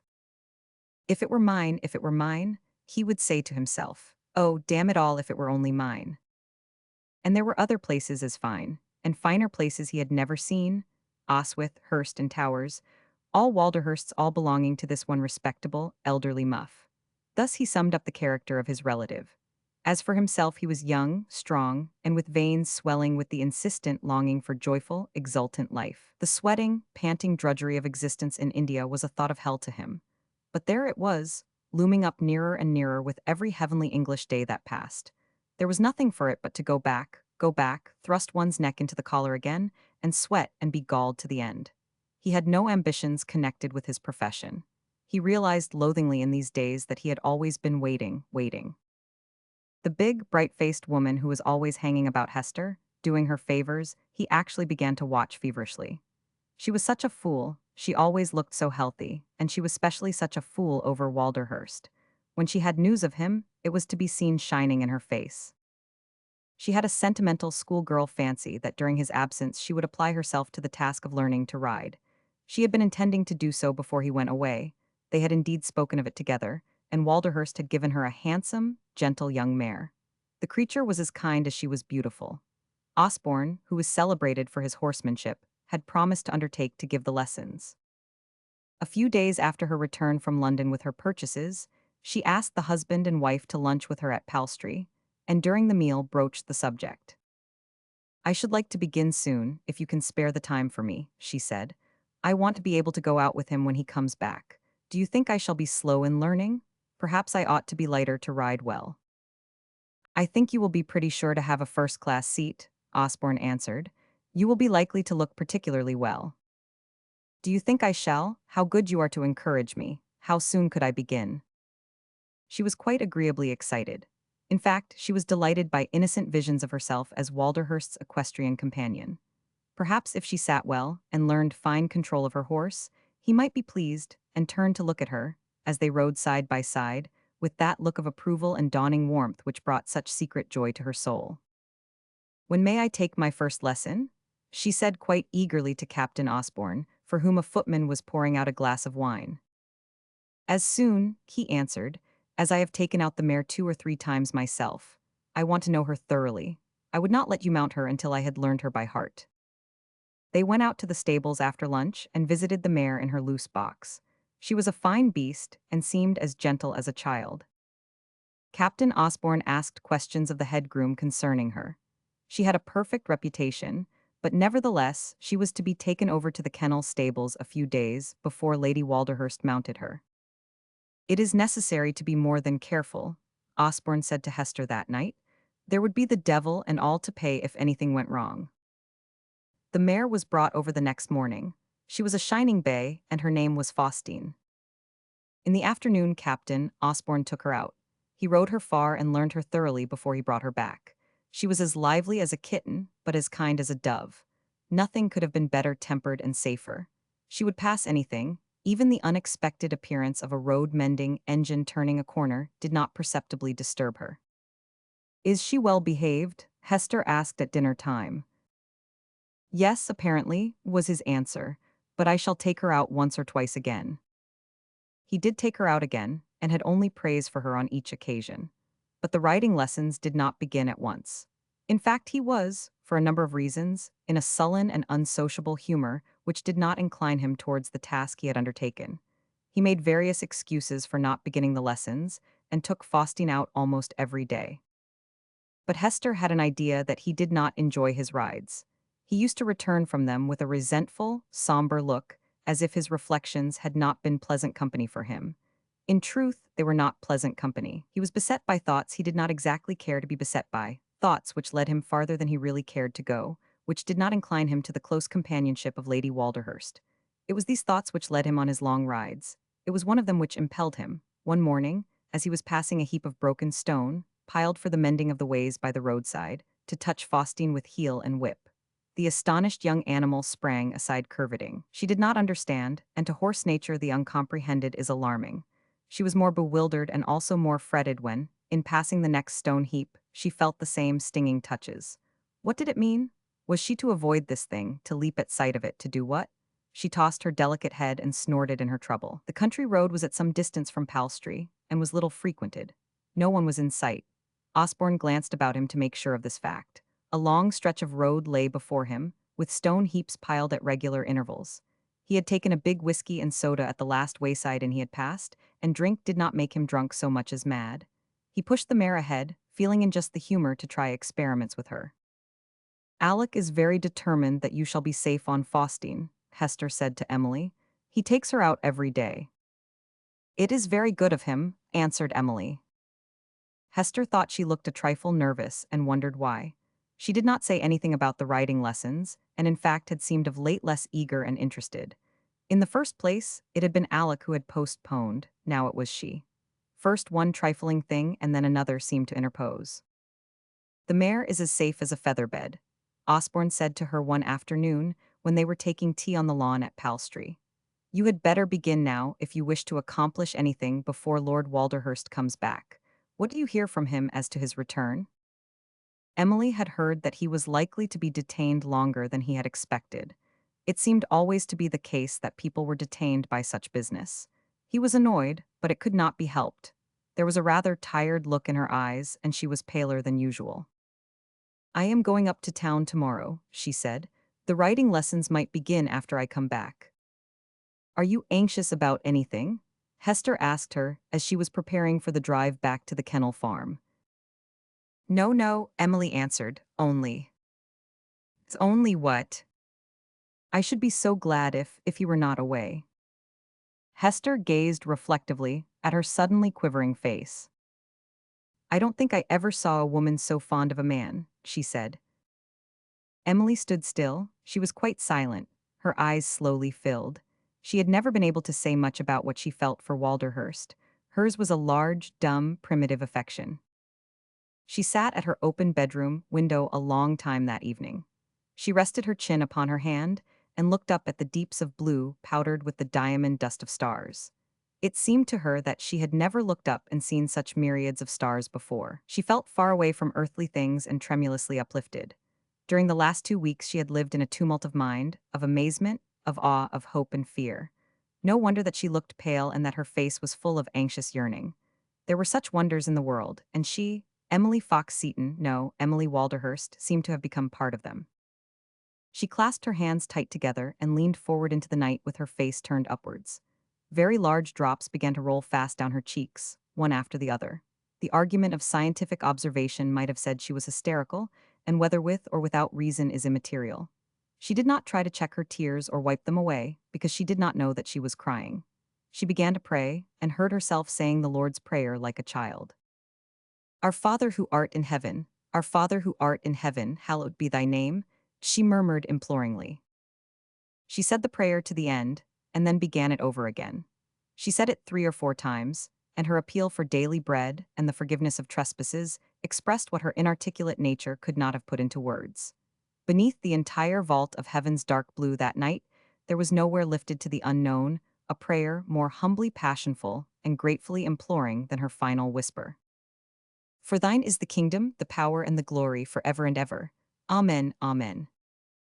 When she left her seat at the window and turned towards the room again, Jane Cupp, who was preparing for the morrow's journey and was just entering with a dress over her arm, found herself restraining a start at sight of her.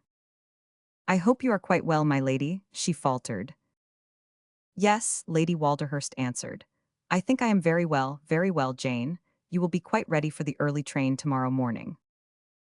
Yes, my lady, quite. I have been thinking, said Emily gently, almost in a tone of reverie, that if your uncle had not wanted your mother so much it would have been nice to have her here with us. She is such an experienced person, and so kind. I never forget how kind she was to me when I had the little room in Mortimer Street. Oh, my lady, you was kind to us, cried Jane.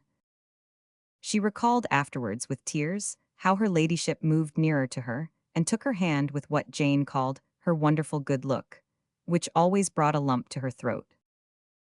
But I always count on you, Jane, she said. I count on you so much. Oh, my lady, Jane cried again. It's my comfort to believe it.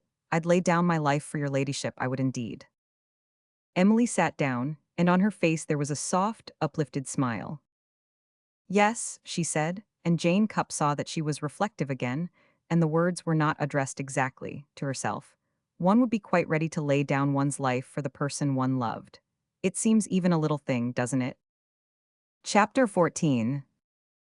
Di Walderhurst remained in town a week, and Jane Cupp remained with her, in the house in Berkeley Square, which threw open its doors to receive them on their arrival quite as if they had never left it.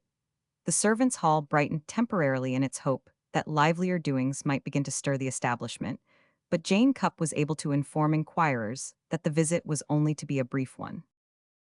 We are going back to Palstrey next Monday, she explained. My lady prefers the country, and she is very fond of Palstrey, and no wonder. It doesn't seem at all likely she'll come to stay in London until his lordship gets back. We hear, said the head housemaid, that her ladyship is very kind to Captain Osborne and his wife, and that Mrs. Osborne's in a delicate state of health. It would be a fine thing for us if it was in our family, remarked an under housemaid who was pert. Jane Cupp looked extremely reserved. Is it true, the pert housemaid persisted, that the Osbornes can't abide her? It's true, said Jane severely, that she's goodness itself to them and they ought to adore her. We hear they don't, put in the tallest footman. And who wonders? If she was an angel, there's just a chance that she may give Captain Osborne a wipe in the eye, though she is in her 30s. It's not for us, said Jane stiffly, to discuss 30s or 40s or 50s either, which are no business of ours. There's one gentleman, and him a marquis, as chose her over the heads of two beauties in their teens at least. Well, for the matter of that, admitted the tall footman, I'd have chose her myself, for she's a fine woman. Lady Maria was just on the point of leaving South Audley Street to make some visits in the north, but she came and lunched with Emily, and was in great form.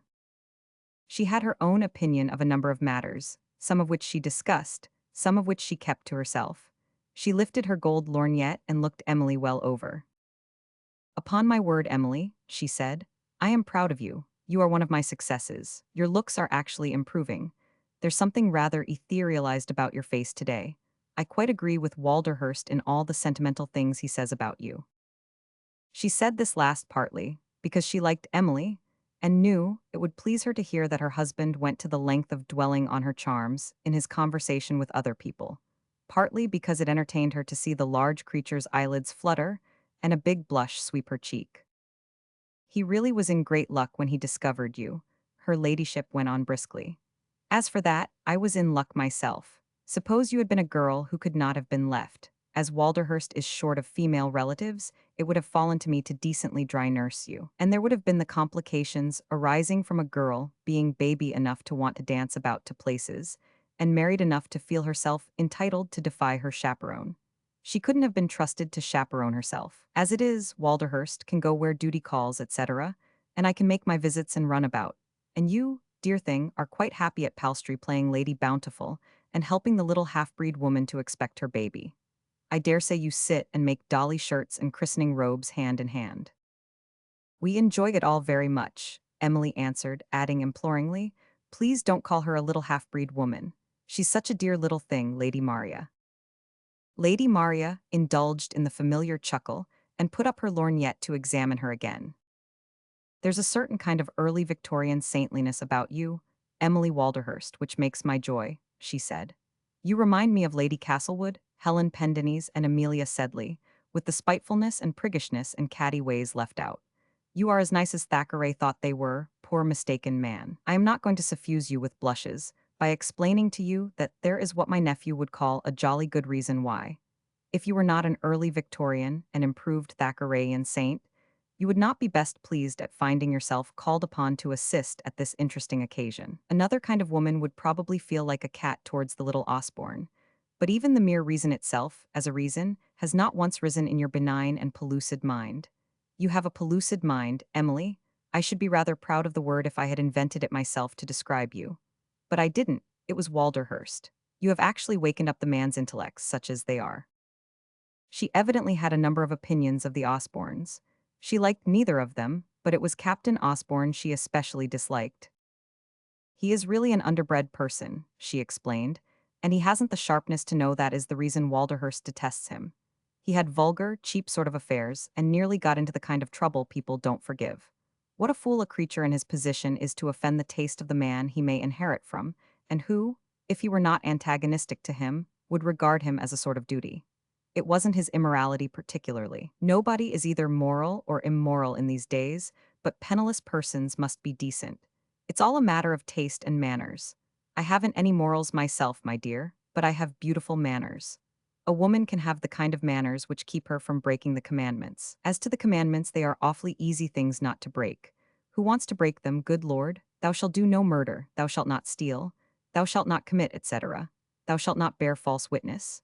That's simply gossip and lying, and they are bad manners. If you have good manners, you don't. She chatted on in her pungent little worldly, good-humored way through the making of a very excellent lunch, after which she settled her smart bonnet with clever touches, kissed Emily on both cheeks, and getting into her brougham rolled off smiling and nodding. Emily stood at the drawing room window and watched her equipage roll round the square and into Charles Street, and then turned away into the big, stately empty room, sighing without intending to do so while she smiled herself. "She's so witty and so amusing," she said, but one would no more think of telling her anything than one would think of catching a butterfly and holding it while one made it listen. She would be so bored if she was confided in. Which was most true. Never in her life had her ladyship allowed herself the indiscretion of appearing a person in whom confidences might be reposed. She had always had confidences enough of her own to take care of, without sharing those of other people. "Good heavens," she had exclaimed once, "I should as soon think of assuming another woman's wrinkles." On the first visit Lady Walderhurst made to the Kennel Farm the morning after her return to Palstrey, when Alec Osborne helped her from her carriage, he was not elated by the fact that he had never seen her look so beautifully alive and blooming during his knowledge of her. There was a fine rose on her cheek, and her eyes were large and happily illumined. "How well you look," broke from him with an involuntariness he was alarmed to realize as almost spiteful. The words were an actual exclamation which he had not meant to utter, and Emily Walderhurst even started a trifle and looked at him with a moment's question. "But you look well too," she answered. "Palstrey agrees with both of us, you have such a color." "I have been writing," he replied. "I told you I meant to know Faustine thoroughly before I let you mount her. She is ready for you now. Can you take your first lesson tomorrow?" I don't quite know," she hesitated. "I will tell you a little later. Where is Hester?" Hester was in the drawing room. She was lying on a sofa before an open window and looking rather haggard and miserable. She had, in fact, just had a curious talk with Alec which had ended in something like a scene.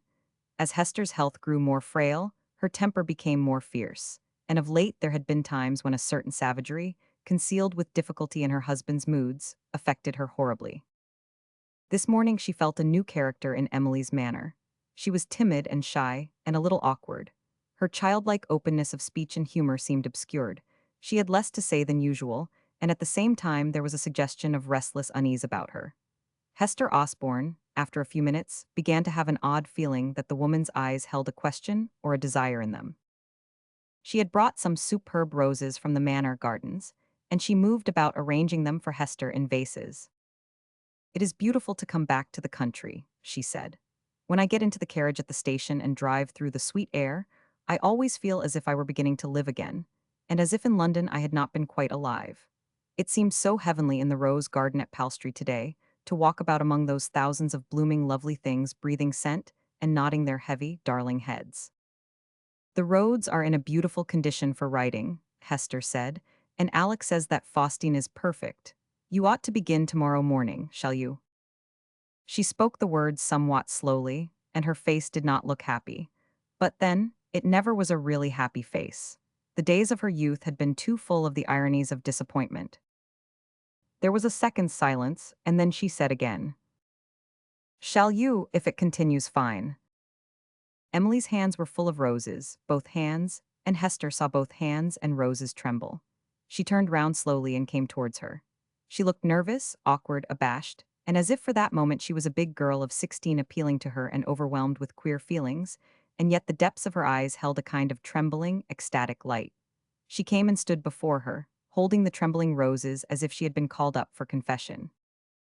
I mustn't," she half whispered. The corners of her lips drooped and quivered, and her voice was so low that Hester could scarcely hear it, but she started and half sat up. "You mustn't," she gasped. Yes, really it was gasped. Emily's hand trembled so that the roses began to fall one by one, scattering a rain of petals as they dropped. "I mustn't," she repeated, low and shakily. "I had reason. I went to town to see somebody. I saw Sir Samuel Brent, and he told me I must not. He is quite sure." She tried to calm herself and smile, but the smile quivered and ended in a pathetic contortion of her face. In the hope of gaining decent self-control, she bent down to pick up the dropped roses. Before she had picked up two, she let all the rest fall and sank kneeling among them, her face in her hands. "Oh, Hester, Hester," she panted, with sweet, stupid unconsciousness of the other woman's heaving chest and glaring eyes. "It has come to me too, actually, after all." Chapter 15. The Palstrey Manor carriage had just rolled away carrying Lady Walderhurst home.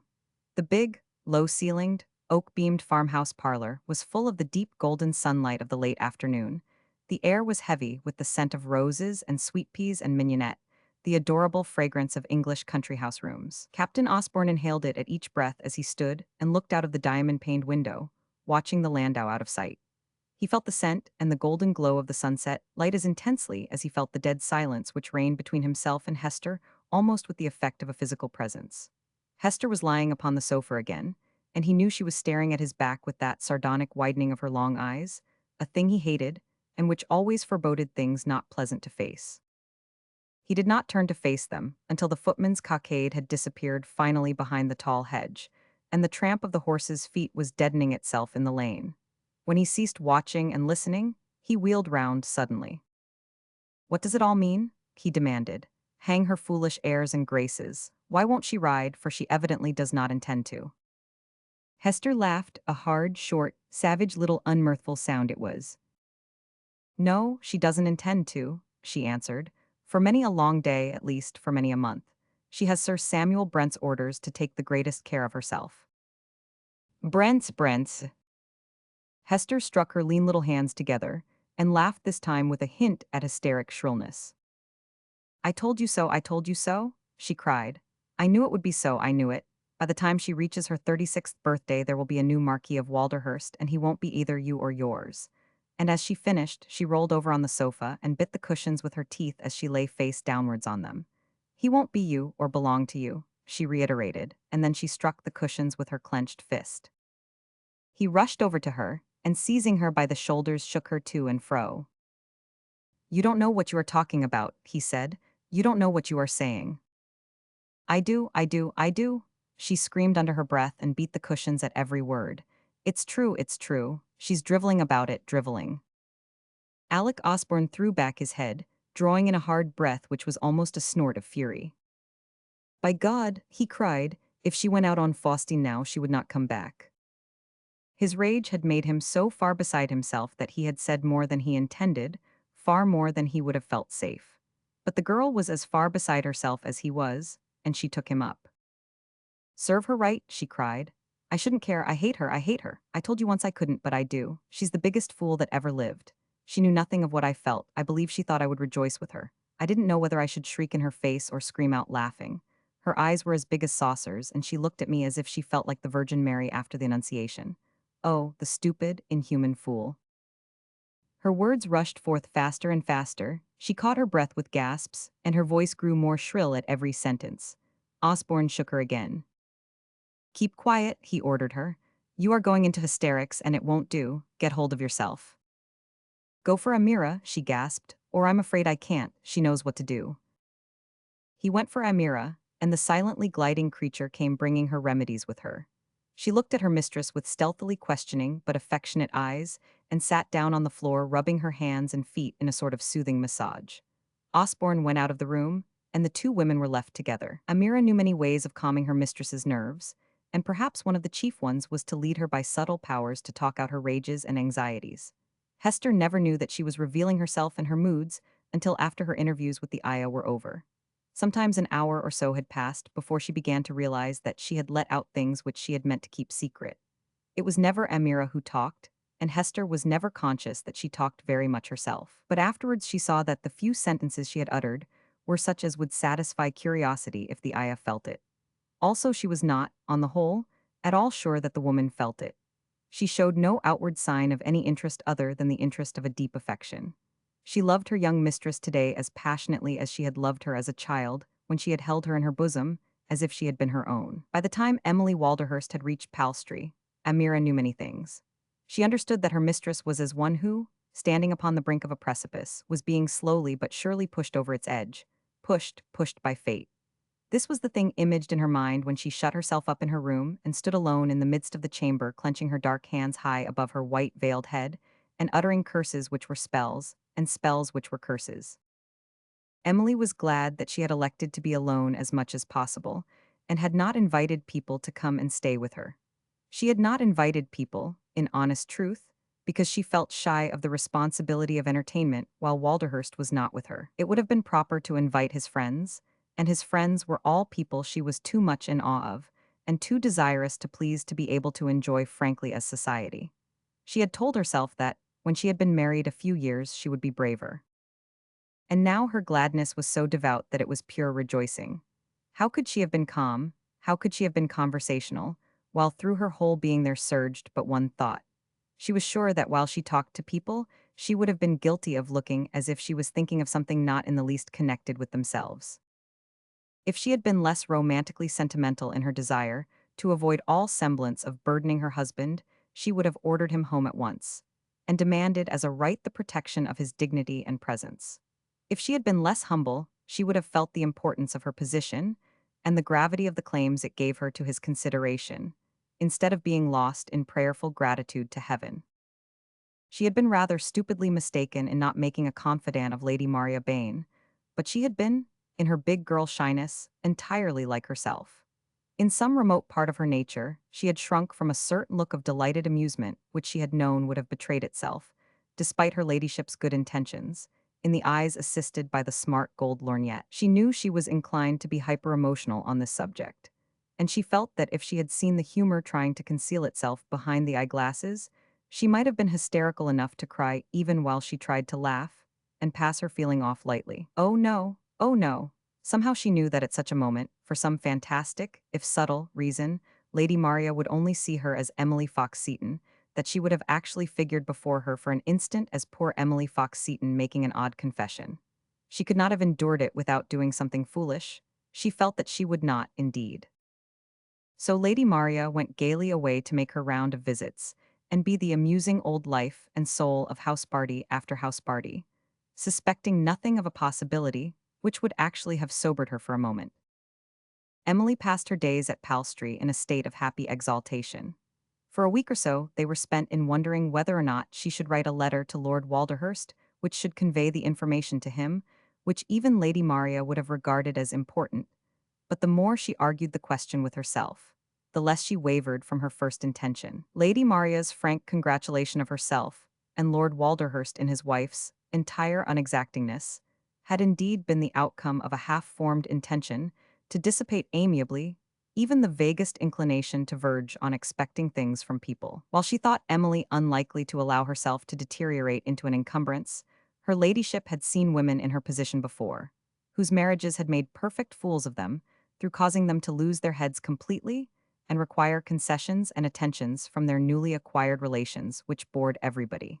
So she had lightly patted and praised Emily for the course of action she preferred to keep her up to. She's the kind of woman ideas sink into if they are well put, she had remarked in times gone by. She's not sharp enough to see that things are being suggested to her, but a suggestion acts upon her delightfully. Her suggestions acted upon Emily as she walked about the gardens at Palstrey, pondering in the sunshine, and soothed by the flower scents of the warmed borders. Such a letter written to Walderhurst might change his cherished plans, concerning which she knew he held certain ambitions. He had been so far absorbed in them that he had gone to India at a time of the year which was not usually chosen for the journey. He had become further interested and absorbed after he had reached the country, and he was evidently likely to prolong his stay, as he had not thought of prolonging it. He wrote regularly, though not frequently, and Emily had gathered from the tone of his letters that he was more interested than he had ever been in his life before. I would not interfere with his work for anything in the world, she said. He cares more for it than he usually cares for things. I care for everything, I have that kind of mind. An intellectual person is different. I am perfectly well and happy here, and it will be so nice to look forward. She was not aware how Lady Maria's suggestions had sunk in. She would probably have reached the same conclusion without their having been made, but since they had been made, they had assisted her. There was one thing of all others she felt she could not possibly bear, which was to realize that she herself could bring to her James's face an expression she had once or twice seen others bring their Captain Osborne notably, an expression of silent boredom on the verge of irritation. Even radiant domestic joy might not be able to overrule this, if just at this particular juncture he found himself placed in the position of a man whom decency compelled to take the next steamer to England.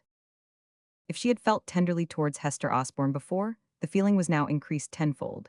She went to see her oftener, she began to try to persuade her to come and stay at Palstrey.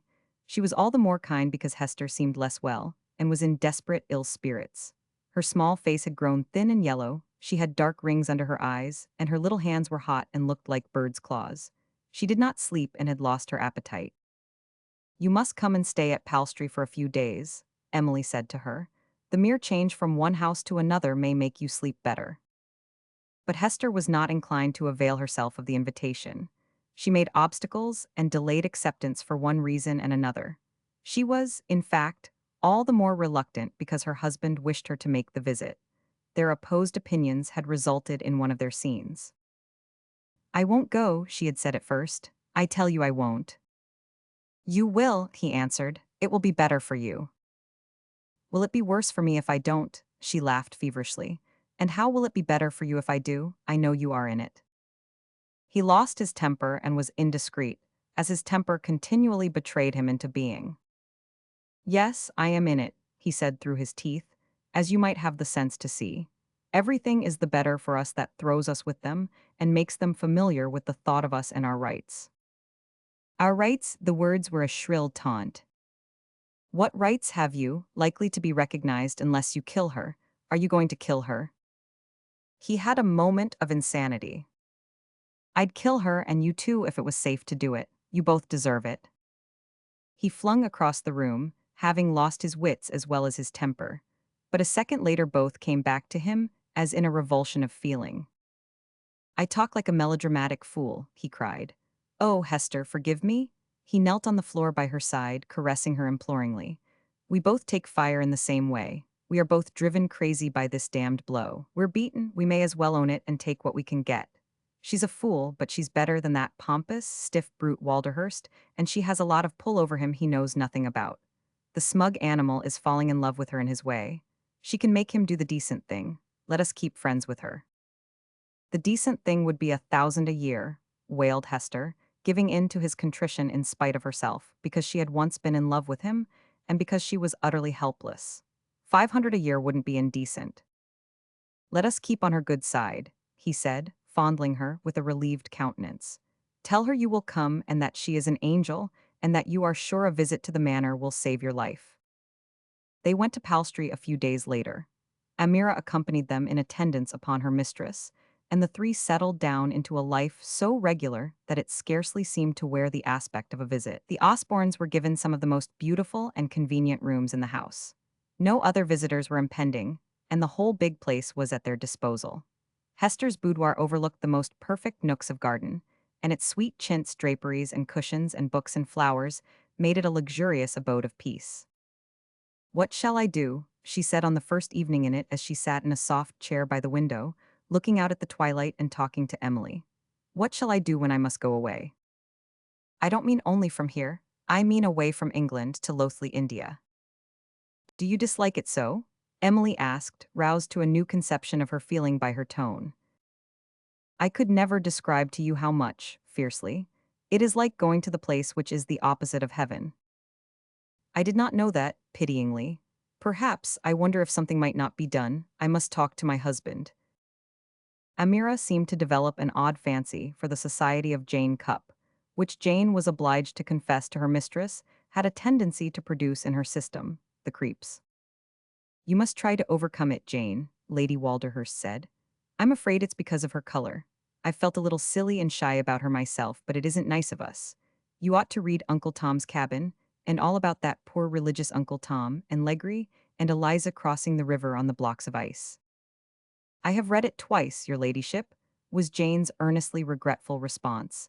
And most awful it is, and made me and mother cry beyond words. And I suppose it is the poor creature's color that's against her, and I'm trying to be kind to her, but I must own that she makes me nervous. She asks me such a lot of questions in her queer way, and stares at me so quiet. She actually asked me quite sudden the other day if I loved the big Mem Sahib. I didn't know what she could mean at first, but after a while I found out it was her Indian way of meaning your ladyship, and she didn't intend disrespect, because she spoke of you most humble afterwards, and called his lordship the heaven-born. Be as kind as you can to her, Jane, instructed her mistress, and take her a nice walk occasionally. I dare say she feels very homesick here. What Amira said to her mistress was that these English servant women were pigs and devils, and could conceal nothing from those who chose to find out things from them. If Jane had known that the ayah could have told her of every movement she made during the day or night, of her upgettings and downlyings, of the hour and moment of every service done for the big Mem Sahib, of why and how and when, and where each thing was done, she would have been frightened indeed. One day, it is true, she came into Lady Walderhurst's sleeping apartment to find Amira standing in the middle of it, looking round its contents with restless, timid, bewildered eyes. She wore indeed the manner of an alarmed creature who did not know how she had got there. "What are you doing here?" demanded Jane. "You have no right in this part of the house. You're taking a great liberty, and your mistress will be angry." My Mem Sahib asked for a book. The ayah quite shivered in her alarmed confusion. "Your Mem Sahib said it was here. They did not order me, but I thought I would come to you. I did not know it was forbidden." "What was the book?" inquired Jane severely. "I will take it to her ladyship." But Amira was so frightened that she had forgotten the name, and when Jane knocked at the door of Mrs. Osborne's boudoir, it was empty, both the ladies having gone into the garden. But Amira's story was quite true, Lady Walderhurst said in the evening when Jane spoke of the matter as she dressed her for dinner. They had been speaking of a book containing records of certain historical Walderhursts. It was one Emily had taken from the library to read in her bedroom. We did not ask her to go for it. In fact, I did not know the woman was within hearing. She moves about so noiselessly one frequently does not know when she is near. Of course she meant very well, but she does not know our English ways. "No, my lady, she does not," said Jane, respectfully but firmly. "I took the liberty of telling her she must keep to her own part of the house unless required by your ladyship." "You mustn't frighten the poor creature," laughed her mistress. She was rather touched indeed by the slavish desire to please and do service swiftly which the ayah's blunder seemed to indicate. She had wished to save her mistress even the trouble of giving the order. That was her oriental way, Emily thought, and it was very affectionate and childlike. Being reminded of the book again, she carried it down herself into the drawing room. It was a volume she was fond of, because it recorded romantic stories of certain noble dames of Walderhurst lineage.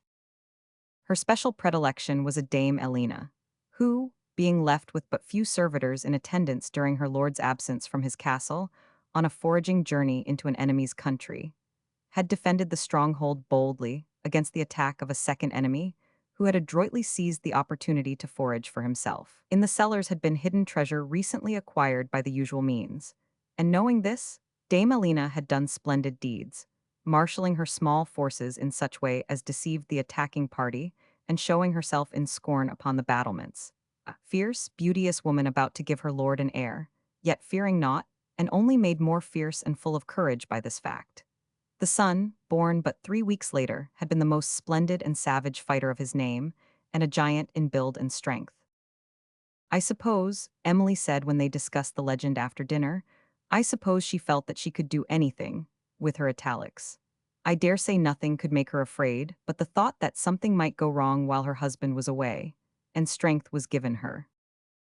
She was so thrilled that she got up and walked across the room with quite a fine sweep of heroic movement in her momentary excitement. She held her head up and smiled with widening eyes. But she saw Captain Osborne drag at his black mustache to hide an unattractive grin, and she was at once abashed into feeling silly and shy. She sat down again with awkward self-consciousness. "I'm afraid I'm making you laugh at me," she apologized, "but that story always gives me such a romantic feeling. I like her so." "Oh, not all," said Osborne. "I was not laughing really, oh no." But he had been, and had been secretly calling her a sentimental, ramping idiot. It was a great day for Jane Cupp when her mother arrived at Palstrey Manor. It was a great day for Mrs. Cupp also, when she descended from the train at the little country station, warm and somewhat flushed by her emotions, and the bugled splendors of her best bonnet and black silk mantle. The sight of Jane standing neatly upon the platform almost overcame her. Being led to his lordship's own private bus, and seeing her trunk surrounded by the attentions of an obsequious station master and a liveried young man, she was conscious of concealing a flutter with dignified reserve. "My word, Jane," she exclaimed after they had taken their seats in the vehicle. "My word, you look as accustomed to it as if you had been born in the family." But it was when, after she had been introduced to the society in the servants' hall, she was settled in her comfortable room next to Jane's own, that she realized to the full that there were features of her position which marked it with importance almost startling. As Jane talked to her, The heat of the genteel bonnet and beaded mantle had nothing whatever to do with the warmth which moistened her brow. "I thought I'd keep it till I saw you, mother," said the girl decorously. "I know what her ladyship feels about being talked over. If I was a lady myself, I shouldn't like it. And I know how deep you'll feel it that when the doctor advised her to get an experienced married person to be at hand, she said in that dear way of hers, 'Jane, if your uncle could spare your mother, how I should like to have her.' I've never forgot her kindness in Mortimer Street." Mrs. Cupp fanned her face with a handkerchief of notable freshness.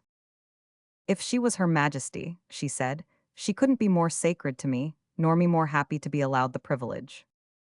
Jane had begun to put her mother's belongings away. She was folding and patting a skirt on the bed. She fussed about a little nervously, and then lifted a rather embarrassed face. "I'm glad you are here, mother," she said. "I'm thankful to have you." Mrs. Cupp ceased fanning and stared at her with a change of expression. She found herself involuntarily asking her next question in a half-whisper. "Why, Jane, what is it?" Jane came nearer. "I don't know," she answered, and her voice also was low. "Perhaps I'm silly and overanxious because I am so fond of her, but that Amira, I actually dream about her." "What's the black woman?" "If I was to say a word, or if you did, and we was wrong, how should we feel? I've kept my nerves to myself till I've nearly screamed sometimes. And my lady would be so hurt if she knew. But well," in a hurried outburst, "I do wish his lordship was here, and I do wish the Osbornes wasn't. I do wish it, I tell you that." "Good Lord," cried Mrs. Cupp, and after staring with alarmed eyes a second or so, she wiped a slight dampness from her upper lip. She was of the order of female, likely, to take a somewhat melodramatic view of any case offering her an opening in that direction. "Jane," she gasped faintly, "do you think they'd try to take her life?" "Goodness, no," ejaculated Jane with even a trifle of impatience. "People like them daren't. But suppose they was to try to, well, to upset her in some way, what a thing for them it would be." After which the two women talked together for some time in whispers, Jane bringing a chair to place opposite her mother's. They sat knee to knee, and now and then Jane shed a tear from pure nervousness. She was so appalled by the fear of making a mistake which, being revealed by some chance, would bring confusion upon and pain of mind to her lady. At all events, was Mrs. Cupp's weighty observation when their conference was at an end.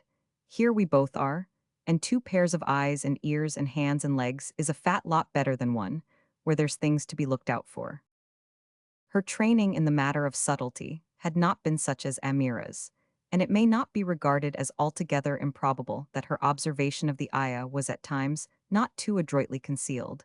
But if the native woman knew that she was being remarked, she gave no sign of her knowledge. She performed her duties faithfully and silently. She gave no trouble, and showed a gentle subservience and humbleness towards the white servants which won immense approbation. Her manner towards Mrs. Cupp's self was marked indeed by something like a tinge of odd deference, which, it must be confessed, mollified the good woman, and awakened in her a desire to be just and lenient even to the dark of skin and alien of birth. She knows her betters when she sees them, and has pretty enough manners for a black, the object of her respectful obeisances remarked. "I wonder if she's ever heard of her Maker, and if a little brown testament with good print wouldn't be a good thing to give her." This boon was, in fact, bestowed upon her as a gift. Mrs. Cupp bought it for a shilling at a small shop in the village. Amira, in whose dusky being was incorporated the occult faith of lost centuries, and whose gods had been gods through mystic ages, received the fat, little brown book with down-dropped lids and grateful obeisance. These were her words to her mistress. "The fat old woman with protruding eyes bestowed it upon me. She says it is the book of her God. She has but one. She wishes me to worship him. Am I a babe to worship such a God as would please her? She is old and has lost her mind." Lady Walderhurst's health continued all that could be desired. She arose smiling in the morning, and bore her smile about with her all day. She walked much in the gardens, and spent long, happy hours sewing in her favorite sitting room. Work which she might have paid other women to do, she did with her own hands for the mere sentimental bliss of it. Sometimes she sat with Hester and sewed, and Hester lay on a sofa and stared at her moving hands. "You know how to do it, don't you?" she once said. "I was obliged to sew for myself when I was so poor, and this is delightful," was Emily's answer. "But you could buy it all and save yourself the trouble." Emily stroked her bit of cambric and looked awkward. "I'd rather not," she said. Well as she was, she began to think she did not sleep quite so soundly as had been habitual with her. She started up in bed now and again, as if she had been disturbed by some noise, but when she waited and listened, she heard nothing. At least this happened on 2 or 3 occasions.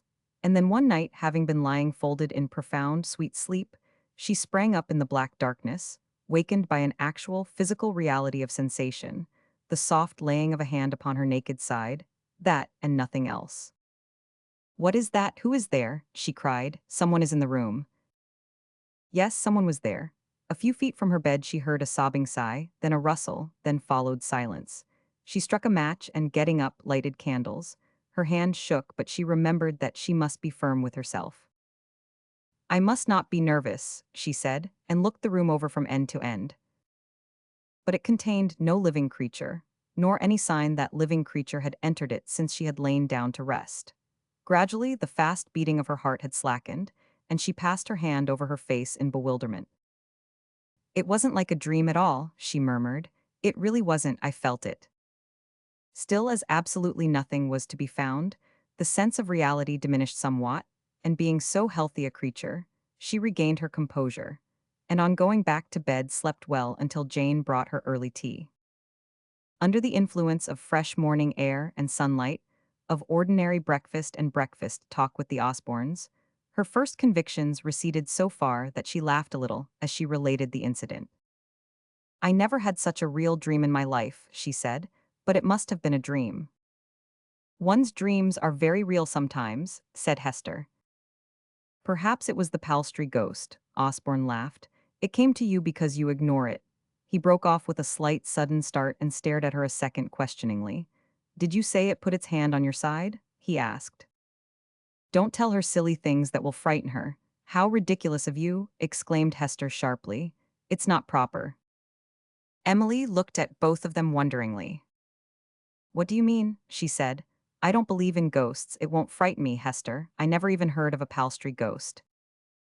"Then I am not going to tell you of one," said Captain Osborne a little brusquely, and he left his chair and went to the sideboard to cut cold beef. He kept his back towards them, and his shoulders looked uncommunicative and slightly obstinate. Hester's face was sullen. Emily thought it sweet of her to care so much, and turned upon her with grateful eyes. "I was only frightened for a few minutes, Hester," she said. "My dreams are not vivid at all, usually." But howsoever bravely she ignored the shock she had received, it was not without its effect, which was that occasionally there drifted into her mind a recollection of the suggestion that Palstrey had a ghost. She had never heard of it, and was in fact of an orthodoxy so ingenuously entire as to make her feel that belief in the existence of such things was a sort of defiance of ecclesiastical laws. Still, such stories were often told in connection with old places, and it was natural to wonder what features marked this particular legend. Did it lay hands on people's sides when they were asleep? Captain Osborne had asked his question as if with a sudden sense of recognition, but she would not let herself think of the matter, and she would not make inquiries. The result was that she did not sleep well for several nights. She was annoyed at herself, because she found that she kept lying awake as if listening or waiting, and it was not a good thing to lose one's sleep when one wanted particularly to keep strong. Jane Cupp during this week was, to use her own words, given quite a turn by an incident which, though a small matter, might have proved untoward in its results. The house at Palstrey, despite its age, was in a wonderful state of preservation, the carved oak balustrades of the stairways being considered particularly fine. "What but Providence," said Jane piously, in speaking to her mother the next morning, "made me look down the staircase as I passed through the upper landing just before my lady was going down to dinner. What but Providence I couldn't say. It certainly wasn't because I've done it before that I remember. But just that one evening I was obliged to cross the landing for something, and my eye just lowered itself by accident, and there it was. Just where it would have tripped her up. Good Lord, it makes my heart turn over to hear you tell it. How big a bit of carving was it?" Mrs. Cupp's opulent chest trimmings heaved. "Only a small piece that had broken off from old age and worm-eatenness, I suppose, but it had dropped just where she wouldn't have caught sight of it, and 10 to 1 would have stepped on it and turned her ankle and been thrown from the top to the bottom of the whole flight. Suppose I hadn't seen it in time to pick it up before she went down. Oh, dear? Oh, dear, mother." "I should say so?" Mrs. Cupp's manner approached the devout. This incident it was which probably added to Jane's nervous sense of responsibility. She began to watch her mistress's movements with hypersensitive anxiety. She fell into the habit of going over her bedroom 2 or 3 times a day, giving a sort of examination to its contents. "Perhaps I'm so fond of her that it's making me downright silly," she said to her mother. "But it seems as if I can't help it. I feel as if I'd like to know everything she does and go over the ground to make sure of it before she goes anywhere. I'm so proud of her, mother. I'm just as proud as if I was some connection of the family, instead of just her maid. It'll be such a splendid thing if she keeps well and everything goes as it should. Even people like us can see what it means to a gentleman that can go back 900 years. If I was Lady Maria Bain, I'd be here and never leave her. I tell you nothing could drive me from her." "You are well taken care of," Hester had said. "That girl is devoted to you. In her lady's maid's way she'd fight for your life." "I think she is as faithful to me as Amira is to you," Emily answered. "I feel sure Amira would fight for you." Amira's devotion in these days took the form of a deep-seated hatred of the woman whom she regarded as her mistress's enemy. "It is an evil thing that she should take this place," she said. "She is an old woman. What right hath she to think she may bear a son? Ill luck will come of it. She deserves any ill fortune which may befall her." Sometimes, Lady Walderhurst once said to Osborne, "I feel as if Amira disliked me. She looks at me in such a curious, stealthy way." "She is admiring you," was his answer. "She thinks you are something a little supernatural, because you are so tall and have such a fresh color." There was in the park at Palstrey Manor a large ornamental pool of water, deep and dark and beautiful, because of the age and hugeness of the trees which closed around it, and the water plants which encircled and floated upon it. White and yellow flags and brown velvet rushes grew thick about its edge, and water lilies opened and shut upon its surface. An avenue of wonderful limes led down to a flight of mossy steps, by which in times gone by people had descended to the boat which rocked idly in the soft green gloom. There was an island on it, on which roses had been planted and left to run wild. Early in the year daffodils and other spring flowers burst up through the grass and waved scented heads. Lady Walderhurst had discovered the place during her honeymoon, and had loved it fondly ever since. The avenue leading to it was her favorite walk, a certain seat under a tree on the island her favorite resting place. "It is so still there," she had said to the Osbornes. "No one ever goes there but myself. When I have crossed the little old bridge and sit down among the greenness with my book or work, I feel as if there was no world at all. There is no sound but the rustle of the leaves and the splash of the moorhens who come to swim about. They don't seem to be afraid of me, neither do the thrushes and robins. They know I shall only sit still and watch them. Sometimes they come quite near." She used, in fact, to take her letter-writing and sewing to the sweet, secluded place and spend hours of pure, restful bliss. It seemed to her that her life became more lovely day by day. Painting of Hester Osborne. Hester Osborne. Hester did not like the pool. She thought it too lonely and silent. She preferred her beflowered boudoir or the sunny garden. Sometimes in these days she feared to follow her own thoughts. She was being pushed towards the edge of her precipice, and it was only the working of nature that she should lose her breath and snatch at strange things to stay herself. Between herself and her husband, a sort of silence had grown. There were subjects of which they never spoke, and yet each knew that the other's mind was given up to thought of them day and night. There were black midnight hours when Hester, lying awake in her bed, knew that Alec lay awake in his also. She had heard him many a time turn over with a caught breath and a smothered curse. She did not ask herself what he was thinking of. She knew.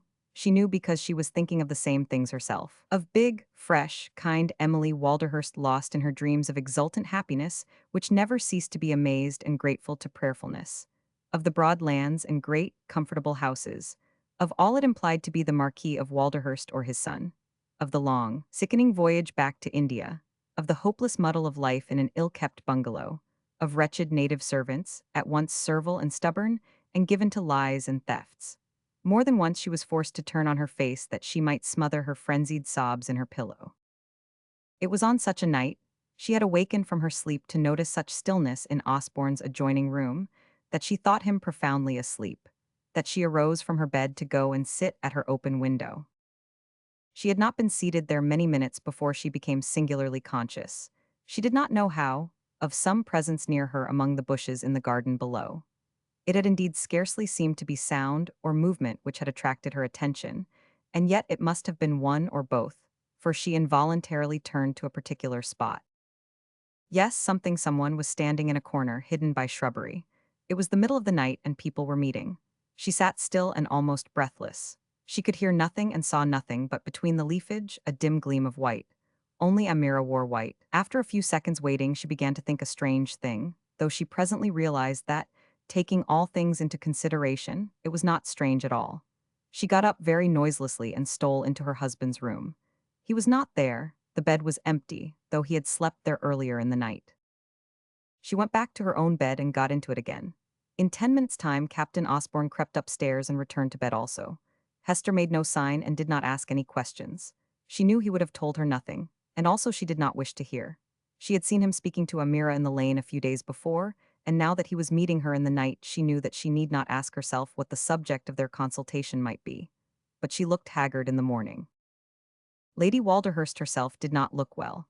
For the last 2 or 3 nights, she had been starting from her sleep again, with that eerie feeling of being wakened by someone at her bedside, though she had found no one when she had examined the room on getting up. "I am sorry to say I am afraid I am getting a little nervous," she had said to Jane Cupp. "I will begin to take valerian, though it is really very nasty." Jane herself had a somewhat harried expression of countenance. She did not mention to her mistress that for some days she had been faithfully following a line of conduct she had begun to mark out for herself.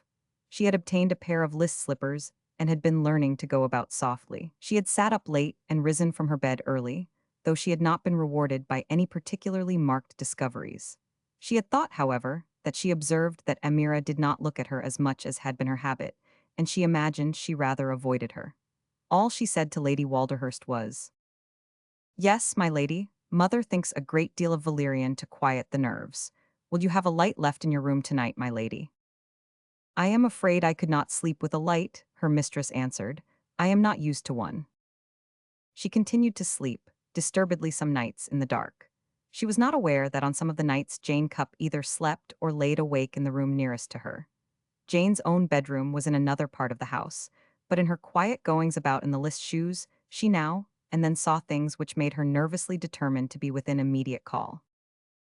"I don't say it isn't nerves, mother," she said, "and that I ain't silly to feel so suspicious of all sorts of little things, but there's nights when I couldn't stand it not to be quite near her." Chapter 16. Lime Avenue was a dim, if lovely, place at twilight. When the sun was setting, broad lances of gold slanted through the branches and glorified the green spaces with mellow depths of light.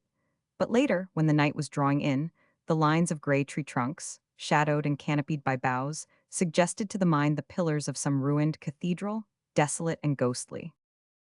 Jane Cupp, facing the gloom of it during her lady's dinner hour, and glancing furtively from side to side as she went, would have been awed by the gray stillness, even if she had not been in a timorous mood to begin with. In the first place, the Lime Avenue, which was her ladyship's own special and favorite walk, was not the usual promenade of serving maids.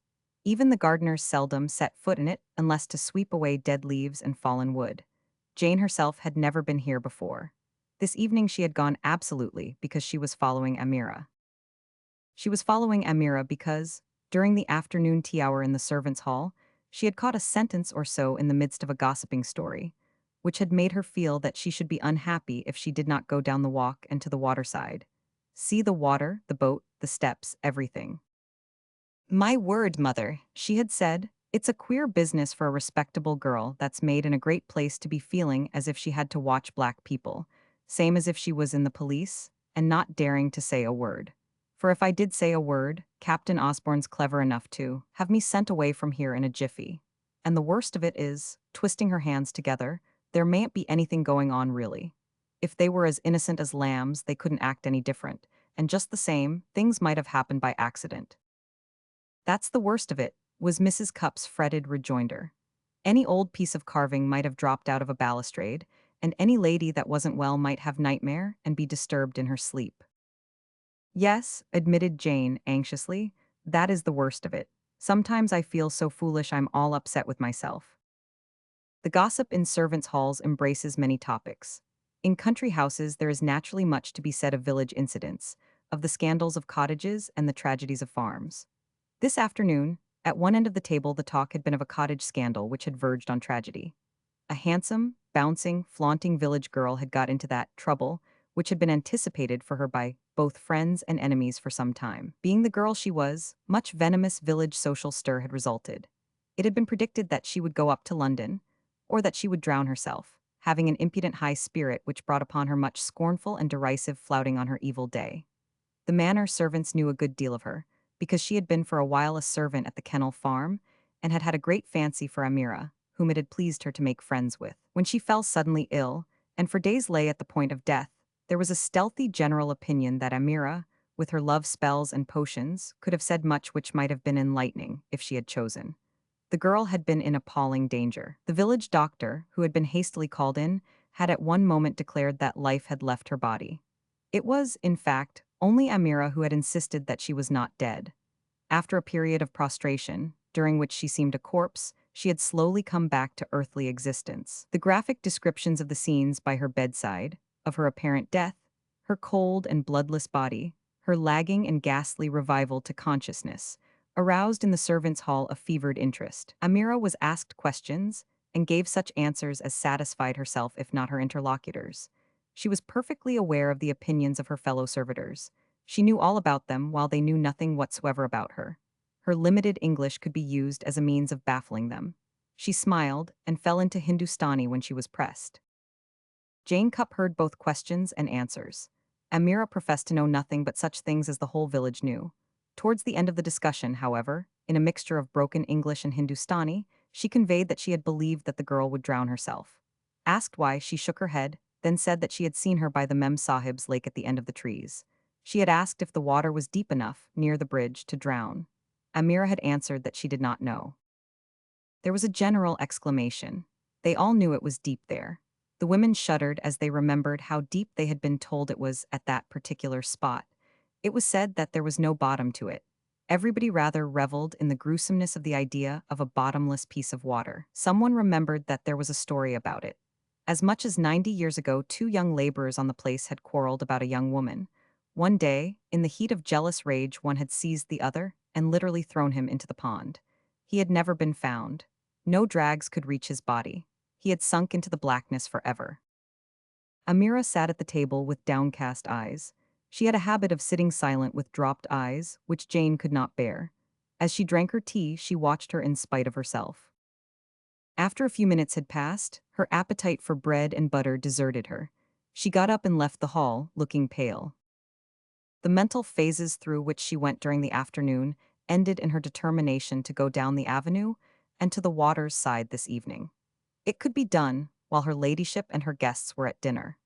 This evening the vicar and his wife and daughter were dining at the manor. Jane took in emotionally all the mysterious silence and dimness of the long tree-pillared aisle, and felt a tremor as she walked down it, trying to hold herself in hand by practical reflections half-whispered. "I'm just going to have a look to make sure," she said, "silly or not. I've got upset through not being able to help watching that woman, and the way to steady my nerves is to make sure I'm just giving in to foolishness." She walked as fast as she could towards the water. She could see its gleam in the dim light, but she must pass a certain tree before she could see the little bridge itself. "My goodness, what's that?" she said suddenly. It was something white which rose up as if from the ground, as if from the rushes growing at the water's edge. Just a second Jane stood and choked, and then suddenly darted forward, running as fast as she could. The white figure merely moved slowly away among the trees.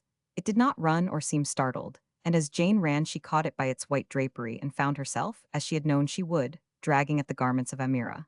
But Amira only turned round and greeted her with a welcoming smile, mild enough to damp any excitement. "What are you doing here?" Jane demanded. "Why do you come to this place?" Amira answered her with simple fluency in Hindustani, with her manner of not realizing that she was speaking to a foreigner who could not understand her. What she explained was that, having heard that Jane's Mem Sahib came here to meditate on account of the stillness, she herself had formed the habit of coming to indulge in prayer and meditation when the place was deserted for the day. She commended the place to Jane, and to Jane's mother, whom she believed to be holy persons given to devotional exercises. Jane shook her. "I don't understand a word you say," she cried. "You know I don't speak in English." Amira shook her head slowly and smiled again with patience. She endeavored to explain in English, which Jane was sure was worse than she had ever heard her use before. Was it forbidden that a servant should come to the water? She was far too much for Jane, who was so unnerved that she burst into tears. "You are up to some wickedness," she sobbed. "I know you are, you're past bearing. I'm going to write to people that's got the right to do what I daren't. I'm going back to that bridge." Amira looked at her with a puzzled amiability for a few seconds. She entered into further apologies and explanations in Hindustani. In the midst of them, her narrow eyes faintly gleamed, and she raised a hand. "They come to us, it is your Mem Sahib and her people, hear them." She spoke truly. Jane had miscalculated as to her hour, or the time spent at the dinner table had been shorter than usual. In fact, Lady Walderhurst had brought her guests to see the young moon peer through the lime trees, as she sometimes did when the evening was warm. Jane Cupp fled precipitately. Amira disappeared also, but without precipitation or any sign of embarrassment. "You look as if you had not slept well, Jane," Lady Walderhurst remarked in the morning as her hair was being brushed.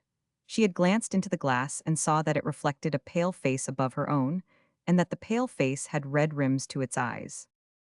"I have been a bit troubled by a headache, my lady," Jane answered. "I have something like a headache myself." Lady Walderhurst's voice had not its usual cheerful ring. Her own eyes looked heavy. "I did not rest well. I have not rested well for a week. That habit of starting from my sleep feeling that some sound has disturbed me is growing on me. Last night I dreamed again that someone touched my side. I think I shall be obliged to send for Sir Samuel Brent." "My lady," exclaimed Jane feverishly, if you would, if you would." Lady Walderhurst's look at her was nervous and disturbed. Does your mother think I am not as well as I should be, Jane?" she said. Jane's hands were actually trembling. "Oh no, my lady, oh no, but if Sir Samuel could be sent for, or Lady Maria Bain, or his lordship." The disturbed expression of Lady Walderhurst's face changed to something verging on alarm. It was true that she began to be horribly frightened. She turned upon Jane, pallor creeping over her skin. "Oh," she cried, a sound of almost childlike fear and entreaty in her voice. "I am sure you think I am ill, I am sure you do. What is it?" She leaned forward suddenly and rested her forehead on her hands, her elbows supported by the dressing table. She was overcome by a shock of dread. Oh, if anything should go wrong? In a faint half-wail, if anything could happen. She could not bear the mere thought, it would break her heart. She had been so happy. God had been so good. Jane was inwardly convulsed with contrition commingled with anger at her own blundering folly. Now it was she herself who had upset her ladyship, given her a fright that made her pale and trembling. What did she not deserve for being such a thoughtless fool? She might have known. She poured forth respectfully affectionate protestations. "Indeed, I beg your pardon, my lady. Indeed, it's only my silliness. Mother was saying yesterday that she had never seen a lady so well and in as good spirits. I have no right to be here if I make such mistakes. Please, my lady? Oh, might mother be allowed to step in a minute to speak to you?" Emily's color came back gradually. When Jane went to her mother, Mrs. Cupp almost boxed her ears. "That's just the way with girls," she said. "No more sense than a pack of cats. If you can't keep quiet, you'd better just give up. Of course she'd think you meant they was to be sent for because we was certain she was a dying woman. Oh my, Jane Cupp, get away." She enjoyed her little interview with Lady Walderhurst greatly. A woman whose opinion was of value at such a time had the soundest reasons for enjoying herself. When she returned to her room, she sat and fanned herself with a pocket handkerchief and dealt judicially with Jane. "What we've got to do," she said, "is to think and think we will. Tell her things outright we must not, until we've got something sure and proved. Then we can call on them that's got the power in their hands. We can't call on them till we can show them a thing no one can't deny. As to that bridge, it's old enough to be easy managed and look accidental if it broke. You say she ain't going there today? Well, this very night, as soon as it's dark enough, you and me will go down and have a look at it. And what's more, we'll take a man with us. Judd could be trusted. Worst comes to worst, we're only taking the liberty of making sure it's safe because we know it is old and we're over careful." As Jane had gathered from her, by careful and apparently incidental inquiry, Emily had had no intention of visiting her retreat. In the morning she had, in fact, not felt quite well enough. Her nightmare had shaken her far more on its second occurring. The stealthy hand had seemed not merely to touch, but to grip at her side, and she had been physically unable to rise for some minutes after her awakening. This experience had its physical and mental effects on her. She did not see Hester until luncheon, and after luncheon she found her to be in one of her strange humors. She was often in these strange humors at this time. She wore a nervous and strained look, and frequently seemed to have been crying. She had new lines on her forehead between the eyebrows. Emily had tried in vain to rouse and cheer her with sympathetic feminine talk. There were days when she felt that for some reason Hester did not care to see her. She felt it this afternoon, and not being herself at the high water mark of cheerfulness, she was conscious of a certain degree of discouragement. She had liked her so much, she had wanted to be friends with her, and to make her life an easier thing, and yet she appeared somehow to have failed. It was because she was so far from being a clever woman. Perhaps she might fail in other things because she was not clever. Perhaps she was never able to give to people what they wanted, what they needed. A brilliant woman had such power to gain and hold love.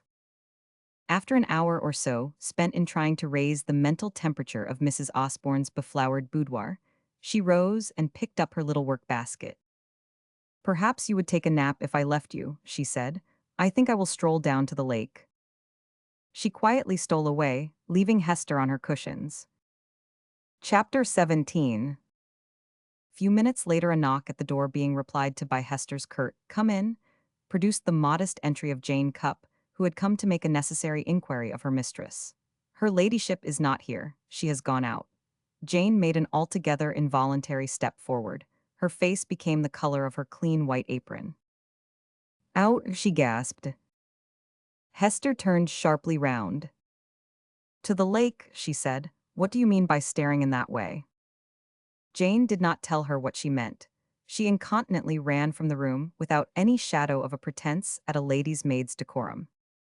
She fled through the rooms to make a short cut to the door opening onto the gardens. Through that she darted and flew across paths and flower beds towards the avenue of limes. "She shan't get to the bridge before me," she panted. She shan't, I won't let her. Oh, if my breath will only hold out." She did not reflect that gardeners would naturally think she had gone mad. She thought of nothing whatever but the look in Amira's downcast eyes when the servants had talked of the bottomless water, the eerie, satisfied, sly look. Of that, and of the rising of the white figure from the ground last night she thought, and she clutched her neat side as she ran. The lime avenue seemed a mile long, and yet when she was running down it, she saw Lady Walderhurst walking slowly under the trees, carrying her touching little basket of sewing in her hand. She was close to the bridge. My lady," she gasped out as soon as she dared. She could not run screaming all the way. "Oh, my lady, if you please." Emily heard her and turned round. Never had she been much more amazed in her life. Her maid, her well-bred Jane Cupp, who had not drawn an indecorous breath since assuming her duties, was running after her, calling out to her, waving her hands, her face distorted, her voice hysteric. Emily had been just on the point of stepping on to the bridge. Her hand had been outstretched towards the rail. She drew back a step in alarm and stood staring. How strange everything seemed today. She began to feel choked and trembling. A few seconds and Jane was upon her, clutching at her dress. She had so lost her breath that she was almost speechless. "My lady," she panted, "don't set foot on it, don't till we're sure." On what?" Then Jane realized how mad she looked, how insane the whole scene was, and she gave way to her emotions. Partly through physical exhaustion and breathlessness, and partly through helpless terror, she fell on her knees. "The bridge," she said. "I don't care what happens to me so that no harm comes to you. There's things being plotted and planned that looks like accidents. The bridge would look like an accident if part of it broke. There's no bottom to the water. They were saying so yesterday, and she sat listening. I found her here last night." Her, Emily felt as if she was passing through another nightmare. "Amira," wailed poor Jane. "White ones have no chance against black. Oh, my lady?" Her sense of the possibility that she might be making a fool of herself after all was nearly killing her. "I believe she would drive you to your death if she could do it. Think what you will of me." The little basket of needlework shook in Lady Walderhurst's hand. She swallowed hard, and without warning sat down on the roots of a fallen tree, her cheeks blanching slowly. "Oh, Jane," she said in simple woe and bewilderment. "I don't understand any of it. How could they want to hurt me?" Her innocence was so fatuous that she thought that because she had been kind to them, they could not hate or wish to injure her. But something for the first time made her begin to quail. She sat and tried to recover herself. She put out a shaking hand to the basket of sewing. She could scarcely see it because suddenly tears had filled her eyes. "Bring one of the men here," she said, after a few moments. "Tell him that I am a little uncertain about the safety of the bridge." She sat quite still while Jane was absent in search of the man. She held her basket on her knee, her hand resting on it. Her kindly, slow-working mind was wakening to strange thoughts. To her, they seemed inhuman and uncanny. Was it because good, faithful, ignorant Jane had been rather nervous about Amira that she herself had of late got into a habit of feeling as if the Aya was watching and following her? She had been startled more than once by finding her near when she had not been aware of her presence. She had, of course, heard Hester say that native servants often startled one by their silent, stealthy-seeming ways, but the woman's eyes had frightened her, and she had heard the story about the village girl. She sat and thought and thought. Her eyes were fixed upon the moss-covered ground, and her breath came quickly and irregularly several times. "I don't know what to do," she said. "I am sure if it is true, I don't know what to do." The undergardener's heavy step and Jane's lighter one roused her. She lifted her eyes to watch the pair as they came. He was a big, young man with a simple rustic face and big shoulders and hands. "The bridge is so slight and old," she said to him, "that it has just occurred to me that it might not be quite safe. Examine it carefully to make sure." The young man touched his forehead and began to look the supports over. Jane watched him with bated breath when he rose to his feet. "They're all right on this side, my lady," he said. "I shall have to get in the boat to make sure of them that rest on the island." He stamped upon the end nearest, and it remained firm. "Look at the railing well," said Lady Walderhurst. "I often stand and lean on it and watch the sunset." She faltered at this point because she had suddenly remembered that this was a habit of hers, and that she had often spoken of it to the Osbornes. There was a point on the bridge at which, through a gap in the trees, a beautiful sunset was always particularly beautiful. It was the right-hand rail facing these special trees she rested on when she watched the evening sky. The big, young gardener looked at the left-hand rail and shook it with his strong hands. "That's safe enough," he said to Jane. "Try the other," said Jane. He tried the other. Something had happened to it. It broke in his big grasp. His sunburnt skin changed color by at least 3 shades. "Lord A'mighty," Jane heard him gasp under his breath. He touched his cap and looked blankly at Lady Walderhurst. Jane's heart seemed to herself to roll over. She scarcely dared look at her mistress, but when she took courage to do so, she found her so white that she hurried to her side. "Thank you, Jane," she said rather faintly. "The sky is so lovely this afternoon that I meant to stop and look at it. I should have fallen into the water, which they say has no bottom. No one would have seen or heard me if you had not come." She caught Jane's hand and held it hard. Her eyes wandered over the avenue of big trees, which no one but herself came near at this hour. It would have been so lonely, so lonely. The gardener went away, still looking less ruddy than he had looked when he arrived on the spot. Lady Walderhurst rose from her seat on the mossy tree trunk. She rose quite slowly. "Don't speak to me yet, Jane," she said. And with Jane following her at a respectful distance, she returned to the house and went to her room to lie down. There was nothing to prove that the whole thing was not mere chance, mere chance. It was this which turned her cold. It was all impossible. The little bridge had been entirely unused for so long a time. It had been so slight a structure from the first. It was old, and she remembered now that Walderhurst had once said that it must be examined and strengthened if it was to be used. She had leaned upon the rail often lately. One evening she had wondered if it seemed quite as steady as usual. What could she say? Whom could she accuse? Because a piece of rotten wood had given away. She started on her pillow.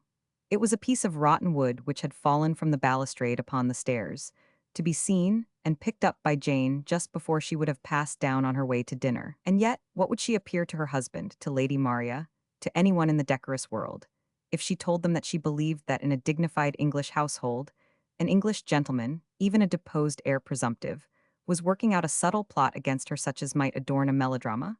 She held her head in her hands as her mind depicted to her Lord Walderhurst's countenance, Lady Maria's dubious, amused smile.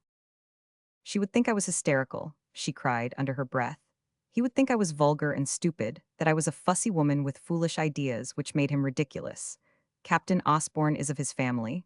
I should be accusing him of being a criminal, and yet I might have been in the bottomless pond, and no one would have known." If it all had not seemed so incredible to her, if she could have felt certain herself, she would not have been overwhelmed with this sense of being baffled, bewildered, lost. The Aya who so loved Hester might hate her rival. A jealous native woman might be capable of playing stealthy tricks, which, to her strange mind, might seem to serve a proper end. Captain Osborne might not know. She breathed again as this thought came to her. He could not know, it would be too insane, too dangerous, too wicked. And yet, if she had been flung headlong down the staircase, if the fall had killed her, where would have been the danger for the man who would only have deplored a fatal accident? If she had leaned upon the rail and fallen into the black depths of water below, what could have been blamed but a piece of rotten wood? She touched her forehead with her handkerchief because it felt cold and damp. There was no way out. Her teeth chattered.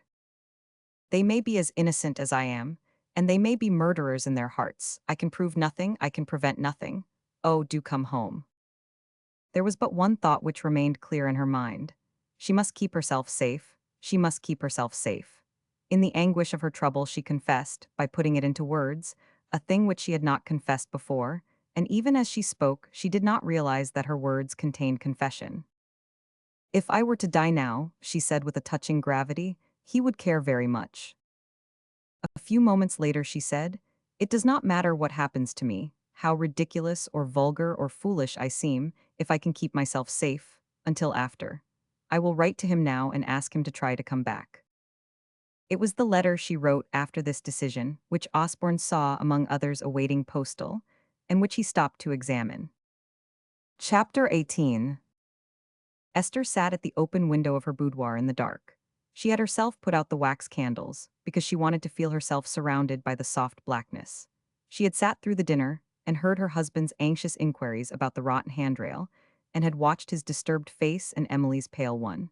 She herself had said but little, and had been glad when the time came that she could decently excuse herself and come away.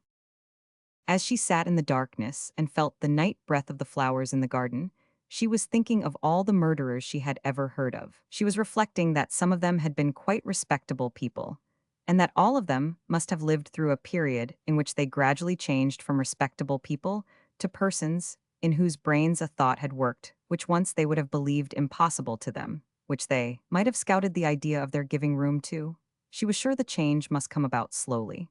At first it would seem too mad and ridiculous, a sort of angry joke.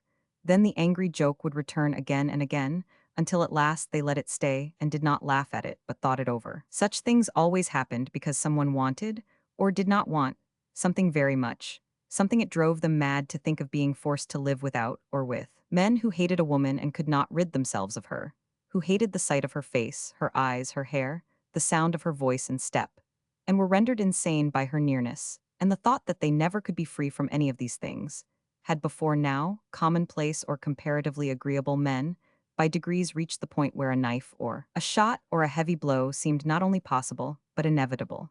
People who had been ill-treated, people who had faced horrors through want and desire, had reached the moment in which they took by force what fate would not grant them. Her brain so whirled that she wondered if she was not a little delirious as she sat in the stillness thinking such strange things. For weeks she had been living under a strain so intense that her feelings had seemed to cease to have any connection with what was normal. She had known too much, and yet she had been certain of nothing at all. But she and Alec were like the people who began with a bad joke, and then were driven and driven. It was impossible not to think of what might come, and of what might be lost forever. If the rail had not been tried this afternoon, if big, foolish Emily Walderhurst had been lying peacefully among the weeds tonight. The end comes to everyone, she said. It would have been all over in a few minutes. They say it isn't really painful. Her lips quivered, and she pressed her hands tightly between her knees. That's a murderer's thought, she muttered querulously, and yet I wasn't a bad girl to begin with. She began to see things. The chief thing was a sort of vision of how Emily would have looked lying in the depths of the water among the weeds. Her brown hair would have broken loose, and perhaps tangled itself over her white face. Would her eyes be open and glazed or half shut? And her childish smile, the smile that looked so odd on the face of a full-grown woman, would it have been fixed and seemed to confront the world of life with a meek question as to what she had done to people, why she had been drowned? Hester felt sure that was what her helpless stillness would have expressed. How happy the woman had been, To see her go about with her unconsciously joyous eyes had sometimes been maddening. And yet, poor thing, why had she not the right to be happy? She was always trying to please people and help them. She was so good that she was almost silly. The day she had brought the little things from London to the kennel farm, Hester remembered that, despite her own morbid resentment, she had ended by kissing her with repentant tears. She heard again, in the midst of her delirious thoughts, the nice, prosaic emotion of her voice as she said, "Don't thank me, don't, just let us enjoy ourselves." And she might have been lying among the long, thick weeds of the pond, and it would not have been the accident it would have appeared to be. Of that she felt sure. Brought face to face with this definiteness of situation, she began to shudder. She went out into the night feeling that she wanted air. She was not strong enough to stand the realization that she had become part of a web into which she had not meant to be knitted. No, she had had her passionate and desperate moments, but she had not meant things like this. She had almost hoped that disaster might befall, she had almost thought it possible that she would do nothing to prevent it, almost. But some things were too bad. She felt small and young and hopelessly evil as she walked in the dark along a grass path to a seat under a tree. The very stillness of the night was a horror to her, especially when once an owl called, and again a dreaming bird cried in its nest. She sat under the tree in the dark for at least an hour. The thick shadow of the drooping branches hid her in actual blackness and seclusion. She said to herself later that some one of the occult powers she believed in had made her go out and sit in this particular spot, because there was a thing which was not to be, and she herself must come between. When she at last rose, it was with panting breath. She stole back to her room and lighted with an unsteady hand a bedroom candle, whose flame flickered upon a distorted, little dark face. For as she had sat under the tree she had, after a while, heard whispering begin quite near her, had caught, even in the darkness, a gleam of white, and had therefore deliberately sat and listened. There could be, to the purely normal geniality of Emily Walderhurst's nature, no greater relief than the recognition that a cloud had passed from the mood of another. When Hester appeared the next morning at the breakfast table, she had emerged from her humor of the day before and was almost affectionate in her amiability. The meal at an end, she walked with Emily in the garden. She had never shown such interest in what pertained to her as she revealed this morning. Something she had always before lacked, Emily recognized in her for the first time, a desire to ask friendly questions, to verge on the confidential.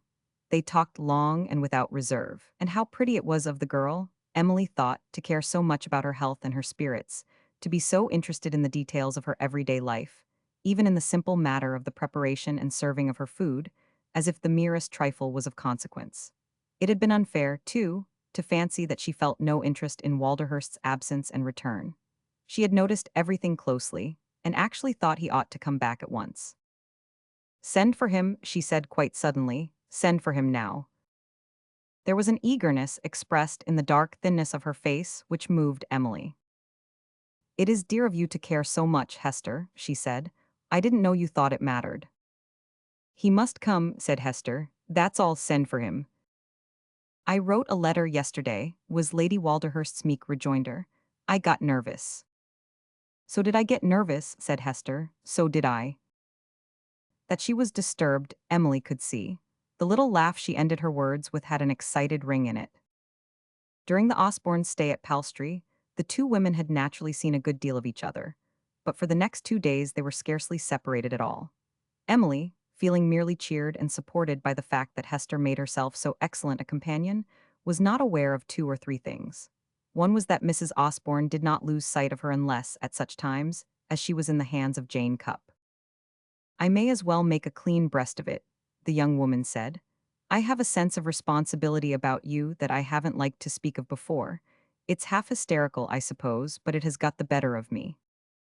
"You feel responsible for me?" exclaimed Emily with wondering eyes. "Yes, I do," she almost snapped. "You represent so much. Walderhurst ought to be here. I'm not fit to take care of you." "I ought to be taking care of you," said Emily, with gentle gravity. "I am the older and stronger. You are not nearly so well as I am." Hester startled her by bursting into tears. "Then do as I tell you," she said. "Don't go anywhere alone, take Jane Cupp with you. You have nearly had 2 accidents. Make Jane sleep in your dressing room." Emily felt a dreary chill creep over her. that which she had felt in the air when she had slowly turned an amazed face upon Jane in the Lime Avenue, that sense of the strangeness of things again closed her in. "I will do as you wish," she answered. But before the next day closed, all was made plain to her. All the awfulness, all the cruel, inhuman truth of things which seemed to lose their possibility in the exaggeration of proportion, which made their incongruousness almost grotesque. The very prettiness of the flowered boudoir, the very softness of the piece in the velvet spread of garden before the windows, made it even more unreal. That day, the second one, Emily had begun to note the new thing. Hester was watching her, Hester was keeping guard. And as she realized this, the sense of the abnormalness of things grew, and fear grew with it. She began to feel as if a wall were rising around her, built by unseen hands. The afternoon, an afternoon of deeply golden sun they had spent together. They had read and talked. Hester had said most.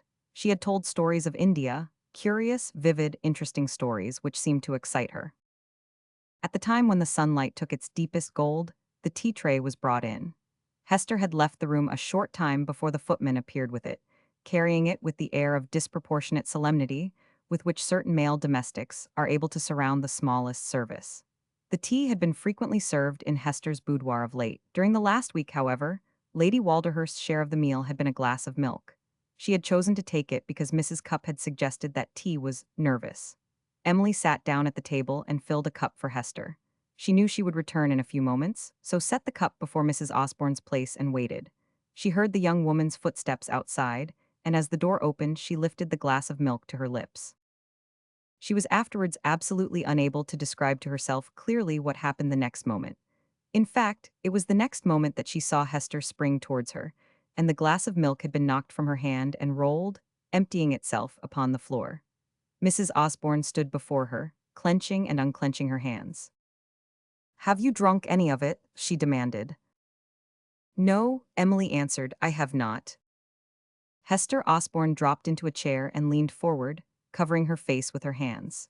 She looked like a woman on the verge of an outbreak of hysteria, only to be held in check by a frenzied effort.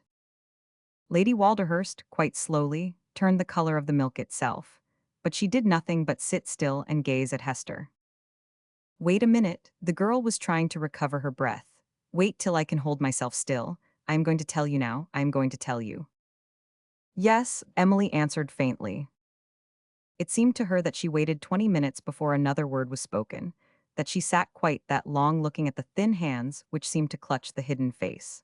This was a mistake arising from the intensity of the strain upon her nerves. It was scarcely 5 minutes before Mrs. Osborne lowered her hands and laid them, pressed tightly palm to palm, between her knees. She spoke in a low voice, such a voice as a listener outside could not have heard.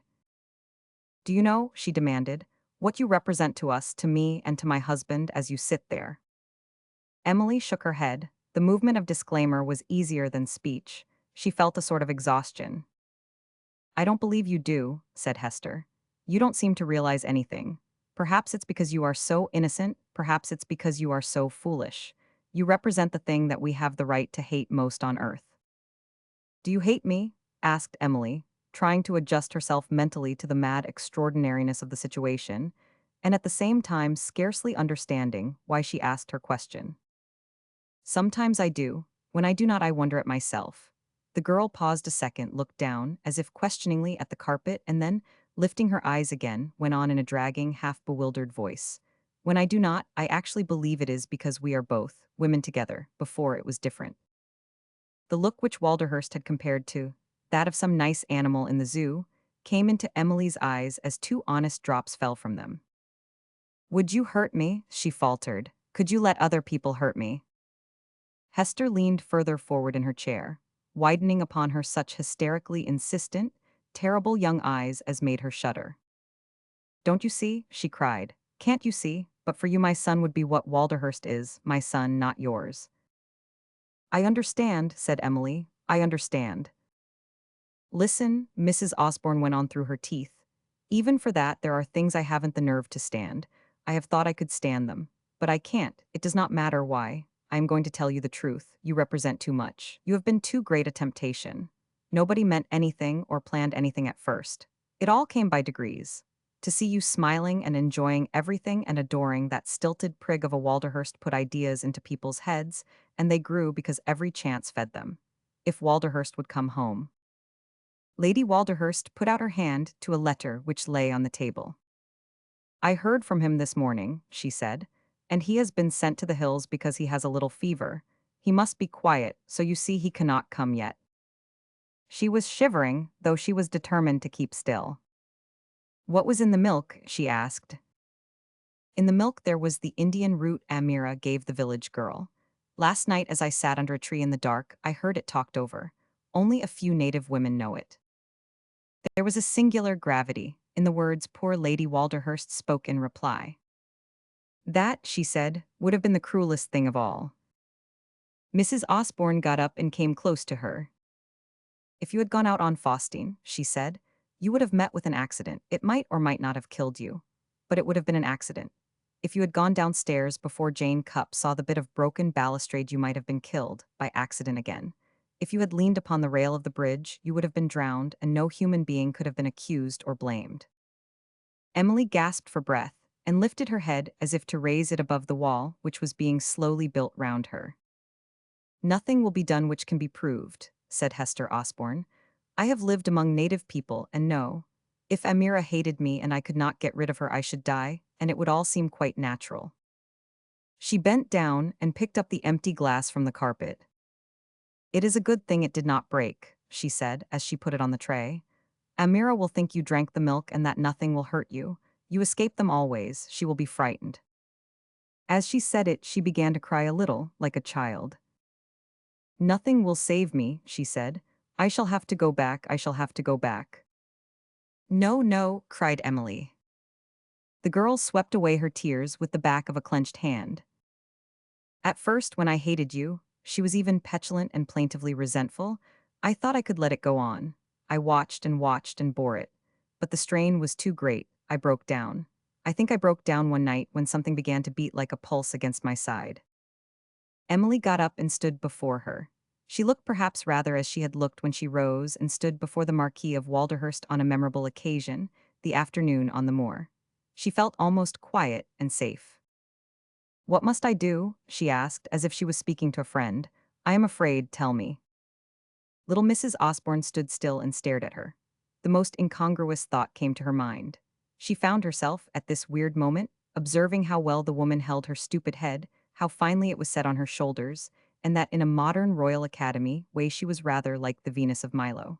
It is quite out of place to think such things at such a time, but she found herself confronted with them.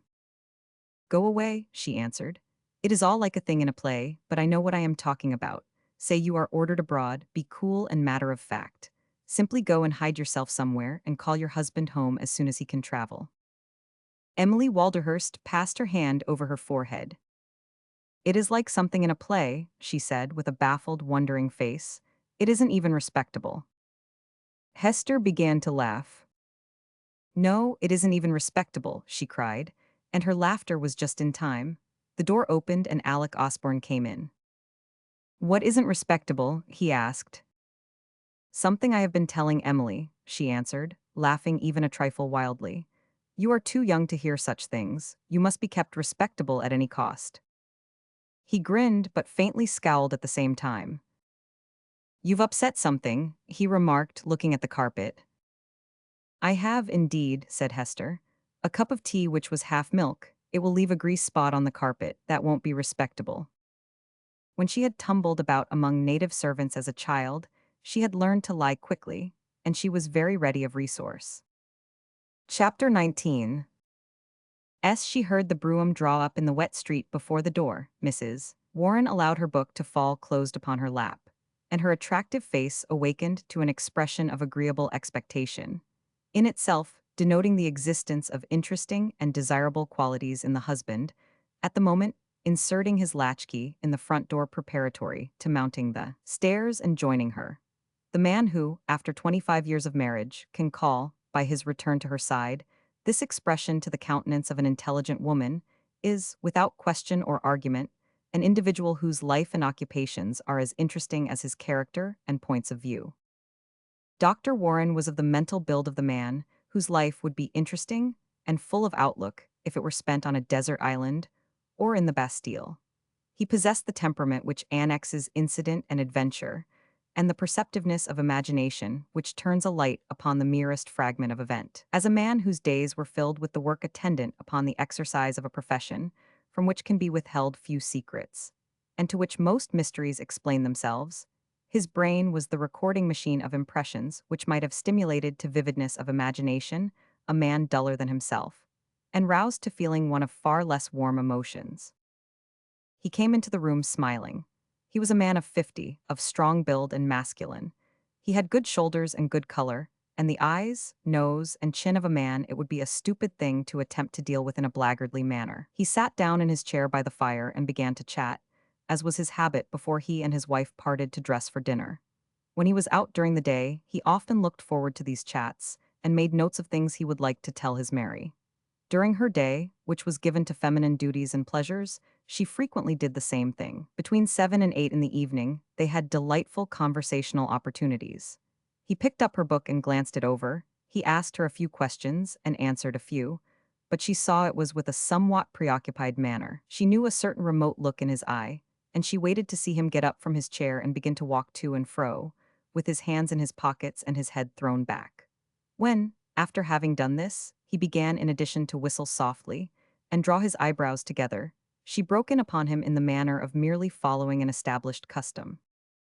"I am perfectly sure," was her remark, "that you have come upon one of the extraordinary cases." The last two words were spoken as with inverted commas. Of many deep interests he added to her existence, the extraordinary cases were among the most absorbing. He had begun to discuss them with her during the first year of their married life. Accident had thrown one of them into her immediate personal experience, and her clear-headed comprehension and sympathy in summing up singular evidence had been of such value to him that he had turned to her, in the occurrence of others, for the aid straightforward, mutual logic could give. She had learned to await the extraordinary case with something like eagerness. Sometimes, it was true, its incidents were painful, but invariably they were absorbing in their interest and occasionally illuminating beyond description. Of names and persons it was not necessary she should hear anything. The drama, the ethics were enough. With an absolute respect for his professional reserves, she asked no questions he could not reply to freely, and avoided even the innocent following of clues. The extraordinary case was always quite enough as it stood. When she saw the remotely speculative look in his eye, she suspected one, when he left his chair and paced the floor with that little air of restlessness, and ended with unconscious whistling which was scarcely louder than a breath. She felt that evidence enough had accumulated for her. He stopped and turned round. "My good Mary," he owned at once, "its extraordinariness consists in its baffling me by being so perfectly ordinary." "Well, at least that is not frequent. What is its nature? Is it awful? Is it sad? Is it eccentric? Is it mad or sane, criminal or domestic?" "It is nothing but suggestive, and that it suggests mystery to me makes me feel as if I myself, instead of a serious practitioner, am a professional detective." "Is it a case in which you might need help?" "It is a case in which I am impelled to give help, if it proves that it is necessary. She is such an exceedingly nice woman." "Good, bad, or indifferent?" "Of a goodness, I should say.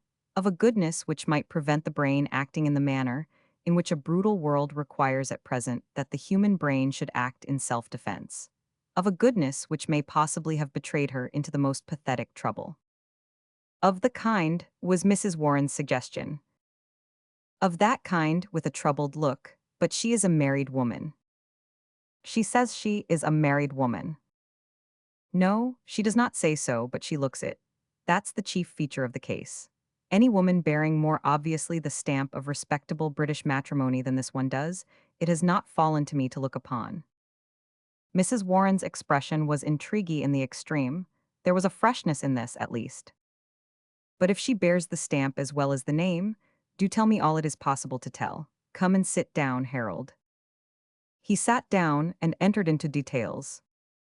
"I was called to a lady who, though not ill, seemed fatigued from a hurried journey, and, as it seemed to me, the effects of anxiety and repressed excitement.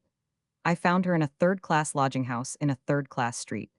It was a house which had the air of a place hastily made inhabitable for some special reason. There were evidences that money had been spent, but that there had been no time to arrange things. I have seen something of the kind before, and when I was handed into my patient's sitting room, thought I knew the type I should find. It is always more or less the same, a girl or a very young woman, pretty and refined and frightened, or pretty and vulgar, and carrying it off with transparent pretenses and airs and graces. Anything more remote from what I expected you absolutely cannot conceive. Not young and pretty. About 35 or 6. A fresh, finely built woman with eyes as candid as a 6-year-old girl's. Quite unexplanatory and with the best possible manner, only sweetly anxious about her health. Her confidence in my advice and the earnestness of her desire to obey my least instructions were moving. 10 minutes' conversation with her revealed to me depths of long-secreted romance in my nature. I mentally began to swear fealty to her. Did she tell you that her husband was away? What specially struck me was that it did not occur to her that her husband required stating, which was ingenuously impressive. She did not explain her mother or her uncles. Why her husband? Her mental attitude had a translucent clearness. She wanted a medical man to take charge of her, and if she had been an amiable, unbrilliant lady who was a member of the royal house, she would have conversed with me exactly as she did. She was so respectable. She was even a little mid-Victorian, dear Mary, a sort of clean, healthy mid-Victorian angel. There's an incongruousness in the figure in connection with being obviously in hiding in a lodging house street. And Mrs. Warren gave herself to reflection. I cannot make it as incongruous as she was. I have not told you all. I have saved to the last the feature which marked her most definitely as an extraordinary case. I suppose one does that sort of thing from a sense of drama. What else? Inquired Mrs. Warren, roused from her speculation. What respectable conclusion could one deduce from the fact that a letter lay on the table near her, sealed with an imposing coat of arms? One's eye having accidentally fallen on it, one could, of course, only avoid glancing at it again, so I recognized nothing definite. Also, when I was announced unexpectedly, I saw her quickly withdraw her hand from her lips. She had been kissing a ring she wore. I could not help seeing that afterwards. My good Mary, it was a ruby, of a size and color which recalled the Arabian Nights. Mrs. Warren began to resign herself. No, she said, there is no respectable conclusion to be drawn. It is tragic but prosaic. She has been governess or companion in some great house. She may be a well-born woman. It is 10 times more hideous for her than if she were a girl. She has to writhe under knowing that both her friends and her enemies are saying that she had not the excuse of not having been old enough to know better. That might all be true, he admitted promptly. It would be true if, but she is not writhing. She is no more unhappy than you or I, she is only anxious, and I could swear that she is only anxious about one thing. The moment in which I swore fealty to her was when she said to me, I want to be quite safe until after. I do not care for myself. I will bear anything or do anything. Only one thing matters, I shall be such a good patient. Then her eyes grew moist, and she closed her lips decorously to keep them from trembling. They're not usually like that, Mrs. Warren remarked. I have not found them so, he replied. Perhaps she believes the man will marry her. There was odd unexpectedness in the manner in which Dr. Warren suddenly began to laugh. My dear wife, if you could see her, it is the incongruity of what we are saying which makes me laugh. With her ruby and her coronets and her lodging-house street, she is of an impeccableness. She does not even know she could be doubted. 15 years of matrimony spent in South Kensington, 3 girls in the schoolroom and 4 boys at Eton, could not have crystallized a more unquestionable serenity. And you are saying gravely, perhaps she believes the man will marry her. Whatsoever the situation is, I am absolutely sure that she has never asked herself whether he would or not. Then, Mrs. Warren answered, it is the most extraordinary case we have had yet. But I have sworn fealty to her, was Warren's conclusion, and she will tell me more later. He shook his head with an air of certainty. Yes, she will feel it necessary to tell me later. They went upstairs to dress for dinner, and during the remainder of the evening, which they spent alone, they talked almost entirely of the matter. Chapter 20. Di Walderhurst's departure from Palstrey, though unexpected, had been calm and matter-of-fact. All the Osbornes knew was that she had been obliged to go up to London for a day or two, and that when there, her physician had advised certain German baths. Her letter of explanation and apology was very nice. She could not return to the country before beginning her journey. It seemed probable that she would return with her husband, who might arrive in England during the next 2 months. Has she heard that he is coming back? Captain Osborne asked his wife. She has written to ask him to come. Osborne grinned. He will be obliged to her. He is tremendously pleased with his importance at this particular time, and he is just the sort of man, as we both know, to be delighted at being called back to preside over an affair which is usually a matter for old women. But the letter he had examined, as it lay with the rest awaiting postal, he had taken charge of himself. He knew that one, at least, would not reach Lord Walderhurst. Having heard in time of the broken bridge rail, he had been astute enough to guess that the letter written immediately after the incident might convey such impressions as might lead even his lordship to feel that it would be well for him to be at home.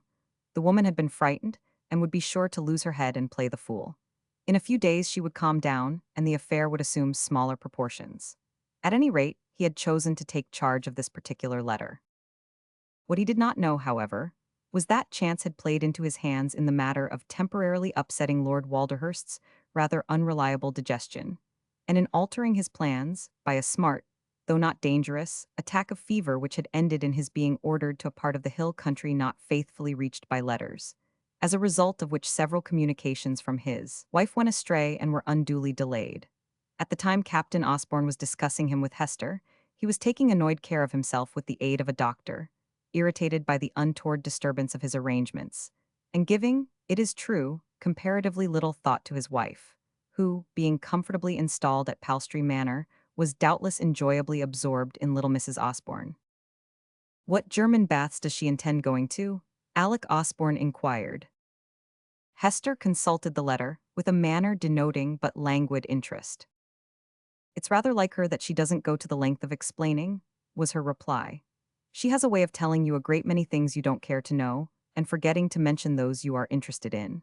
She is very detailed about her health, and her affection and mine. She evidently expects us to go back to the kennel farm, and deplores her inhospitality with adjectives." She did not look as if she was playing a part, but she was playing one, and doing it well. Her little way was that of a nasty-tempered, self-centered woman, made spiteful by being called upon to leave a place which suited her. "You are not really any fonder of her than I am," commented Osborne, after regarding her speculatively a few moments. If he had been as sure of her as he had been of Amira. "I don't know of any reason for my being particularly fond of her," she said. "It's easy enough for a rich woman to be good-natured. It doesn't cost her enough to constitute a claim." Osborne helped himself to a stiff whiskey and soda. They went back to the kennel farm the next day, and though it was his habit to consume a large number of pegs daily, the habit increased until there were not many hours in the day when he was normally sure of what he was doing. The German baths to which Lady Walderhurst had gone were nearer to Palstrey than anyone knew. They were only at a few hours' distance by rail. When, after a day spent in a quiet London lodging, Mrs. Cupp returned to her mistress with the information that she had been to the house in Mortimer Street, and found that the widow who had bought the lease and furniture was worn out with ill luck and the uncertainty of lodgers, and only longed for release which was not ruin, Emily cried a little for joy. "Oh, how I should like to be there," she said. "It was such a dear house. No one would ever dream of my being in it, and I need have no one but you and Jane. I should be so safe and quiet. Tell her you have a friend who will take it, as it is, for a year and pay her anything." "I won't tell her quite that, my lady," Mrs. Cupp made sagacious answer. "I'll make her an offer in ready money down, and no questions asked by either of us. People in her position sometimes gets a sudden let that pays them better than lodgers. All classes has their troubles, and sometimes a decent house is wanted for a few months, where money can be paid. I'll make her an offer." The outcome of which was that the widowed householder walked out of her domicile the next morning with a heavier purse and a lighter mind than she had known for many months. The same night, ingenuously oblivious of having been called upon to fill the role of a lady in genteel trouble, good and decorous Emily Walderhurst arrived under the cover of discreet darkness in a cab, and when she found herself in the best bedroom, which had once been so far beyond her means, she cried a little for joy again, because the four dull walls, the mahogany dressing table, and ugly frilled pincushions looked so unmelodramatically normal and safe. "It seems so home-like," she said, adding courageously, "it is a very comfortable place, really." "We can make it much more cheerful, my lady," Jane said with grateful appreciation, "and the relief makes it like paradise." She was leaving the room and stopped at the door. "There's not a person, black or white, can get across the doormat, past mother and me, until his lordship comes," she allowed herself the privilege of adding. Emily felt a little nervous when she pictured to herself Lord Walderhurst crossing the doormat of a house in Mortimer Street in search of his marchioness. She had not yet had time to tell him the story of the episode of the glass of milk and Hester Osborne's sudden outburst. Every moment had been given to carefully managed arrangement for the journey which was to seem so natural. Hester's cleverness had suggested every step and had supported her throughout, but for Hester she was afraid she might have betrayed herself. There had been no time for writing, but when James received her letter, of late she had more than once thought of him as James, he would know the one thing that was important, and she had asked him to come to her. She had apologized for suggesting any alteration of his plans, but she had really asked him to come to her. I think he will come, she said to herself. I do think he will. I shall be so glad. Perhaps I have not been sensible, perhaps I have not done the best thing, but if I keep myself safe until he comes back, that really seems what is most important. 2 or 3 days in the familiar rooms, attended only by the two friendly creatures she knew so well, seemed to restore the balance of life for her. Existence became comfortable and prosaic again. The best bedroom and the room in which she spent her days were made quite cheerful through Jane's enterprise and memories of the appointments of Palstrey.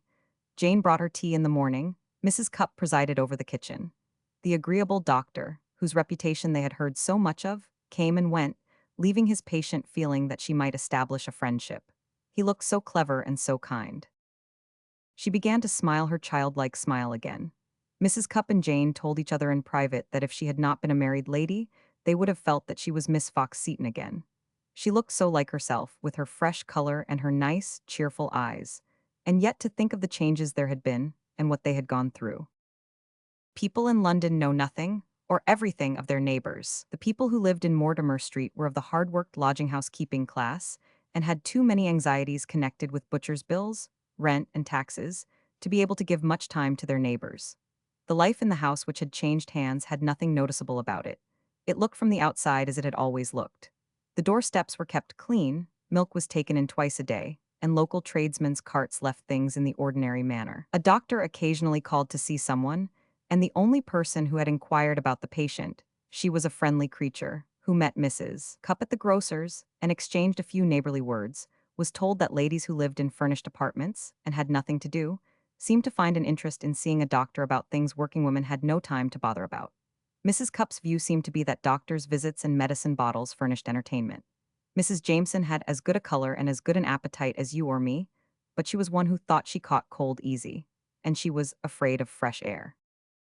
Dr. Warren's interest in the extraordinary case increased at each visit he made.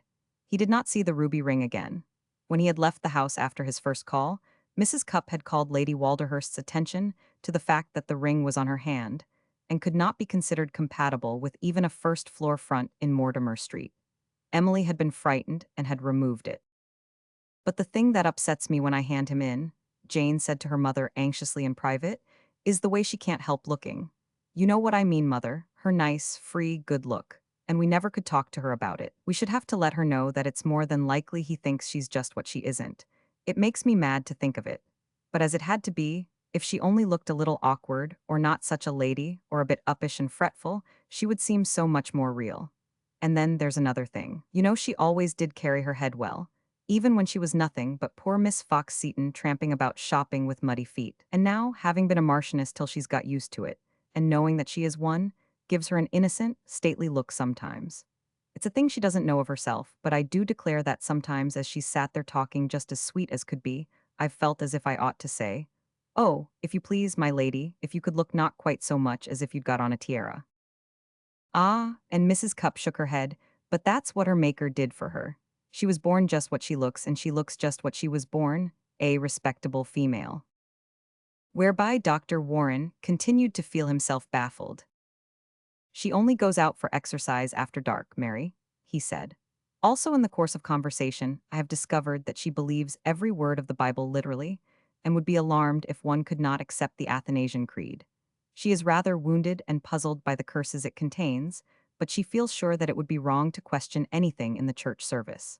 Her extraordinariness is wholly her incompatibleness. Gradually, they had established the friendship Emily had thought possible.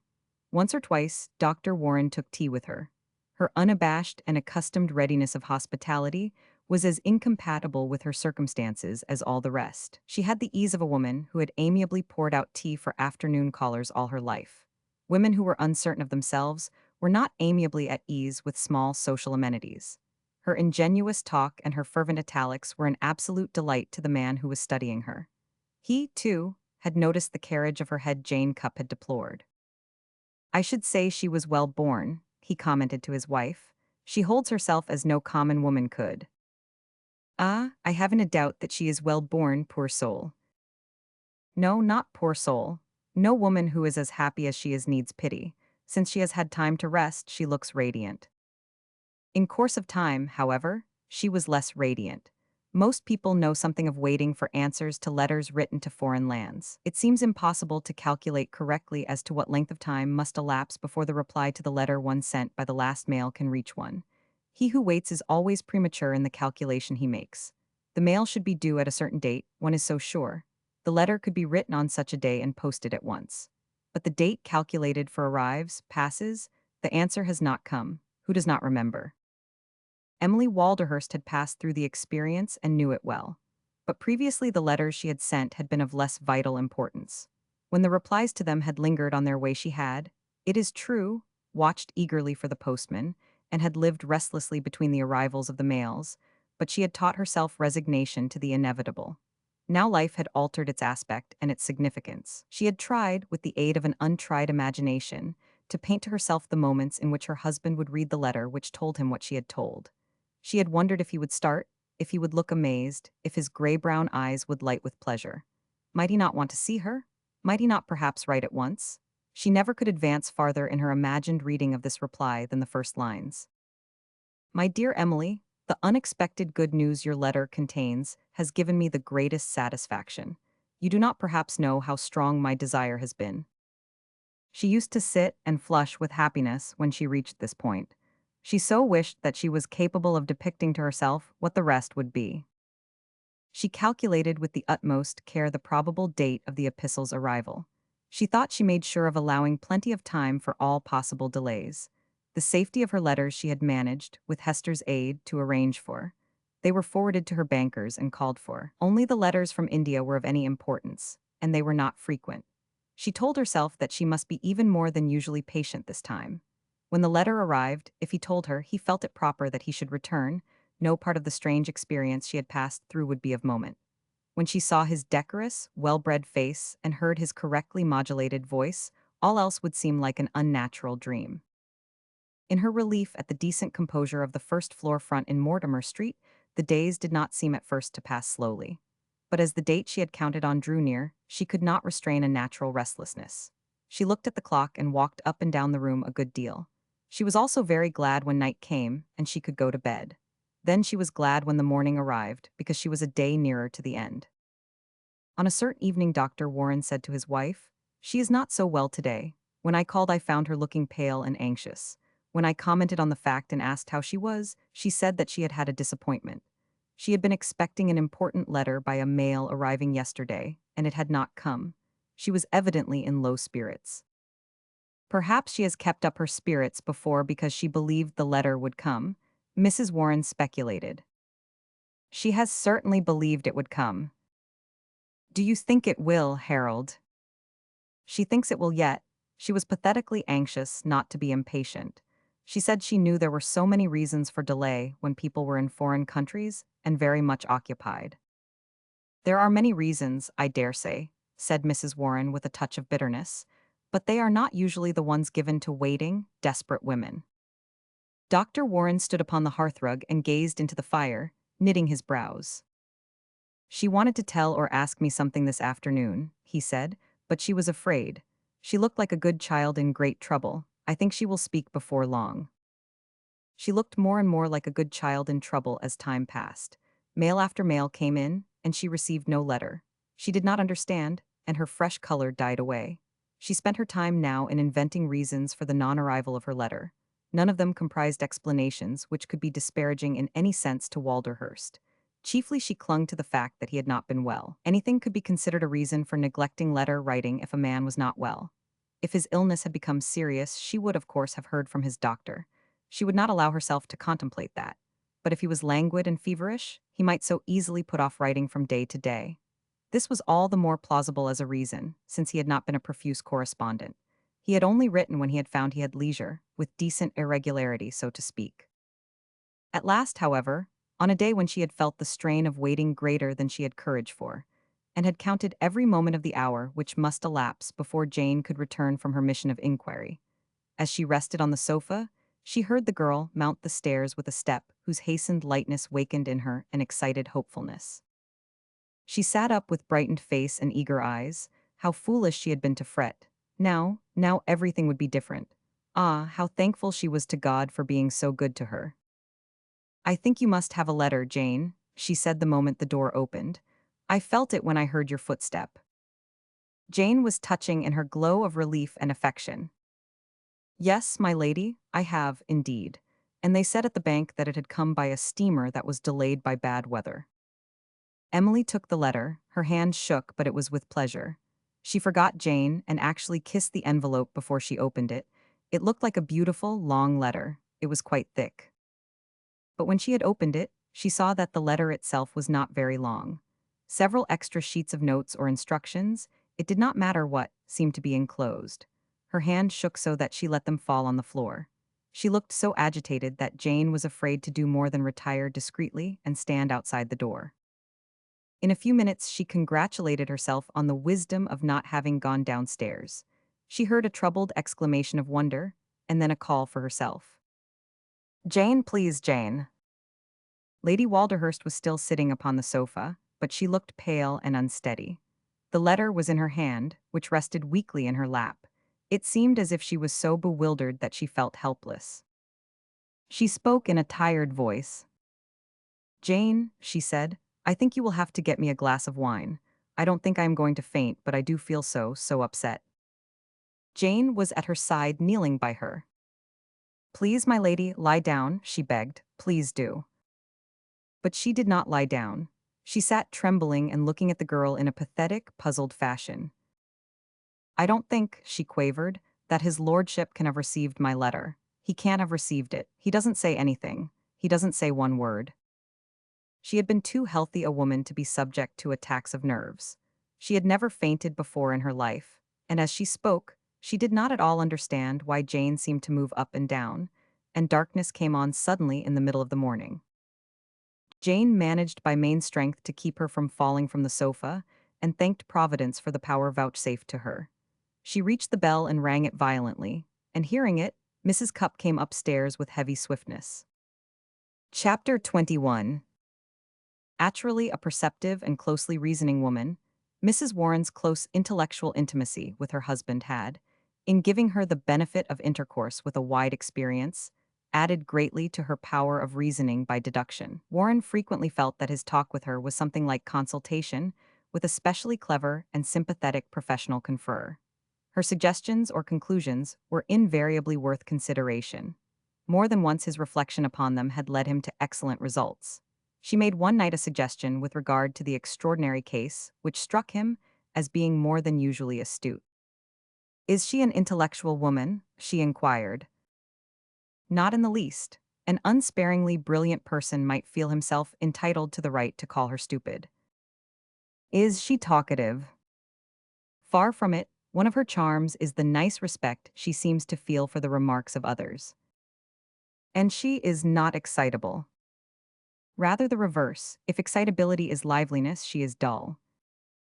"I see, slowly. You have not yet thought it possible that she might, well, be under some delusion."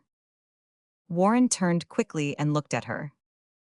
"It is wonderfully brilliant of you to have thought of it. A delusion?" He stood and thought it over. "Do you remember," his wife assisted him with, "the complications which arose from young Mrs. Gerald's running away, under similar circumstances, to Scotland and hiding herself in a shepherd's cottage, under the impression that her husband was shadowing her with detectives? You recollect what a lovable woman she was, and what horror she felt of the poor fellow." Yes, that was an extraordinary case, too." Mrs. Warren warmed with her subject. "Here is a woman obviously concealing herself from the world in a lodging-house, plainly possessing money, owning a huge ruby ring, receiving documents stamped with imposing seals. taking exercise only by night, heart-wrung over the non-arrival of letters which are due. Every detail points to one painful, dubious situation. On the other hand, she presents to you the manner and aspect of a woman who is absolutely not dubious, and who is merely anxious on the one point a dubious person would be indifferent to. Isn't it, then, possible that overwrought physical condition may have driven her to the belief that she is hiding from danger? Dr. Warren was evidently following the thought seriously. She said, reflecting, that all that mattered was that she should be safe. I want to keep safe. That was it. You are very enlightening, Mary, always. I will go and see her again tomorrow. But, as the result of another memory, how sane she seems. He was thinking of this possible aspect of the matter as he mounted the staircase of the house in Mortimer Street the next day. The stairway was of the ordinary lodging-house type, its dinginess somewhat alleviated by the fact that the cups had covered the worn carpet with clean, warm-colored felting. The yellowish marbled paper on the walls depressed the mind as one passed it. The indeterminate dun paint had defied fog for years. The whole house presented only such features as would encourage its proprietors to trust to the sufficing of infrequent redecoration. Jane had, however, made efforts in behalf of the drawing-room, in which her mistress spent her days. She had introduced palliations by degrees, and with an unobtrusiveness which was not likely to attract the attention of neighbors unaccustomed to lavish delivery by means of furniture vans. She had brought in a rug or so, and had gradually replaced objects with such as were more pleasant to live with and more comfortable to use. Dr. Warren had seen the change wrought, and had noted evidences that money was not unobtainable. The maid also was a young woman whose manner towards her mistress was not merely respectful and well-bred, but suggestive of watchful affection bordering on reverence. Jane Cupp herself was a certificate of decorum and good standing. It was not such young women who secluded themselves with questionable situations. As she laid her hand on the drawing-room door to open it and announce him, it occurred to Dr. Warren that he would tell Mary that evening that if Mrs. Jameson had been the heroine of any unconventional domestic drama, it was an unmistakable fact that Jane Cupp would have felt it her duty as a young woman to leave this day month, if you please, ma'am, quite 6 months ago. And there she was, in a neat gown and apron, evidently a fixture because she liked her place, her decent young face full of sympathetic interest. The day was dull and cold, but the front room was warm and made cheerful by fire. Mrs. Jameson was sitting at a writing table. There were letters before her, and she seemed to have been rereading them. She did not any longer bloom with normal health. Her face was a little dragged, and the first thing he noted in the eyes she lifted to him was that they were bewildered. She has had a shock, he thought, poor woman. He began to talk to her about herself with the kindly perception which was inseparable from him. He wondered if the time had not come when she would confide in him. Her shock, whatsoever it had been, had left her in the position of a woman wholly at a loss to comprehend what had occurred. He saw this in her ingenuous, troubled face. He felt as if she was asking herself what she should do. It was not unlikely that presently she would ask him what she should do. He had been asked such things before by women, but they usually added trying detail accompanied by sobs and appealed to his chivalry for impossible aid. Sometimes they implored him to go to people and use his influence. Emily answered all his questions with her usual sweet, good sense. She was not well. Yesterday she had fainted. Was there any disturbing reason for the faint? He inquired. It was because I was very much disappointed, she answered, hesitating. I had a letter which it was not what I expected. She was thinking desperately. She could understand nothing. It was not explainable that what she had written did not matter at all, that James should have made no reply. I was awake all night, she added. That must not go on, he said. I was thinking and thinking, nervously. I can see that, was his answer. Perhaps she ought to have courage to say nothing. It might be safer. But it was so lonely not to dare to ask anyone's advice that she was getting frightened. India was thousands and thousands of miles away, and letters took so long to come and go. Anxiety might make her ill before she could receive a reply to a second letter. And perhaps now in her terror, she had put herself into a ridiculous position. How could she send for Lady Maria to Mortimer Street and explain to her? She realized also that her ladyship's sense of humor might not be a thing to confide in safely. Warren's strong, amiable personality was good for her. It served to aid her to normal reasoning. Though she was not aware of the fact, her fears, her simplicity, and her timorous adoration of her husband had not allowed her to reason normally in the past. She had been too anxious and too much afraid. Her visitor watched her with great interest and no little curiosity. He himself saw that her mood was not normal. She did not look as poor Mrs. Gerald had looked, but she was not in a normal state. He made his visit a long one purposely. Tea was brought up, and he drank it with her. He wanted to give her time to make up her mind about him. When at last he rose to go away, she rose also. She looked nervously undecided, but let him go towards the door. Her move forward was curiously sudden. "No, no," she said, "please come back. I really think I ought to tell you." He turned towards her, wishing that Mary were with him. She stood trying to smile, and looking so entirely nice and well-behaved even in her agitation. "If I were not so puzzled, or if there was anybody," she said, "if you could only advise me, I must keep safe." "There is something you want to tell me," he said quietly. "Yes," she answered. "I am so anxious, and I am sure it must be bad for one to be anxious always. I have not dared to tell anyone. My name is not Mrs. Jameson, Dr. Warren. I am Lady Walderhurst." He barely managed to restrain a start. He was obliged to admit to himself that he had not thought of anything like this, but Mary had been right. Emily blushed to her ears with embarrassment. He did not believe her. "But I am really," she protested. "I really am. I was married last year. I was Emily Fox-Seton, perhaps you remember." She was not flighty or indignant. Her frank face was only a little more troubled than it had been before. She looked straight into his eyes without a doubt of his presently believing her. Good heavens, if... She walked to the writing table and picked up a number of letters. They were all stamped with the same seal. She brought them to him almost composedly. "I ought to have remembered how strange it would sound," she said in her amenable voice. "I hope I am not doing wrong in speaking. I hope you won't mind my troubling you. It seemed as if I couldn't bear it alone any longer." After which she told him her story. The unadorned straightforwardness of the relation made it an amazing thing to hear. Even more amazing than it would have been made by a more imaginative handling. Her obvious inability to cope with the unusual and villainous, combined with her entire willingness to obliterate herself in any manner in her whole-souled tenderness for the one present object of her existence, were things a man could not be unmoved by, even though experience led him to smile at the lack of knowledge of the world which had left her without practical defense. Her very humbleness and candor made her a drama in herself. Perhaps I was wrong to run away.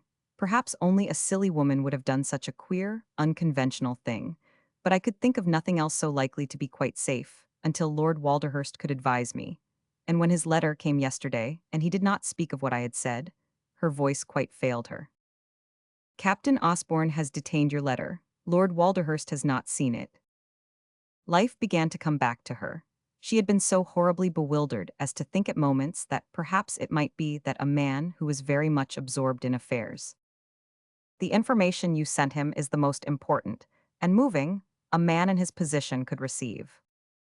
"Do you think so, really?" She lifted her head with new courage, and her color returned. "It is impossible that it should be otherwise. It is, I assure you, impossible, Lady Walderhurst." "I am so thankful," she said devoutly. "I am so thankful that I have told you." Anything more touching and attractive than her full eyes, and her grown-up child's smile, he felt he had never seen. Chapter 22. The attack of fever which had seemed to begin lightly for Lord Walderhurst assumed proportions, such as his medical man had not anticipated. His annoyance at finding his duties interfered with fretted him greatly. He was not, under the circumstances, a good patient, and partly as a result of his state of mind, he began, in the course of a few weeks, to give his doctors rather serious cause for anxiety. On the morning following Emily's confession to Dr. Warren, she had received a letter from her husband's physician, notifying her of his new anxieties in connection with his patient. His lordship required extreme care and absolute freedom from all excitement. Everything which medical science and perfect nursing could do would be done. The writer asked Lady Walderhurst's collaboration with him in his efforts at keeping the invalid as far as possible in unperturbed spirits. For some time it seemed probable that letter writing and reading would be out of the question, but if, when correspondence might be resumed, Lady Walderhurst would keep in mind the importance of serenity to the convalescent, the case would have all in its favor. This, combined with expressions of sympathetic encouragement and assurances that the best might be hoped for, was the gist of the letter. When Dr. Warren arrived, Emily handed the epistle to him and watched him as he read it. "You see," she said when he looked up, "that I did not speak too soon. Now I shall have to trust to you for everything. I could never have borne it all by myself, could I?" "Perhaps not, thinking it over, but you are very brave." "I don't think I'm brave," thinking it over on her own part, "but it seemed as if there were things I must do. But now you will advise me." She was as biddable as a child, he told his wife afterwards, and that a woman of her height and carriage should be as biddable as she might have been at 6 years old was an effective thing. "She will do anything I tell her, she will go anywhere I advise. I advise that she shall go to her husband's house in Berkeley Square, and that together you and I will keep unobtrusive guard over her. All is quite simple, really. All would have been comparatively simple at the outset, if she had felt sure enough of her evidence to dare to confide in some practical person. But she was too uncertain and too much afraid of scandal, which might annoy her husband. She is deeply in awe of Lord Walderhurst and deeply in love with him. When one realizes how unnecessary qualities and charms seem to be to the awakening of the tender emotion, it is rather dull, perhaps, to ask why. Yet one weakly asks it, was Mrs. Warren's summation. And one cannot supply the answer. But the mere devotion itself in this nice creature is a thing to be respected. She will control even her anxieties and reveal nothing while she writes her cheerful letters as soon as she is allowed to write them. Lord Walderhurst will be told nothing. Nothing until his recovery is complete. Now that she has made a clean breast of everything to me and given herself into my hands, I believe that she finds a sentimental pleasure in the thought of keeping her secret until he returns. I will confess to you, Mary, that I think that she has read of and tenderly sympathized with heroines who have done the like before.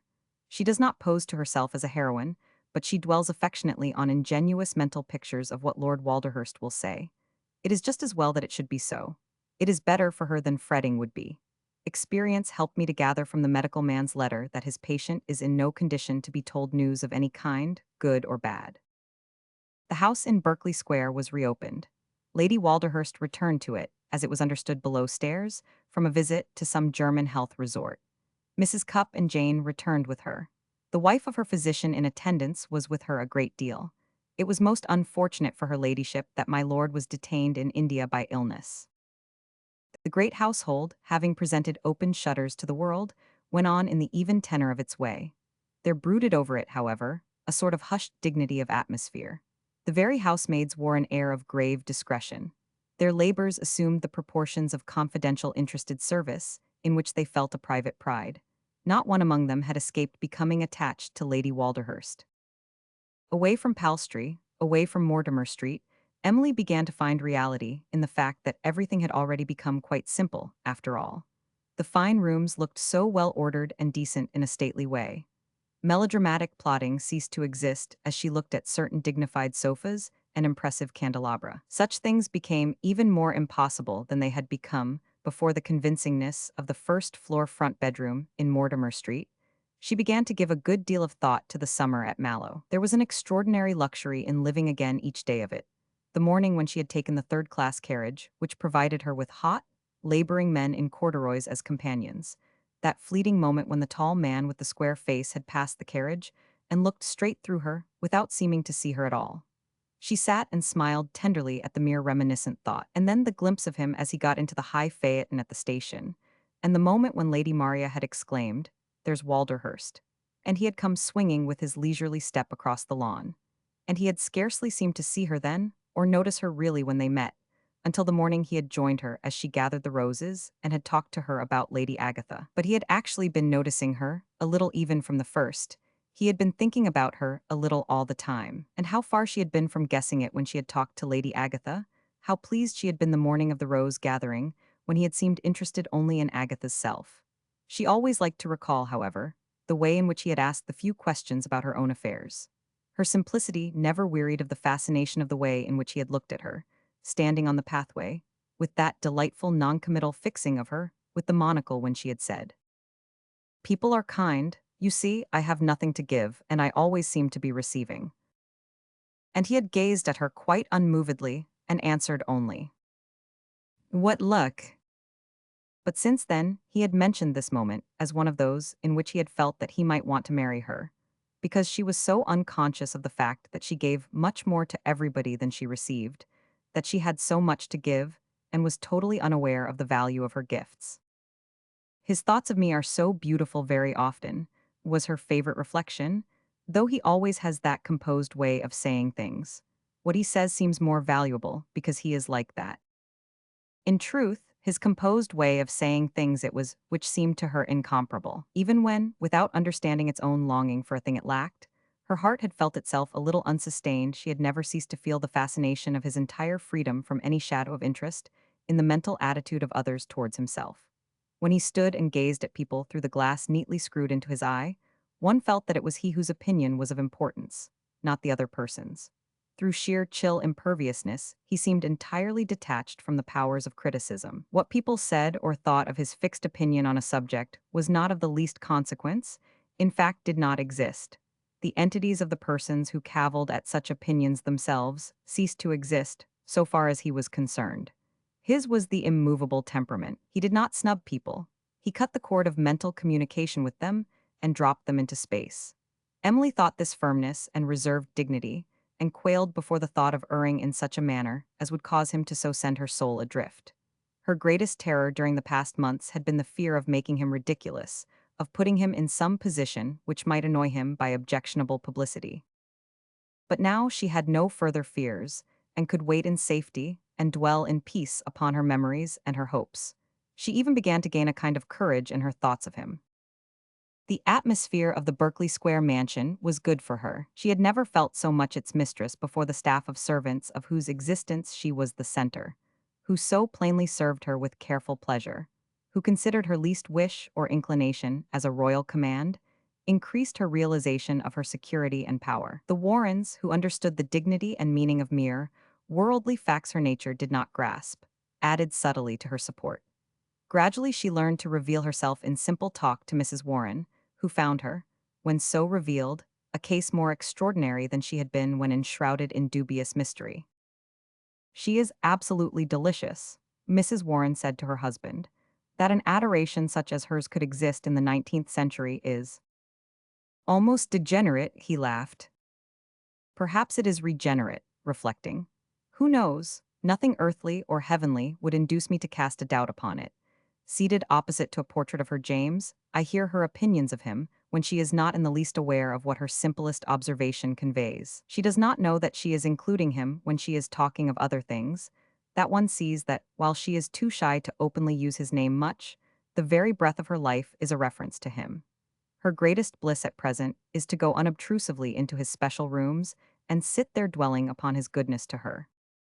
In fact, Emily spent many a quiet hour in the apartments she had visited on the day of her farewell to her husband. She was very happy there. Her soul was uplifted by her gratitude for the peace she had reached. The reports of Lord Walderhurst's physician were never alarming and generally of a reassuring nature. But she knew that he must exercise great caution, and that time must elapse before he could confront his return voyage. He would come back as soon as was quite safe. And in the meantime, her world held all that she could desire, lacking himself. Her emotion expressed itself in her earnest performance of her reverent daily devotions. She read many chapters of the Bible, and often sat happily absorbed in the study of her Book of Common Prayer. She found solace and happiness in such things, and spent her Sunday mornings, after the ringing of the church bells, quite alone in Walderhurst's study, following the service and reading the collects and lessons. The room used to seem so beautifully still. Even Berkeley Square, wearing its church-hour aspect, suggested devout aloofness from worldly things. "I sit at the window and think," she explained to Mrs. Warren. "It is so nice there." She wrote her letters to India in this room. She did not know how far the new courage in her thoughts of her husband expressed itself in these letters. When Walderhurst read them, however, he felt a sense of change in her. Women were sometimes spoken of as coming out amazingly. He began to feel that Emily was, in a measure at least, coming out.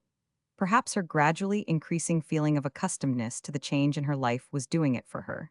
She said more in her letters, and said it in a more interesting way. It was perhaps rather suggestive of the development of a girl who was on the verge of becoming a delightful sort of woman. Lying upon his back in bed, rendered, it may be, a trifle susceptible by the weakness of slow convalescence, he found a certain habit growing upon him, a habit of reading her letters several times, and of thinking of her as it had not been his nature to think of women. Also, he slowly awakened to an interest in the arrival of the English mails. The letters actually raised his spirits and had an excellent physical effect. His doctor always found him in good condition after he had heard from his wife. Your letters, my dear Emily, Walderhurst once wrote, are a great pleasure to me. You are today exactly as you were at Mallow, the creature of amiable good cheer. Your comfort stimulates me. How dear, how dear? Emily cried to the silence of the study and kissed the letter with impassioned happiness. Painting of Lady Maria Bain. Lady Maria Bain. The next epistle went even farther. It absolutely contained things and referred to the past which it was her joy to pour libations before in secret thought. When her eye caught the phrase, "the days at Mallow," in the middle of a sheet, she was almost frightened at the rush of pleasure which swept over her. Men who were less aloof from sentimental moods used such phrases in letters she had read and heard.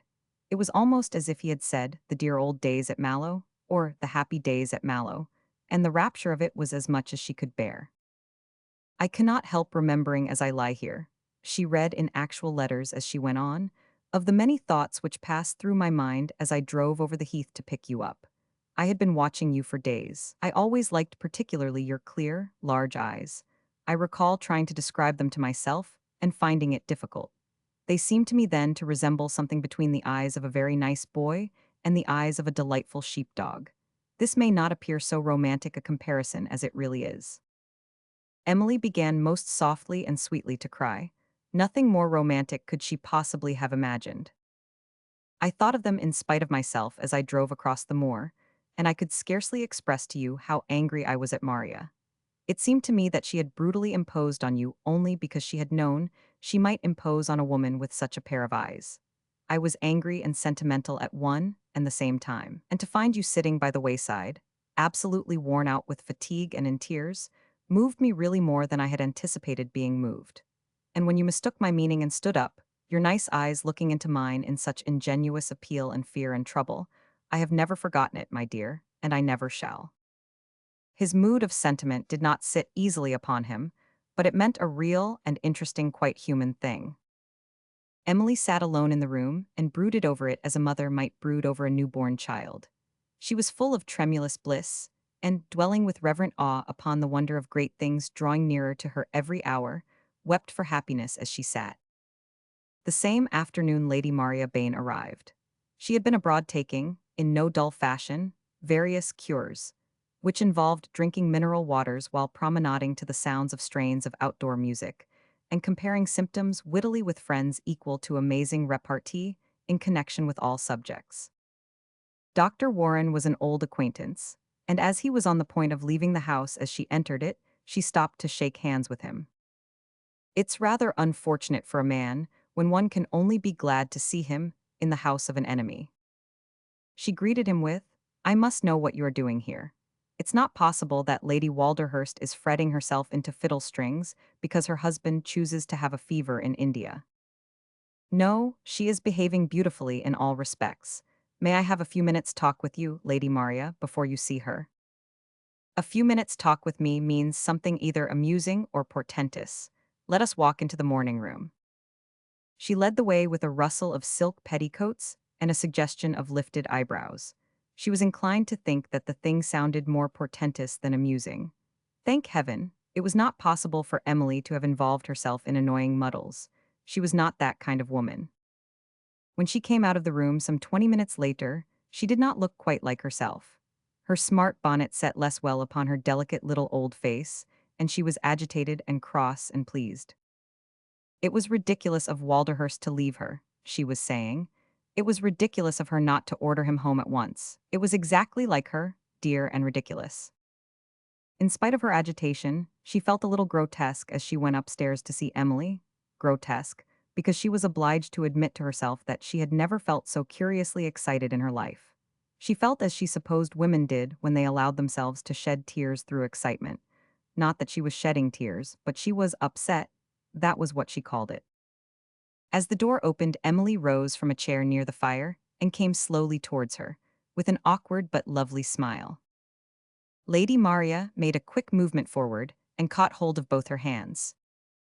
My good Emily, she broke forth and kissed her. My excellent Emily, and kissed her again.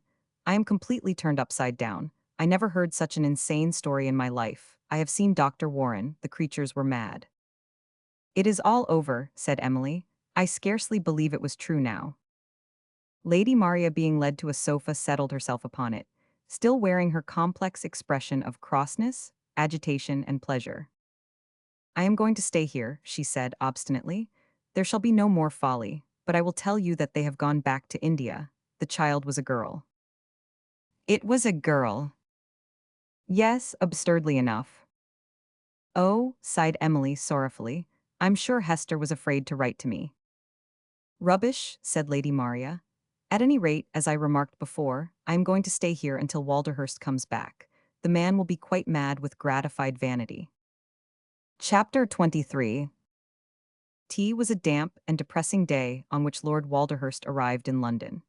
As his carriage turned into Berkeley Square, he sat in the corner of it, rather huddled in his travelling wraps, and looking pale and thin. He was wishing that London had chosen to show a more exhilarating countenance to him, but he himself was conscious of being possessed by something more nearly approaching a mood of eagerness than he remembered experiencing at any period of his previous existence. He had found the voyage home long, and had been restless. He wanted to see his wife. How agreeable it would be to meet, when he looked across the dinner table, the smile in her happy eyes. She would grow pink with pleasure like a girl when he confessed that he had missed her. He was curious to see in her the changes he had felt in her letters. Having time and opportunities for development, she might become an absolutely delightful companion. She had looked very handsome on the day of her presentation at court.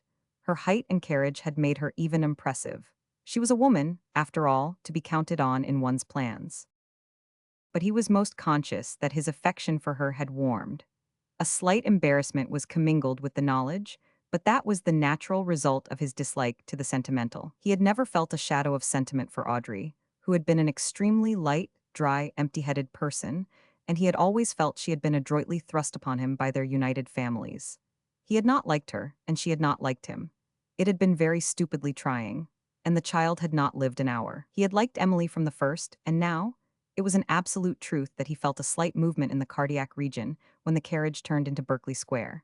The house would look very pleasant when he entered it. Emily would in some subtle way have arranged that it should wear a festal, greeting air. She had a number of nice, little feminine emotions about bright fires and many flowers. He could picture her childlike, grown-up face as it would look when he stepped into the room where they met. Someone was ill in Berkeley Square, evidently very ill. Straw was laid thick all along one side of it, depressing damp, fresh straw, over which the carriage rolled with a dull drag of the wheels. It lay before the door of his own house, he observed as he stepped out. It was very thickly scattered.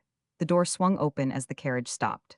Crossing the threshold, he glanced at the face of the footman nearest to him. The man looked like a mute at a funeral, and the expression was so little in accord with his mood that he stopped with a feeling of irritation.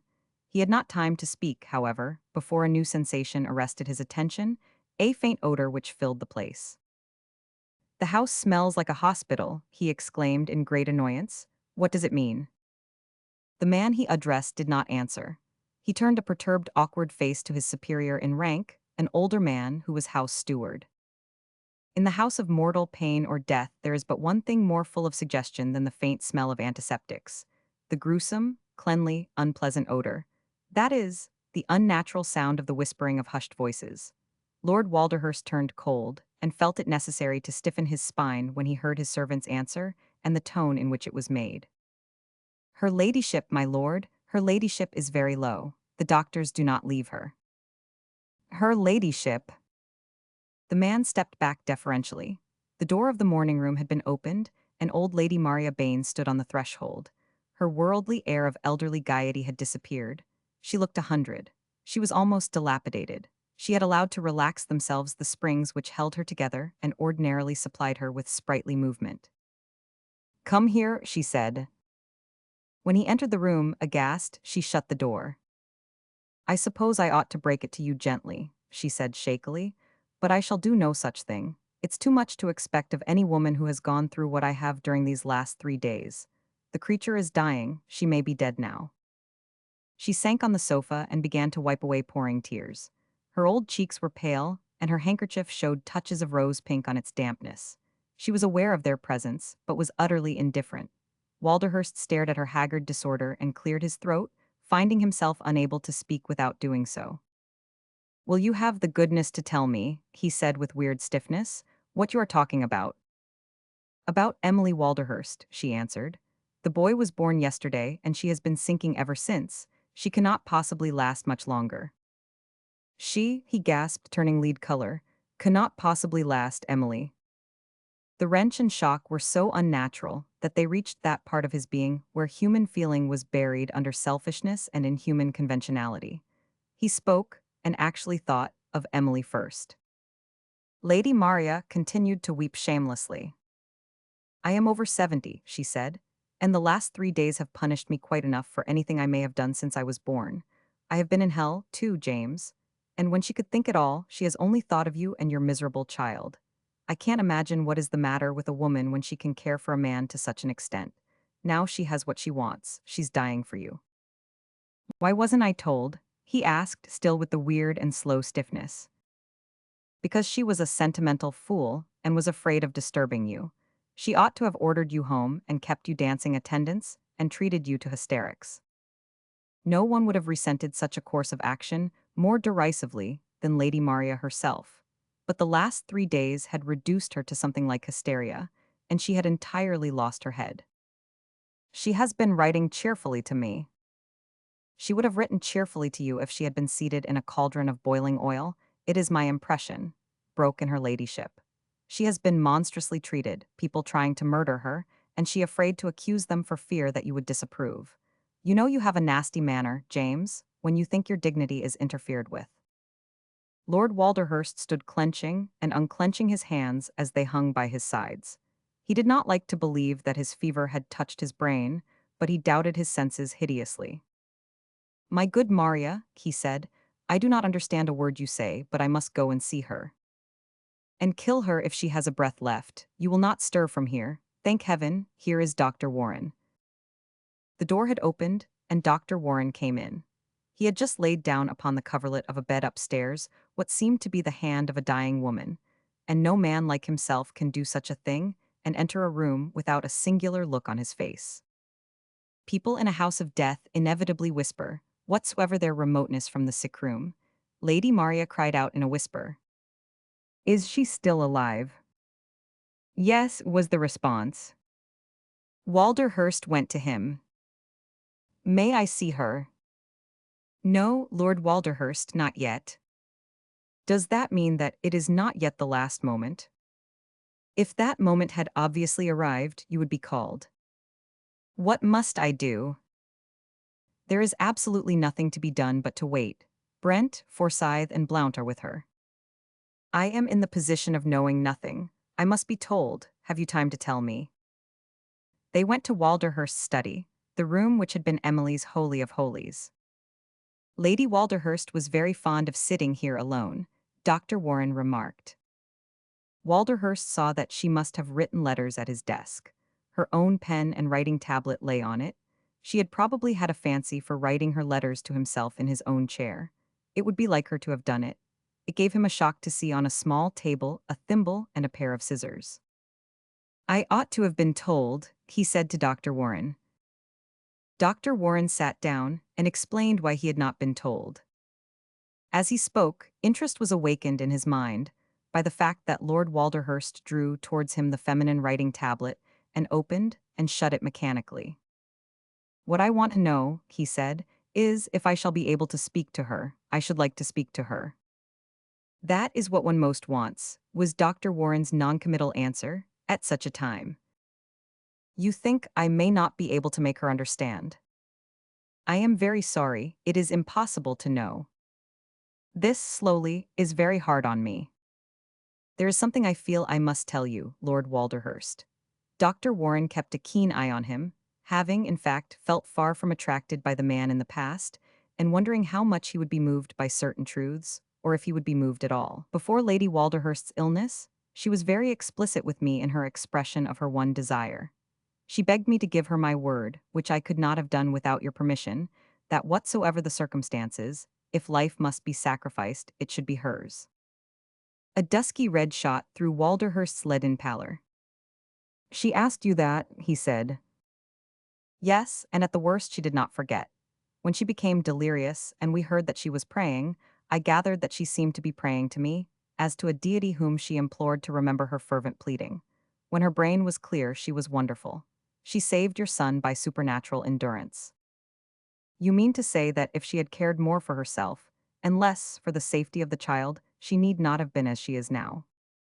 Warren bent his head. Lord Walderhurst's eyeglass had been dangling weakly from its cord. He picked it up and stuck it in his eye to stare the doctor in the face. The action was a singular, spasmodic, hard one, but his hands were shaking. By God, he cried out, if I had been here it should not have been so. He got up and supported himself against the table with the shaking hands. It is very plain, he said, that she has been willing to be torn to pieces upon the rack to give me the thing I wanted. And now, good God in heaven, I feel that I would have strangled the boy with my own hands rather than lose her. In this manner, it seemed, did a rigid, self-encased, and conventional elderly nobleman reach emotion. He looked uncanny. His stiff dignity hung about him in rags and tatters. Cold sweat stood on his forehead and his chin twitched. Just now, he poured forth, I don't care whether there is a child or not. I want her, I care for nothing else. I want to look at her, I want to speak to her, whether she is alive or dead. But if there is a spark of life in her, I believe she will hear me. Dr. Warren sat and watched him, wondering. He knew curious things of the human creature, things which most of his confreres did not know. He knew that life was a mysterious thing, and that even a dying flame of it might sometimes be fanned to flickering anew by powers more subtle than science usually regards as applicable influences. He knew the nature of the half-dead woman lying on her bed upstairs, and he comprehended what the soul of her life had been, her divinely innocent passion for a self-centered man. He had seen it in the tortured courage of her eyes in hours of mortal agony. Don't forget, she had said, our Father which art in heaven, don't let anyone forget, hallowed be thy name. The man, leaning upon his shaking hands before him, stood there, for these moments at least, a harrowed thing. Not a single individual of his acquaintance would have known him. I want to see her before the breath leaves her, he gave forth in a harsh, broken whisper. I want to speak, let me see her. Dr. Warren left his chair slowly. Out of 1,000 chances against her, might this one chance be for her, the chance of her hearing, and being called back to the shores she was drifting from, by this stiff, conventional fellow's voice. There was no knowing the wondrousness of a loving human thing, even when its shackles were loosening themselves to set it free. I will speak to those in charge with me, he said. Will you control every outward expression of feeling? Yes. Adjoining Lady Walderhurst's sleeping apartment was a small boudoir where the medical men consulted together. Two of them were standing near the window, conversing in whispers. Walderhurst merely nodded and went to wait apart by the fire. Ceremony had ceased to exist. Dr. Warren joined the pair at the window. Lord Walderhurst only heard one or two sentences. I am afraid that nothing now can matter at any moment. Those who do not know from experience what he saw when he entered the next room have reason to give thanks to such powers as they put trust in. There ruled in the large, dim chamber an awful order and silence. The faint flickering of the fire was a marked sound. There was no other but a fainter and even more irregular one heard as one neared the bed. Sometimes it seemed to stop, then, with a weak gasp, begin again. A nurse in uniform stood in waiting. An elderly man sat on a chair at the bedside, listening and looking at his watch, something white and lifeless lying in his grasp, Emily Walderhurst's waxen, unmoving hand. The odor of antiseptics filled the nostrils. Lord Walderhurst drew near. The speaking sign of the moment was that neither nurse nor doctor stirred. Emily lay low upon a pillow. Her face was as bloodless as wax and was a little turned aside. The shadow was hovering over it and touched her closed lids and the droop of her cheek and corners of her mouth. She was far, far away. This was what Walderhurst felt first, the strange remoteness, the lonely stillness of her. She had gone alone far from the place he stood in, and which they too familiarly knew.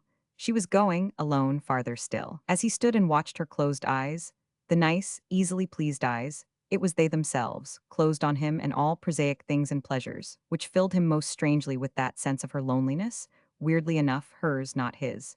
He was not thinking of himself, but of her. He wanted to withdraw her from her loneliness, to bring her back. He knelt down carefully, making no sound, stealthily, not removing his eyes from her strange, aloof face. He slowly dared to close his hand on hers which lay outside the coverlet, and it was a little chill and damp, a little chill. A power, a force which hides itself in human things, and which most of them know not of, was gathering within him. He was warm and alive, a living man. His hand as it closed on the chill of hers was warm, his newly awakened being sent heat to it. He whispered her name close to her ear. Emily, slowly, Emily. She was very far away and lay unmoving. Her breast scarcely stirred with the faintness of her breath. Emily, Emily. The doctor slightly raised his eyes to glance at him. He was used to deathbed scenes, but this was curious, because he knew the usual outward aspect of Lord Walderhurst, and its alteration at this moment suggested abnormal things. He had not the flexibility of mind which revealed to Dr. Warren that there were perhaps abnormal moments for the most normal and inelastic personages. Emily, said his lordship, Emily. He did not cease from saying it, in a low yet reaching whisper, at regular intervals, for at least half an hour.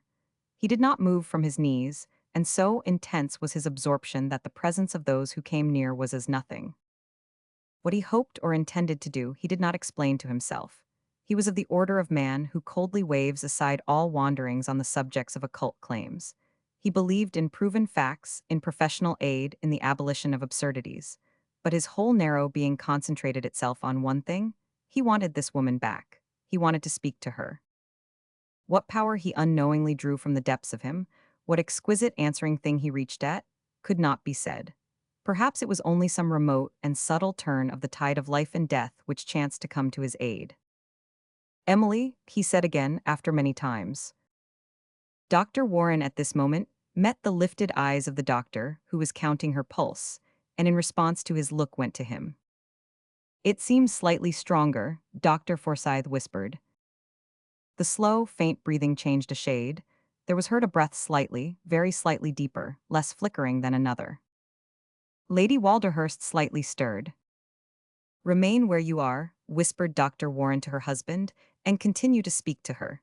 Do not alter your tone, go on. Emily Walderhurst, drifting out on a still, borderless white sea, sinking gently as she floated, sinking in peaceful painlessness deeper and deeper in her drifting until the soft, cool water lapped her lips and, as she knew without fear, would soon cover them and her quiet face, hiding them forever. Heard from far, very far away across the whiteness floating about her, a faint sound which at first only fell upon the stillness without meaning. Everything but the silence had been left behind eons ago. Nothing remained but the soundless white sea and the slow drifting and sinking as one swayed. It was more than sleep, this still peace, because there was no thought of waking to any shore. But the far-off sound repeated itself again, again, again and again monotonously. Something was calling to something. She was so given up to the soft drifting that she had no thoughts to give and gave none. In drifting so, one did not think. Thought was left in the far-off place the white sea carried one from. She sank quietly a little deeper and the water touched her lip. But something was calling to something. Something was calling something to come back.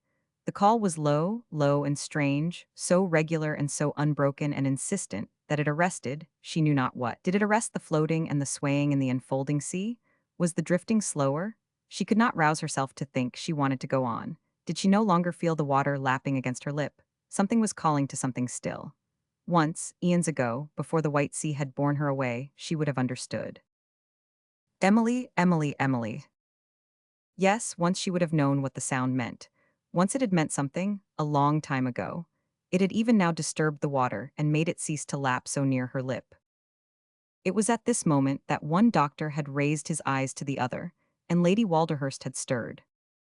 When Walderhurst left his place beside his wife's bed, Dr. Warren went with him to his room. He made him drink brandy and called his man to him. You must remember, he said, that you are an invalid yourself. I believe, was the sole answer, given with an abstracted knitting of the brows. I believe that in some mysterious way I have made her hear me. Dr. Warren looked grave. He was a deeply interested man. He felt that he had been looking on at an almost incomprehensible thing. Yes, was his reply, I believe that you have. About an hour later Lord Walderhurst made his way downstairs to the room in which Lady Maria Baines sat. She still looked 100 years old, but her maid had redressed her toupee, and given her a handkerchief neither damp nor tinted with rubbed-off rouge. She looked at her relative a shade more leniently, but still addressed him with something of the manner of a person undeservedly chained to a malefactor. Her irritation was not modified by the circumstance that it was extremely difficult to be definite in the expression of her condemnation of things, which had made her hideously uncomfortable. Having quite approved of his going to India in the first place, it was not easy to go thoroughly into the subject of the numerous reasons why a man of his years and responsibilities ought to have realized that it was his duty to remain at home and take care of his wife. Incredible as it seems, she snapped, the doctors think there is a slight change for the better. Yes, Walderhurst answered. He leaned against the mantel and gazed into the fire. She will come back, he added in a monotone. Lady Maria stared at him. She felt that the man was eerie, Walderhurst of all men on earth.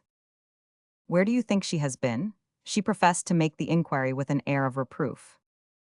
How should one know, rather with the old stiffness? It is impossible to tell. Lady Maria Bain was not the person possessing the temperament to incline him to explain that, wheresoever the outer sphere might be to which the dying woman had been drifting, he had been following her, as far as living man could go. The elderly house steward opened the door and spoke in the hollow whisper. The head nurse wished to know if your ladyship would be so good as to see Lord Oswyth before he goes to sleep. Walderhurst turned his head towards the man. Lord Oswyth was the name of his son. He felt a shock. I will come to the nursery, answered Lady Maria. You have not seen him yet, turning to Walderhurst. How could I? Then you had better come now. If she becomes conscious and has life enough to expect anything, she will expect you to burst forth into praises of him. You had better at least commit to memory the color of his eyes and hair. I believe he has 2 hairs. He is a huge, fat, overgrown thing with enormous cheeks. When I saw his bloated, self-indulgent look yesterday, I confess I wanted to slap him. Her description was not wholly accurate, but he was a large and robust child, as Walderhurst saw when he beheld him. From kneeling at the pillow on which the bloodless statue lay, and calling into space to the soul which would not hear, it was a far cry to the warmed and lighted orris-perfumed room in which life had begun. There was the bright fire before which the high brass nursery fender shone. There was soft linen hanging to be warmed, there was a lace-hung cradle swinging in its place, and in a lace-draped basket silver and gold boxes and velvet brushes and sponges such as he knew nothing about. He had not been in such a place before, and felt awkward, and yet in secret abnormally moved, or it seemed abnormally to him. 2 women were in attendance. One of them held in her arms what he had come to see. It was moving slightly in its coverings of white. Its bearer stood waiting in respectful awe as Lady Maria uncovered its face. Look at it, she said, concealing her relieved elation under a slightly caustic manner. How you will relish the situation when Emily tells you that he is like you, I can't be as sure as I should be of myself under the same circumstances. Walderhurst applied his monocle and gazed for some moments at the object before him. He had not known that men experienced these curiously unexplainable emotions at such times. He kept a strong hold on himself. Would you like to hold him? Inquired Lady Maria. She was conscious of a benevolent effort to restrain the irony in her voice. Lord Walderhurst made a slight movement backward. I should not know how, he said, and then felt angry at himself. He desired to take the thing in his arms. He desired to feel its warmth. He absolutely realized that if he had been alone with it, he should have laid aside his eyeglass and touched its cheek with his lips. 2 days afterwards he was sitting by his wife's pillow, watching her shut lids, when he saw them quiver and slowly move until they were wide open. Her eyes looked very large in her colorless, more sharply chiseled face. They saw him and him only, as light came gradually into them. They did not move but rested on him. He bent forward, almost afraid to stir. He spoke to her as he had spoken before. Emily, very low, Emily. Her voice was only a fluttering breath, but she answered. It was you, she said. Chapter 24. Such individuals as had not already thought it expedient to gradually loosen and drop the links of their acquaintance with Captain Alec Osborne, did not find, on his return to his duties in India, that the leave of absence spent in England among his relatives had improved him. He was plainly consuming enormous quantities of brandy, and was steadily going, physically and mentally, to seed. He had put on flesh, and even his always dubious good looks were rapidly deserting him. The heavy young jowl looked less young and more pronounced, and he bore about an evil countenance. Disappointment may have played the devil with him, it was said by an elderly observer, but he has played the devil with himself. He was a wrong un to begin with. When Hester's people flocked to see her and hear her stories of exalted life in England, they greeted her with exclamations of dismay. If Osborne had lost his looks, she also had lost hers. She was yellow and haggard, and her eyes looked overgrown. She had not improved in the matter of temper, and answered all effusive questions with a dry, bitter little smile. The baby she had brought back was a puny, ugly, and tiny girl.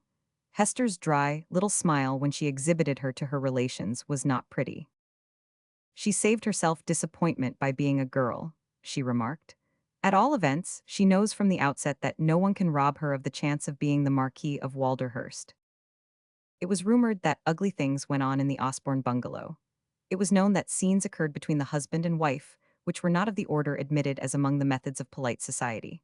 One evening, Mrs. Osborne walked slowly down the mall dressed in her best gown and hat, and bearing on her cheek a broad, purpling mark. When asked questions, she merely smiled and made no answer, which was extremely awkward for the well-meaning inquirer. The questioner was the wife of the colonel of the regiment, and when the lady related the incident to her husband in the evening, he drew in his breath sharply and summed the situation up in a few words. "That little woman," he said, "lives every day through 24 hours of hell. One can see it in her eyes, even when she professes to smile at the brute for decency's sake. The awfulness of a woman's forced smile at the devil she is tied to, loathing him and bearing in her soul the thing blood itself could not wipe out. Ah, I've seen it once before and I recognized it in her again. There will be a bad end to this." There probably would have been, with the aid of unlimited brandy and unrestrained devil, some outbreak so gross that the social laws which rule men who are officers and gentlemen could not have ignored or overlooked it. But the end came in an unexpected way, and Osborne was saved from open ignominy by an accident. On a certain day when he had drunk heavily, and had shut Hester up with him for an hour's torture, after leaving her writhing and suffocating with sobs, he went to examine some newly bought firearms. In 20 minutes it was he who lay upon the floor writhing and suffocating, and but a few minutes later he was a dead man. A charge from a gun he had believed unloaded had finished him. Lady Walderhurst was the kindest of women, as the world knew. She sent for little Mrs. Osborne and her child, and was tender goodness itself to them. Hester had been in England 4 years, and Lord Oswyth had a brother as robust as himself, when one heavenly summer afternoon, as the two women sat on the lawn drinking little cups of tea, Hester made a singular revelation, and made it without moving a muscle of her small countenance. "I always intended to tell you, Emily," she began quietly, "and I will tell you now." "What, dear?" said Emily, holding out to her a plate of tiny buttered scones. "Have some of these nice little hot ones." "Thank you." Hester took one of the nice, little hot ones, but did not begin to eat it. Instead, she held it untouched and let her eyes rest on the brilliant flower terraces spread out below. "What I meant to tell you was this. The gun was not loaded, the gun Alec shot himself with, when he laid it aside." Emily put down her teacup hastily. "I saw him take out the charge myself 2 hours before.